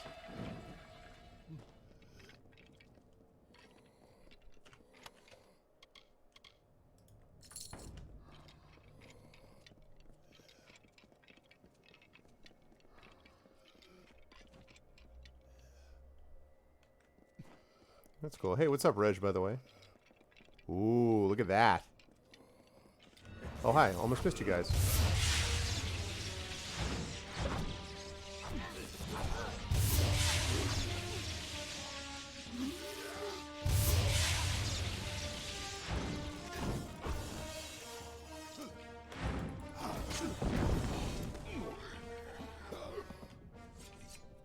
Okay. Man, this place is sizable. I know, right? Yeah, I was looking at parrots and about how long they could live. I was like, wow. Oh, another troll. Hi.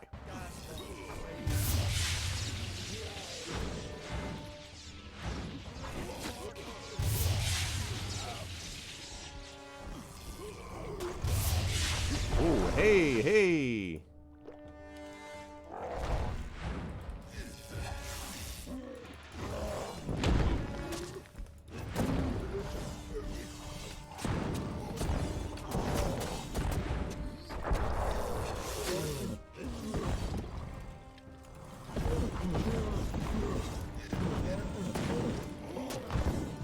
Ah, okay, so you're more subject to this.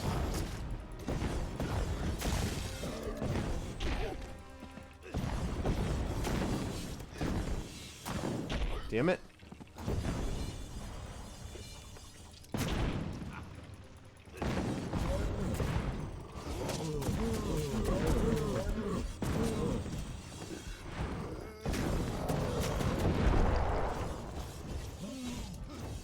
Whoops.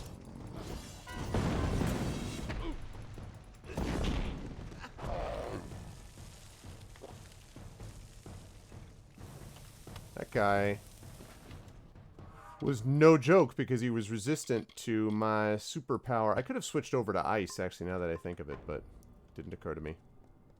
Excuse me.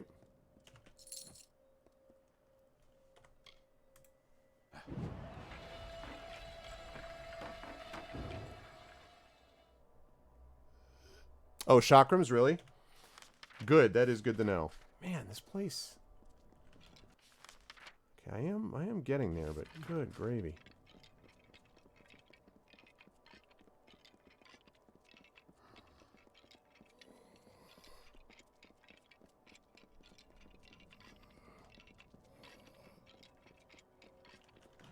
The anger festers in the heart, and perfectly you play the part of hero to the summer's west, bringing Tuatha to their rest.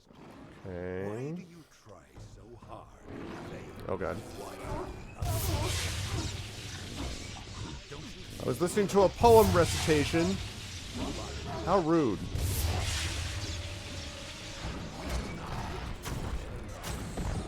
feed upon the iron rock, or walk again past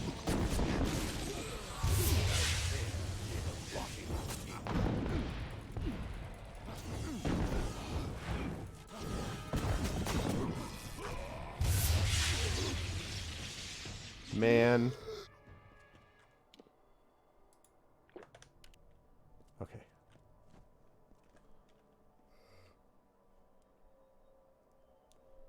$300 students all day. Yeah, yeah. I suppose.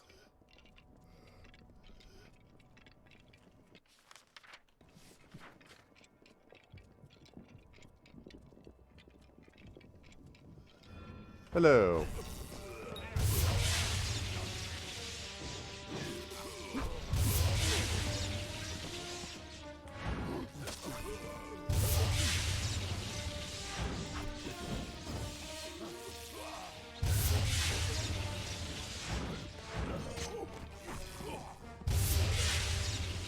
Hello.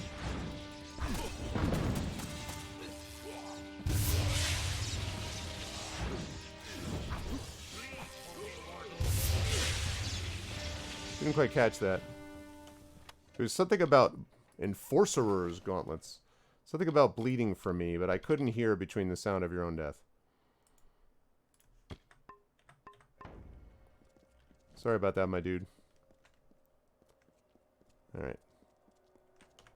Until one night, when nature changed its course, and Gadflow, like an errant thread frayed from the weave, took the crown from Mathon's head. A joke, he said. A joke. And the court swayed in laughter. For Gadflow's was often like the mockingbird, with many calls, but none of his own. He placed the crown upon his head, and smiling, took a crimson sword. He betrayed the Fae with a swing of his newfound freedom. Dang. Alright, does this give me...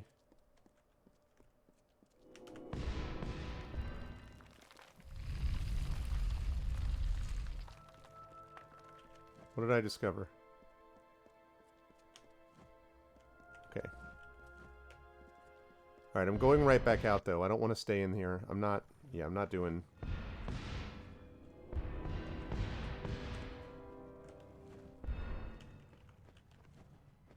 Wait a minute, wait a minute, wait a minute, wait a minute, wait a minute.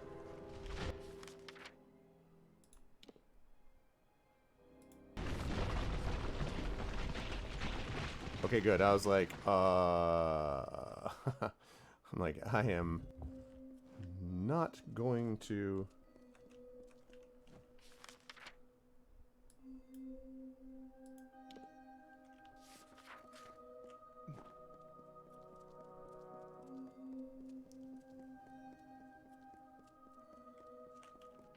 Okay.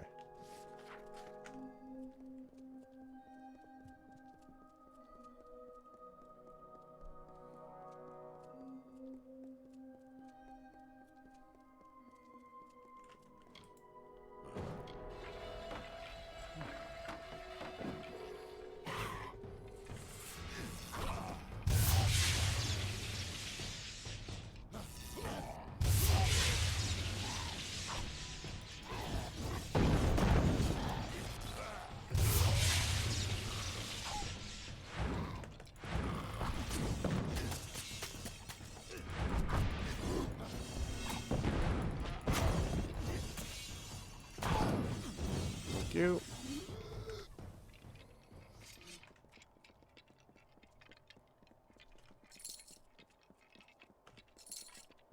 Okay.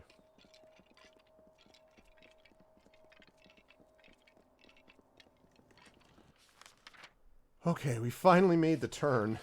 Didn't think it was going to take as long to get here. I just want to get there before I wrap up for the end for the evening. Oh god, hello.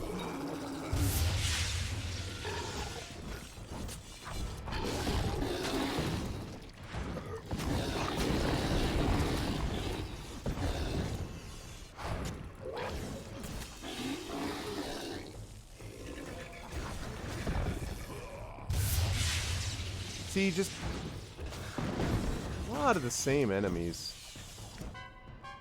A lot of the same enemies over and over again. Gloried stranger in our land, bringing death with the fate's own hand, filling the graves with corpses new, that feed the vultures, mortals too. Yes, they'll eat the flesh of the dead, and tear the limbs off, and the head. They only need the slightest lie to give them reason as to why. Their minds should be free from all guilt, and that is how your morals win. Continue, stranger, in our home, where demons tread and evils roam. For you are now a part of woe, blight, dusk, ruin, and living foe. Very dramatic.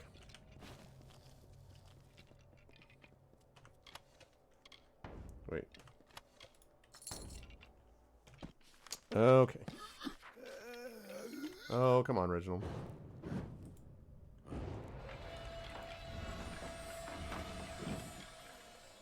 Okay.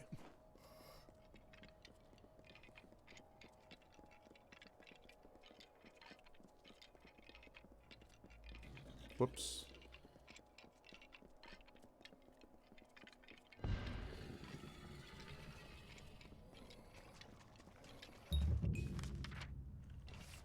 Ashmore. Okay, good.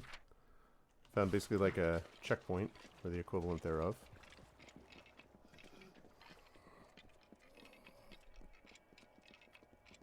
So, I mean, if you just like... Whoa.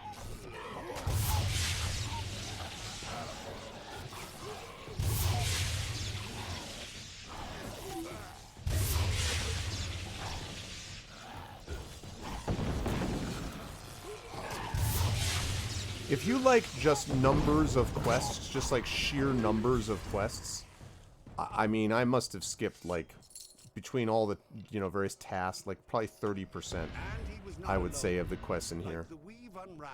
So it's a big, there's just so much going, there's so many things in this game if you just like just pure numbers. Mortals, the Tuatha Deon, were no longer the solemn Fae of the East.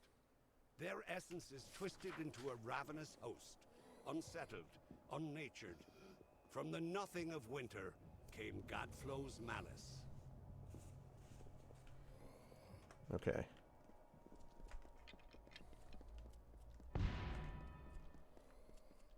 Hello.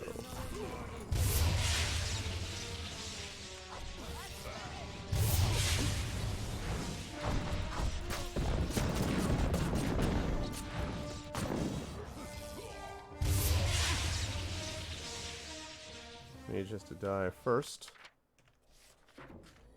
Whoops. Oop. That was a mistake. It's okay though.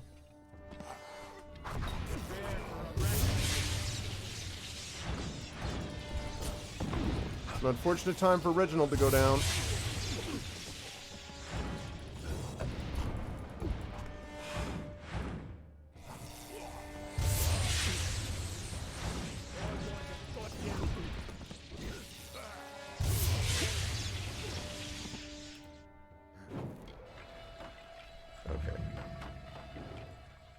Eventide, oh, they run like butterflies.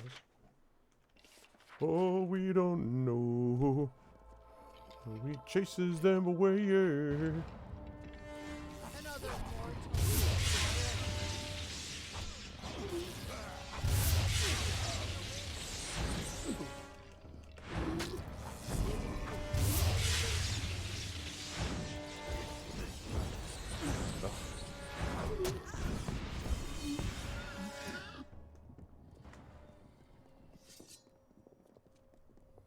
Alright, we pick this one up. If you were here, then you were sold to the putrid lands of the old. Oh my goodness. Your lost I feel like this last section has been a little... crumbled ash will your bones. Little tedious, frankly. There is no hope left for your life. Wielding hammer, sword, or knife will not save you.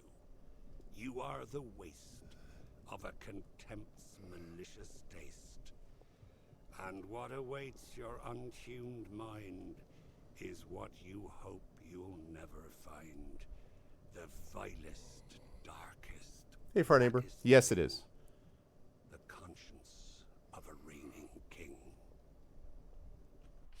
Alright. Oh, crap.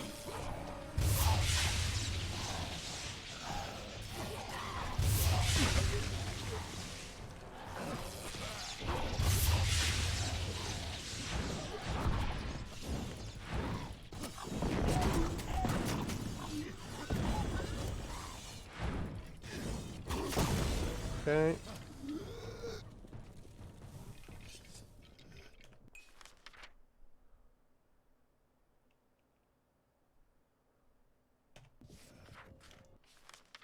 Okay.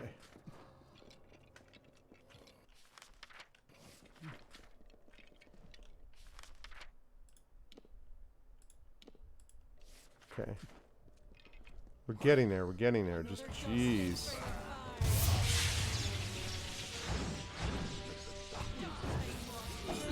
Oh. Come on, come on, come on, come on, come on.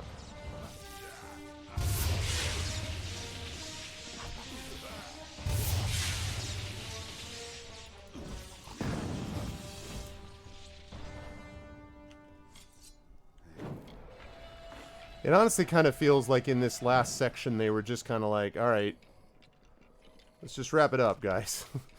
And, like, so... just a lot of people that are just kind of...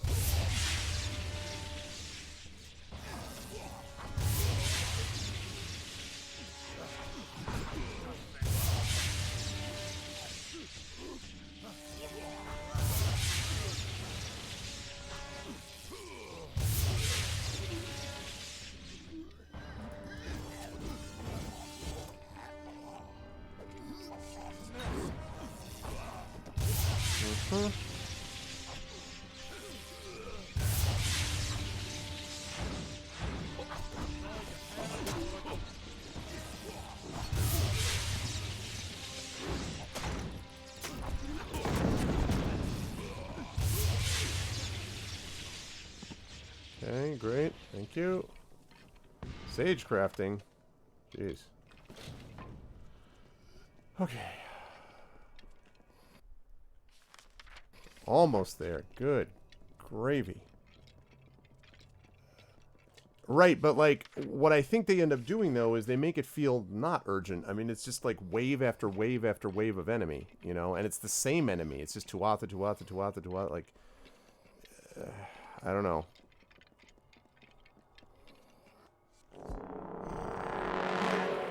Another one of these trolls.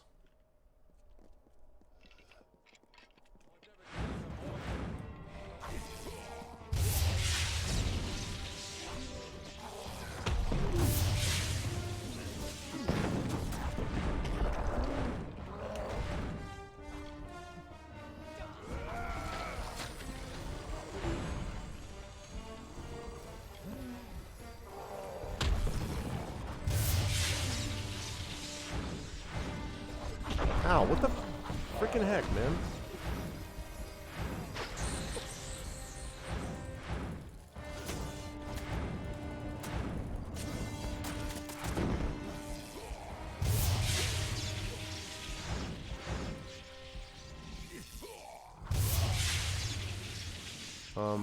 Where are you going?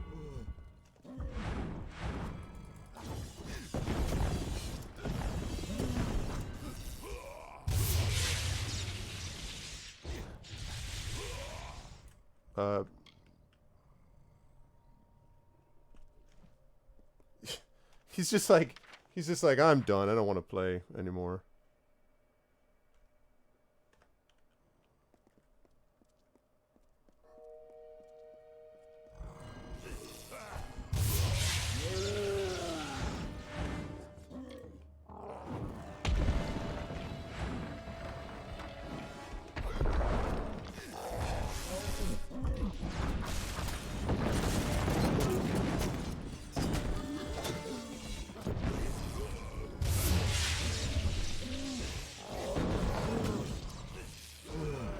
That was weird.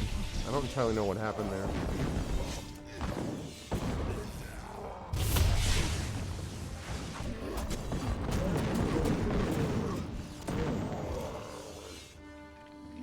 See ya. Okay. Alright, we're almost there. Good gravy. A flock of crows. Yep, a murder of crows. For some reason, I always remember that in part because I used to remember that when I was a kid because of the song by Sting from Soul Cages. All this time, fussing and flapping in priestly black like a murder of crows. And I always thought that was really cool. Yep, murder of crows.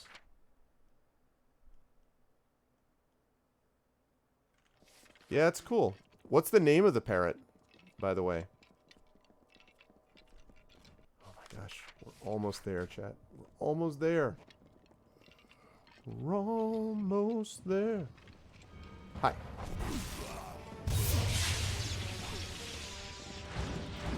Oh, look.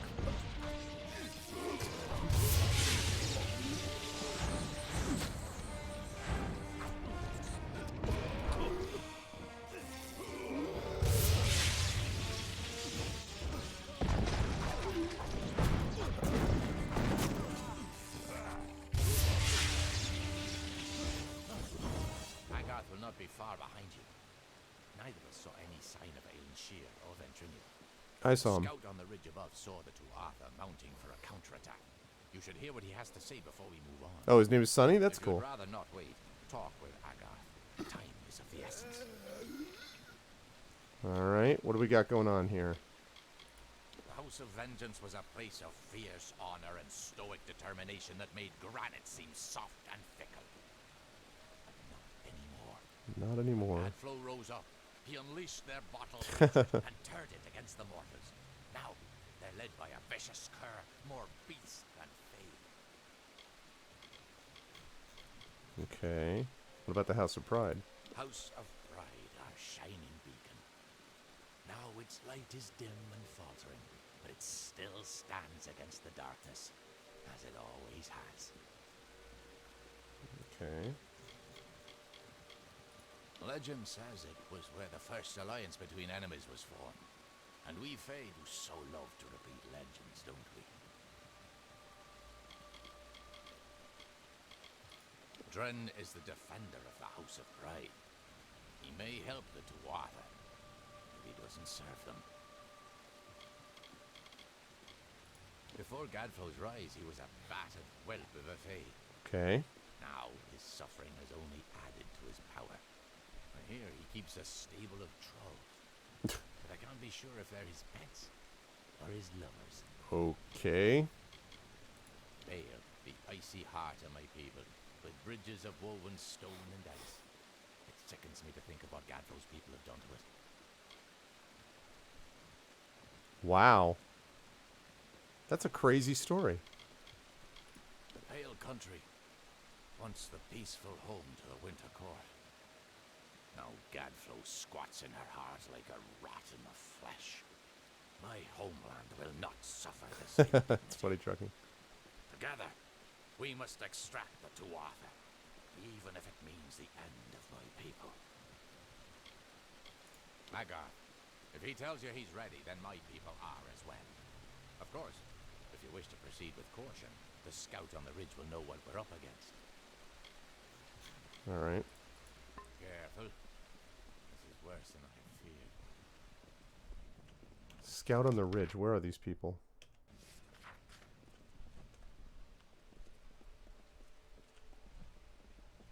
There you are.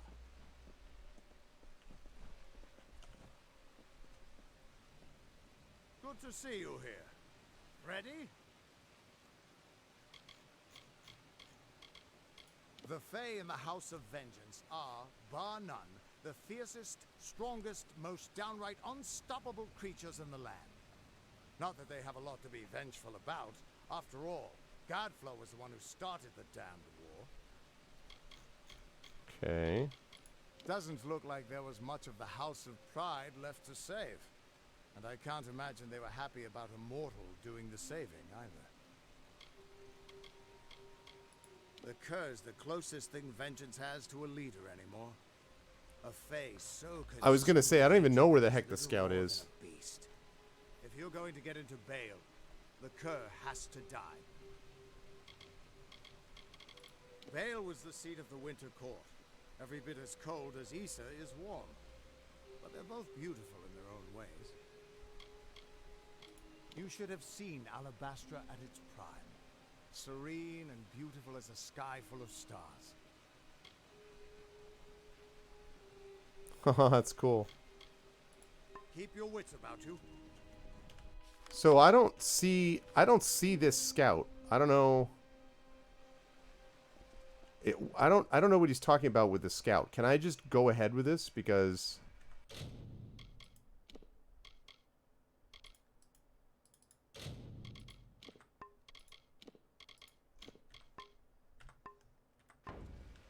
Path in your right.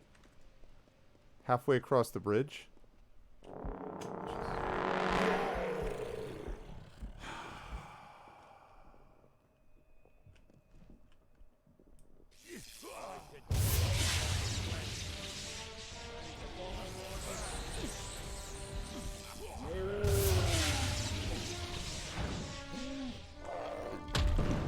Ow.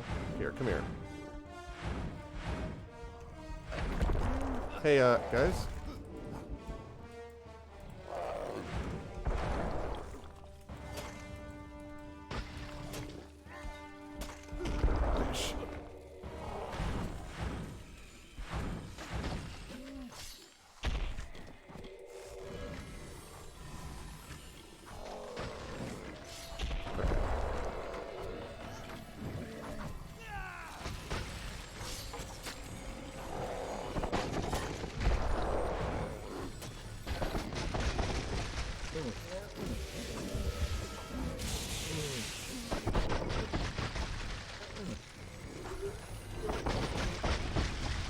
Staff.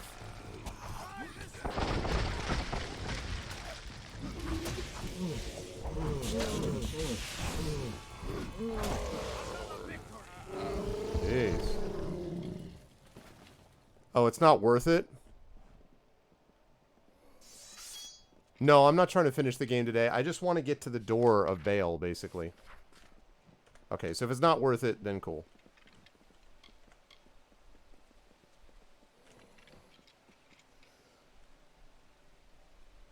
Good to see you here. Ready? I am. But there hasn't been any sign of Aelin Shear or Ventrinio. Damn it all, I knew we couldn't trust her. I sent Ventrinio to keep an eye on her. He was sending me messages until recently. But there were fewer and fewer as we've gotten closer to Bale. I mean, I just ran the whole way up. We need to get through the House of Vengeance and kill the Cur. And we'll have to do it without them. He's the closest thing Vengeance has to a leader anymore. A face so You told me that already. You're going to get into Bale. But no, whatever Gadflow is doing in there, it's growing with every wasted minute. Even if Aelin didn't betray us, we don't have time to wait.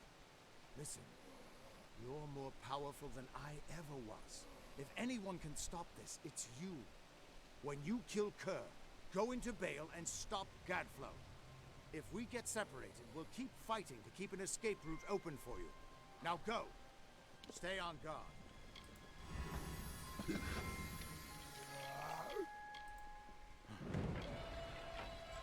Okay, let's see. Alright. Let's see if I can at least... I just want to get to the door. I just want to get to the door.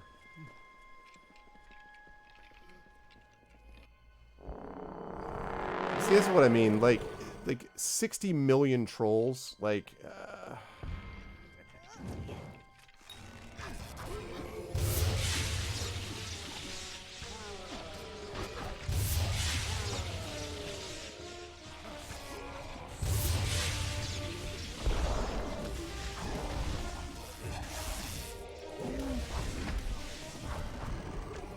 Oh, shoot.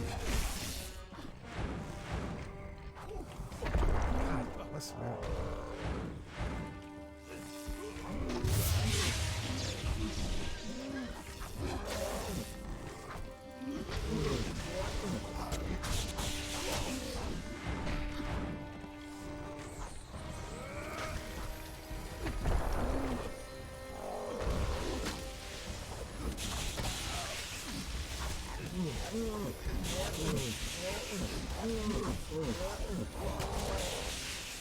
Jeez Louise.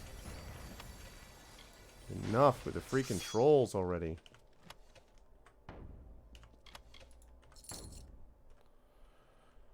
Okay. Well, right, and it's just like, again, it feels like busy work, you know? It's like, I get it, right, okay, good, lovely, wonderful. You're just kind of like, come on, man. Finally, freaking the city. Jeez.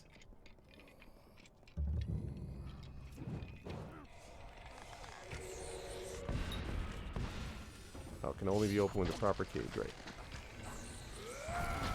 Whoops. Okay, good. So if I kill these people... What is he doing? Looks like this is it.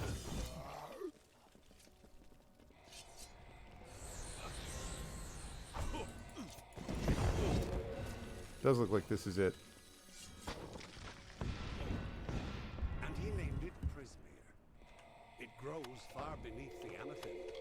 It pierces the world, and the blood that flows from these wounds. Come on now, get rid of these last two Wata. Let's go.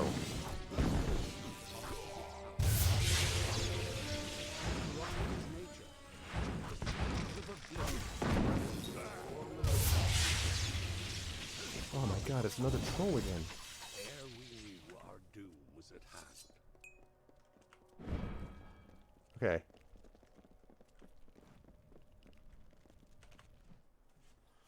Bail! Oops. Okay. So. Finally made it inside Bail.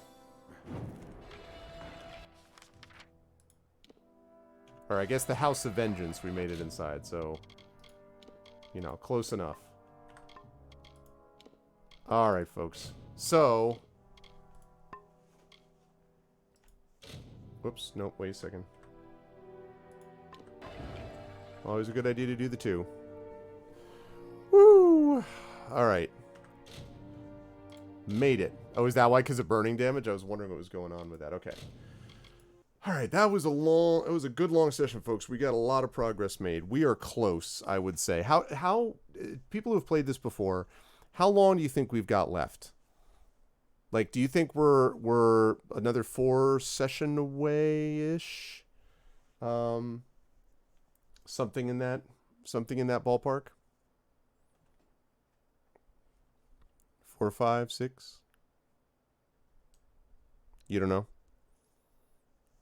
What do you think, Truckin or Rudnell? Both of you having played this before? I'm just curious. Definitely not more than 10 hours? Yeah, I mean, my hope, I would love to get this done in 1 to 2 more sessions. Just because I want to do this, and then I want to do Never Alone, which I've already did like half of. I have 1 more session of that.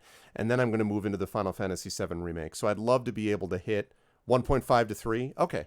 Because I'd love to be able to hit Final Fantasy VII Remake by the end of the month and then be focusing on that for a while. So I'm looking forward to it. Okay, cool. Yeah, I mean, I had a great time. I've been having a great time with it. Don't get me wrong. But I do feel like as the pacing comes to the end, I feel like I'm now like, let's go. So yeah, so we'll see. Hopefully we'll be able to pick that up. But I've been having a great time with it. So, but that is going to do it for me, folks. I got to rise up on out of here because I have a lot of stuff that I'm going to be doing tomorrow. Again, for those of you who missed it, I have got a bunch of streams coming up this month. The schedule is pretty well set, although there's a couple of like moving parts that'll have to move around. We'll see. But one thing for sure is that I've got a co-op stream, which is going to be happening tomorrow.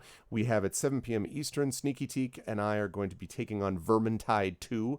So if you want to see a lot of, vermin and us taking them down with magical fantasy world stuff in the world of Warhammer, you'll want to check that out. That's from 7 to 10 p.m. Eastern. And then at 10 p.m. Eastern, I'm going to be playing a game called Whoever, Where We Were, Here We All Are Together. What the heck is it? Here We All Are Soon. It's something. I have to, because he just told me about it and it sounds cool, but I'd never heard of the game before. It is We Were Here Together. That's the name of it. So I have never heard of that. So we're going to play that tomorrow. Some kind of like a 2-person puzzle game, myself and Zach Clay. And then Sunday, we have hopefully Soundclash the Clampdown. Then Monday, we have Grumbler's Guide to Temple of Elemental Evil. And then Tuesday, right back into some Adventures of Middle-earth and finishing up The Witcher 3 Wild Hunt Blood and Wine. So that's what we've got going on. Good night, Rogan. But thank you, everybody who was here. I hope you folks enjoyed it. If so, I hope you'll follow the channel. Check out the YouTube with !RVTube, the Discord with !RVCord, the Twitter with !RVTweets. Website is arvanellarod.com, and you can find all of that You can find all of that at arvanelleron.com.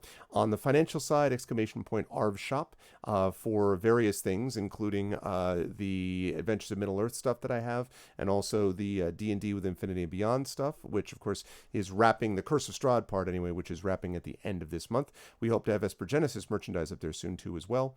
!Arv Treon is that Patreon right there.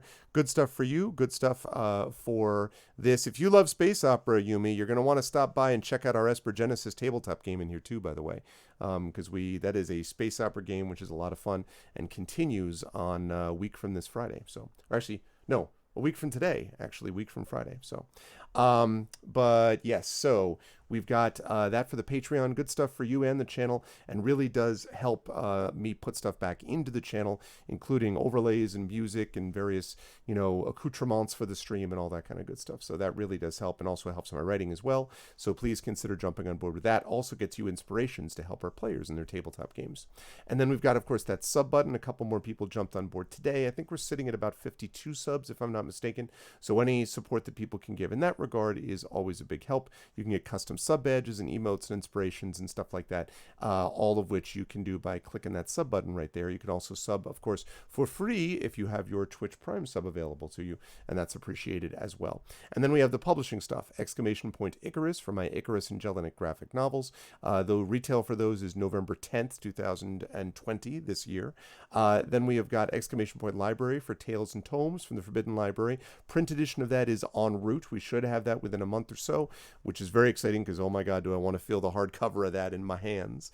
And then we've got, thank you, Yumi. I'm glad that we had some good discussions about the parrots, and that people in chat were able to keep having some good discussion about that too.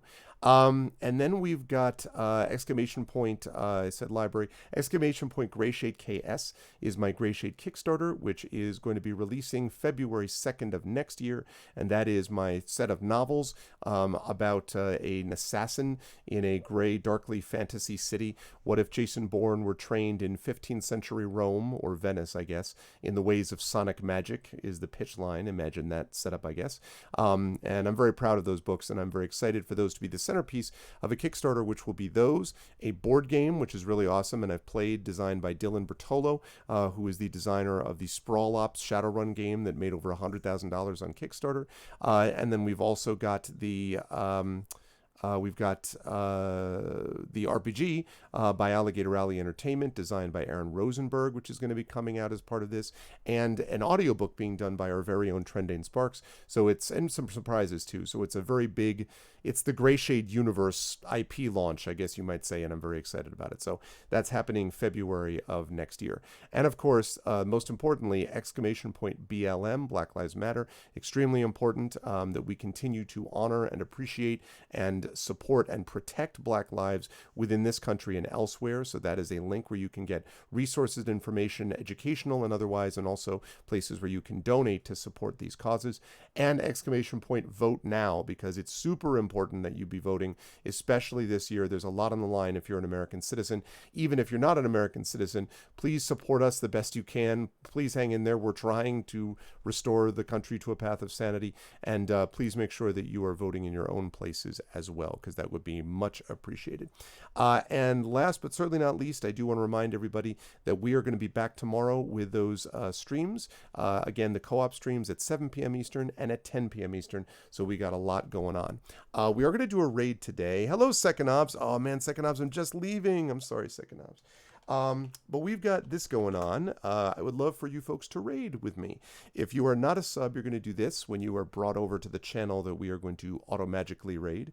The Arvanets have landed, followed by Twitch raid. Yeah, I think it's the best group of viewers. I think it's the best chat on Twitch, honestly. I don't know many other chats. Let me just say, before I go on with the raid stuff, I don't know many chats, many communities that could have had someone come in and ask questions about parrots and engage in this like half-hour-long conversation with all these awesome facts and tidbits and info about parrots. I know a lot of chats that would just be like, whatever, lol, Craigasm, Kappa. Like, I mean, I know I know a lot of chats that would not do that. My community, my Arvanauts are amazing. These people are great. So thank you so much, Arvanauts, for being awesome as always. It's really an awesome community, and I hope you will be around more, Yumi, and can join that community. But in any case, so stick around for that raid. When you're brought over, you'll do the Arvanauts have landed, followed by Twitch raid, lowercase Twitch, uppercase R, lowercase AID. If you are a sub, that's not it. If you are a sub, you're going to do this. The Arvanauts have landed, followed by Twitch Raid, and then Arvany Roar, ARVANE, uppercase R, lowercase OAR, and Arvany Hype. I need to stop doing that, because what happens is I do that, and then all of a sudden Arudinel puts out this like crazy tier 1 sub, because Arudinel is like way too generous all the time.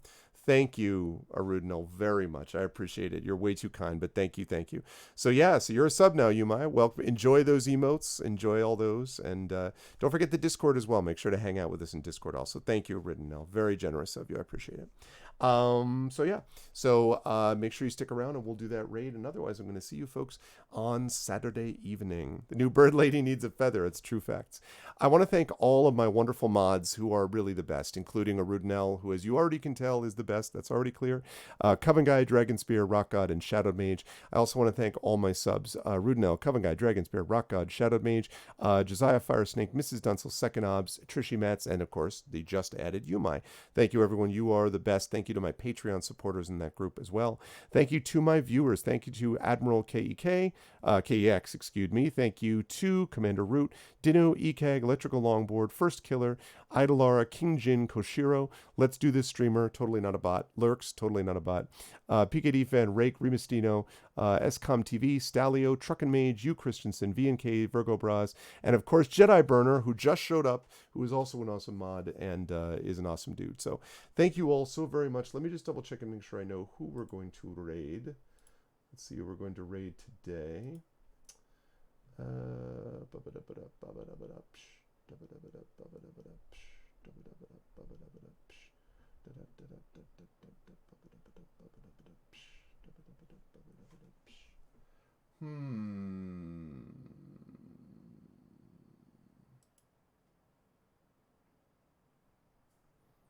think I see options. I think I know what it's going to be.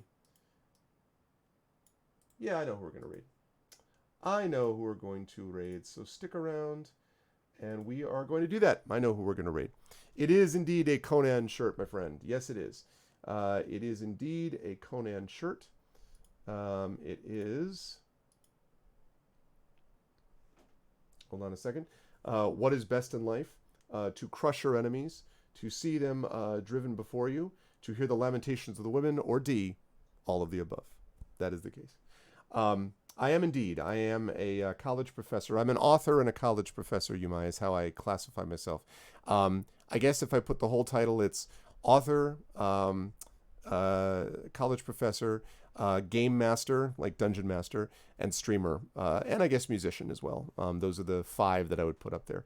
And on the personal side, I am a father and a husband, and very pleased to be both.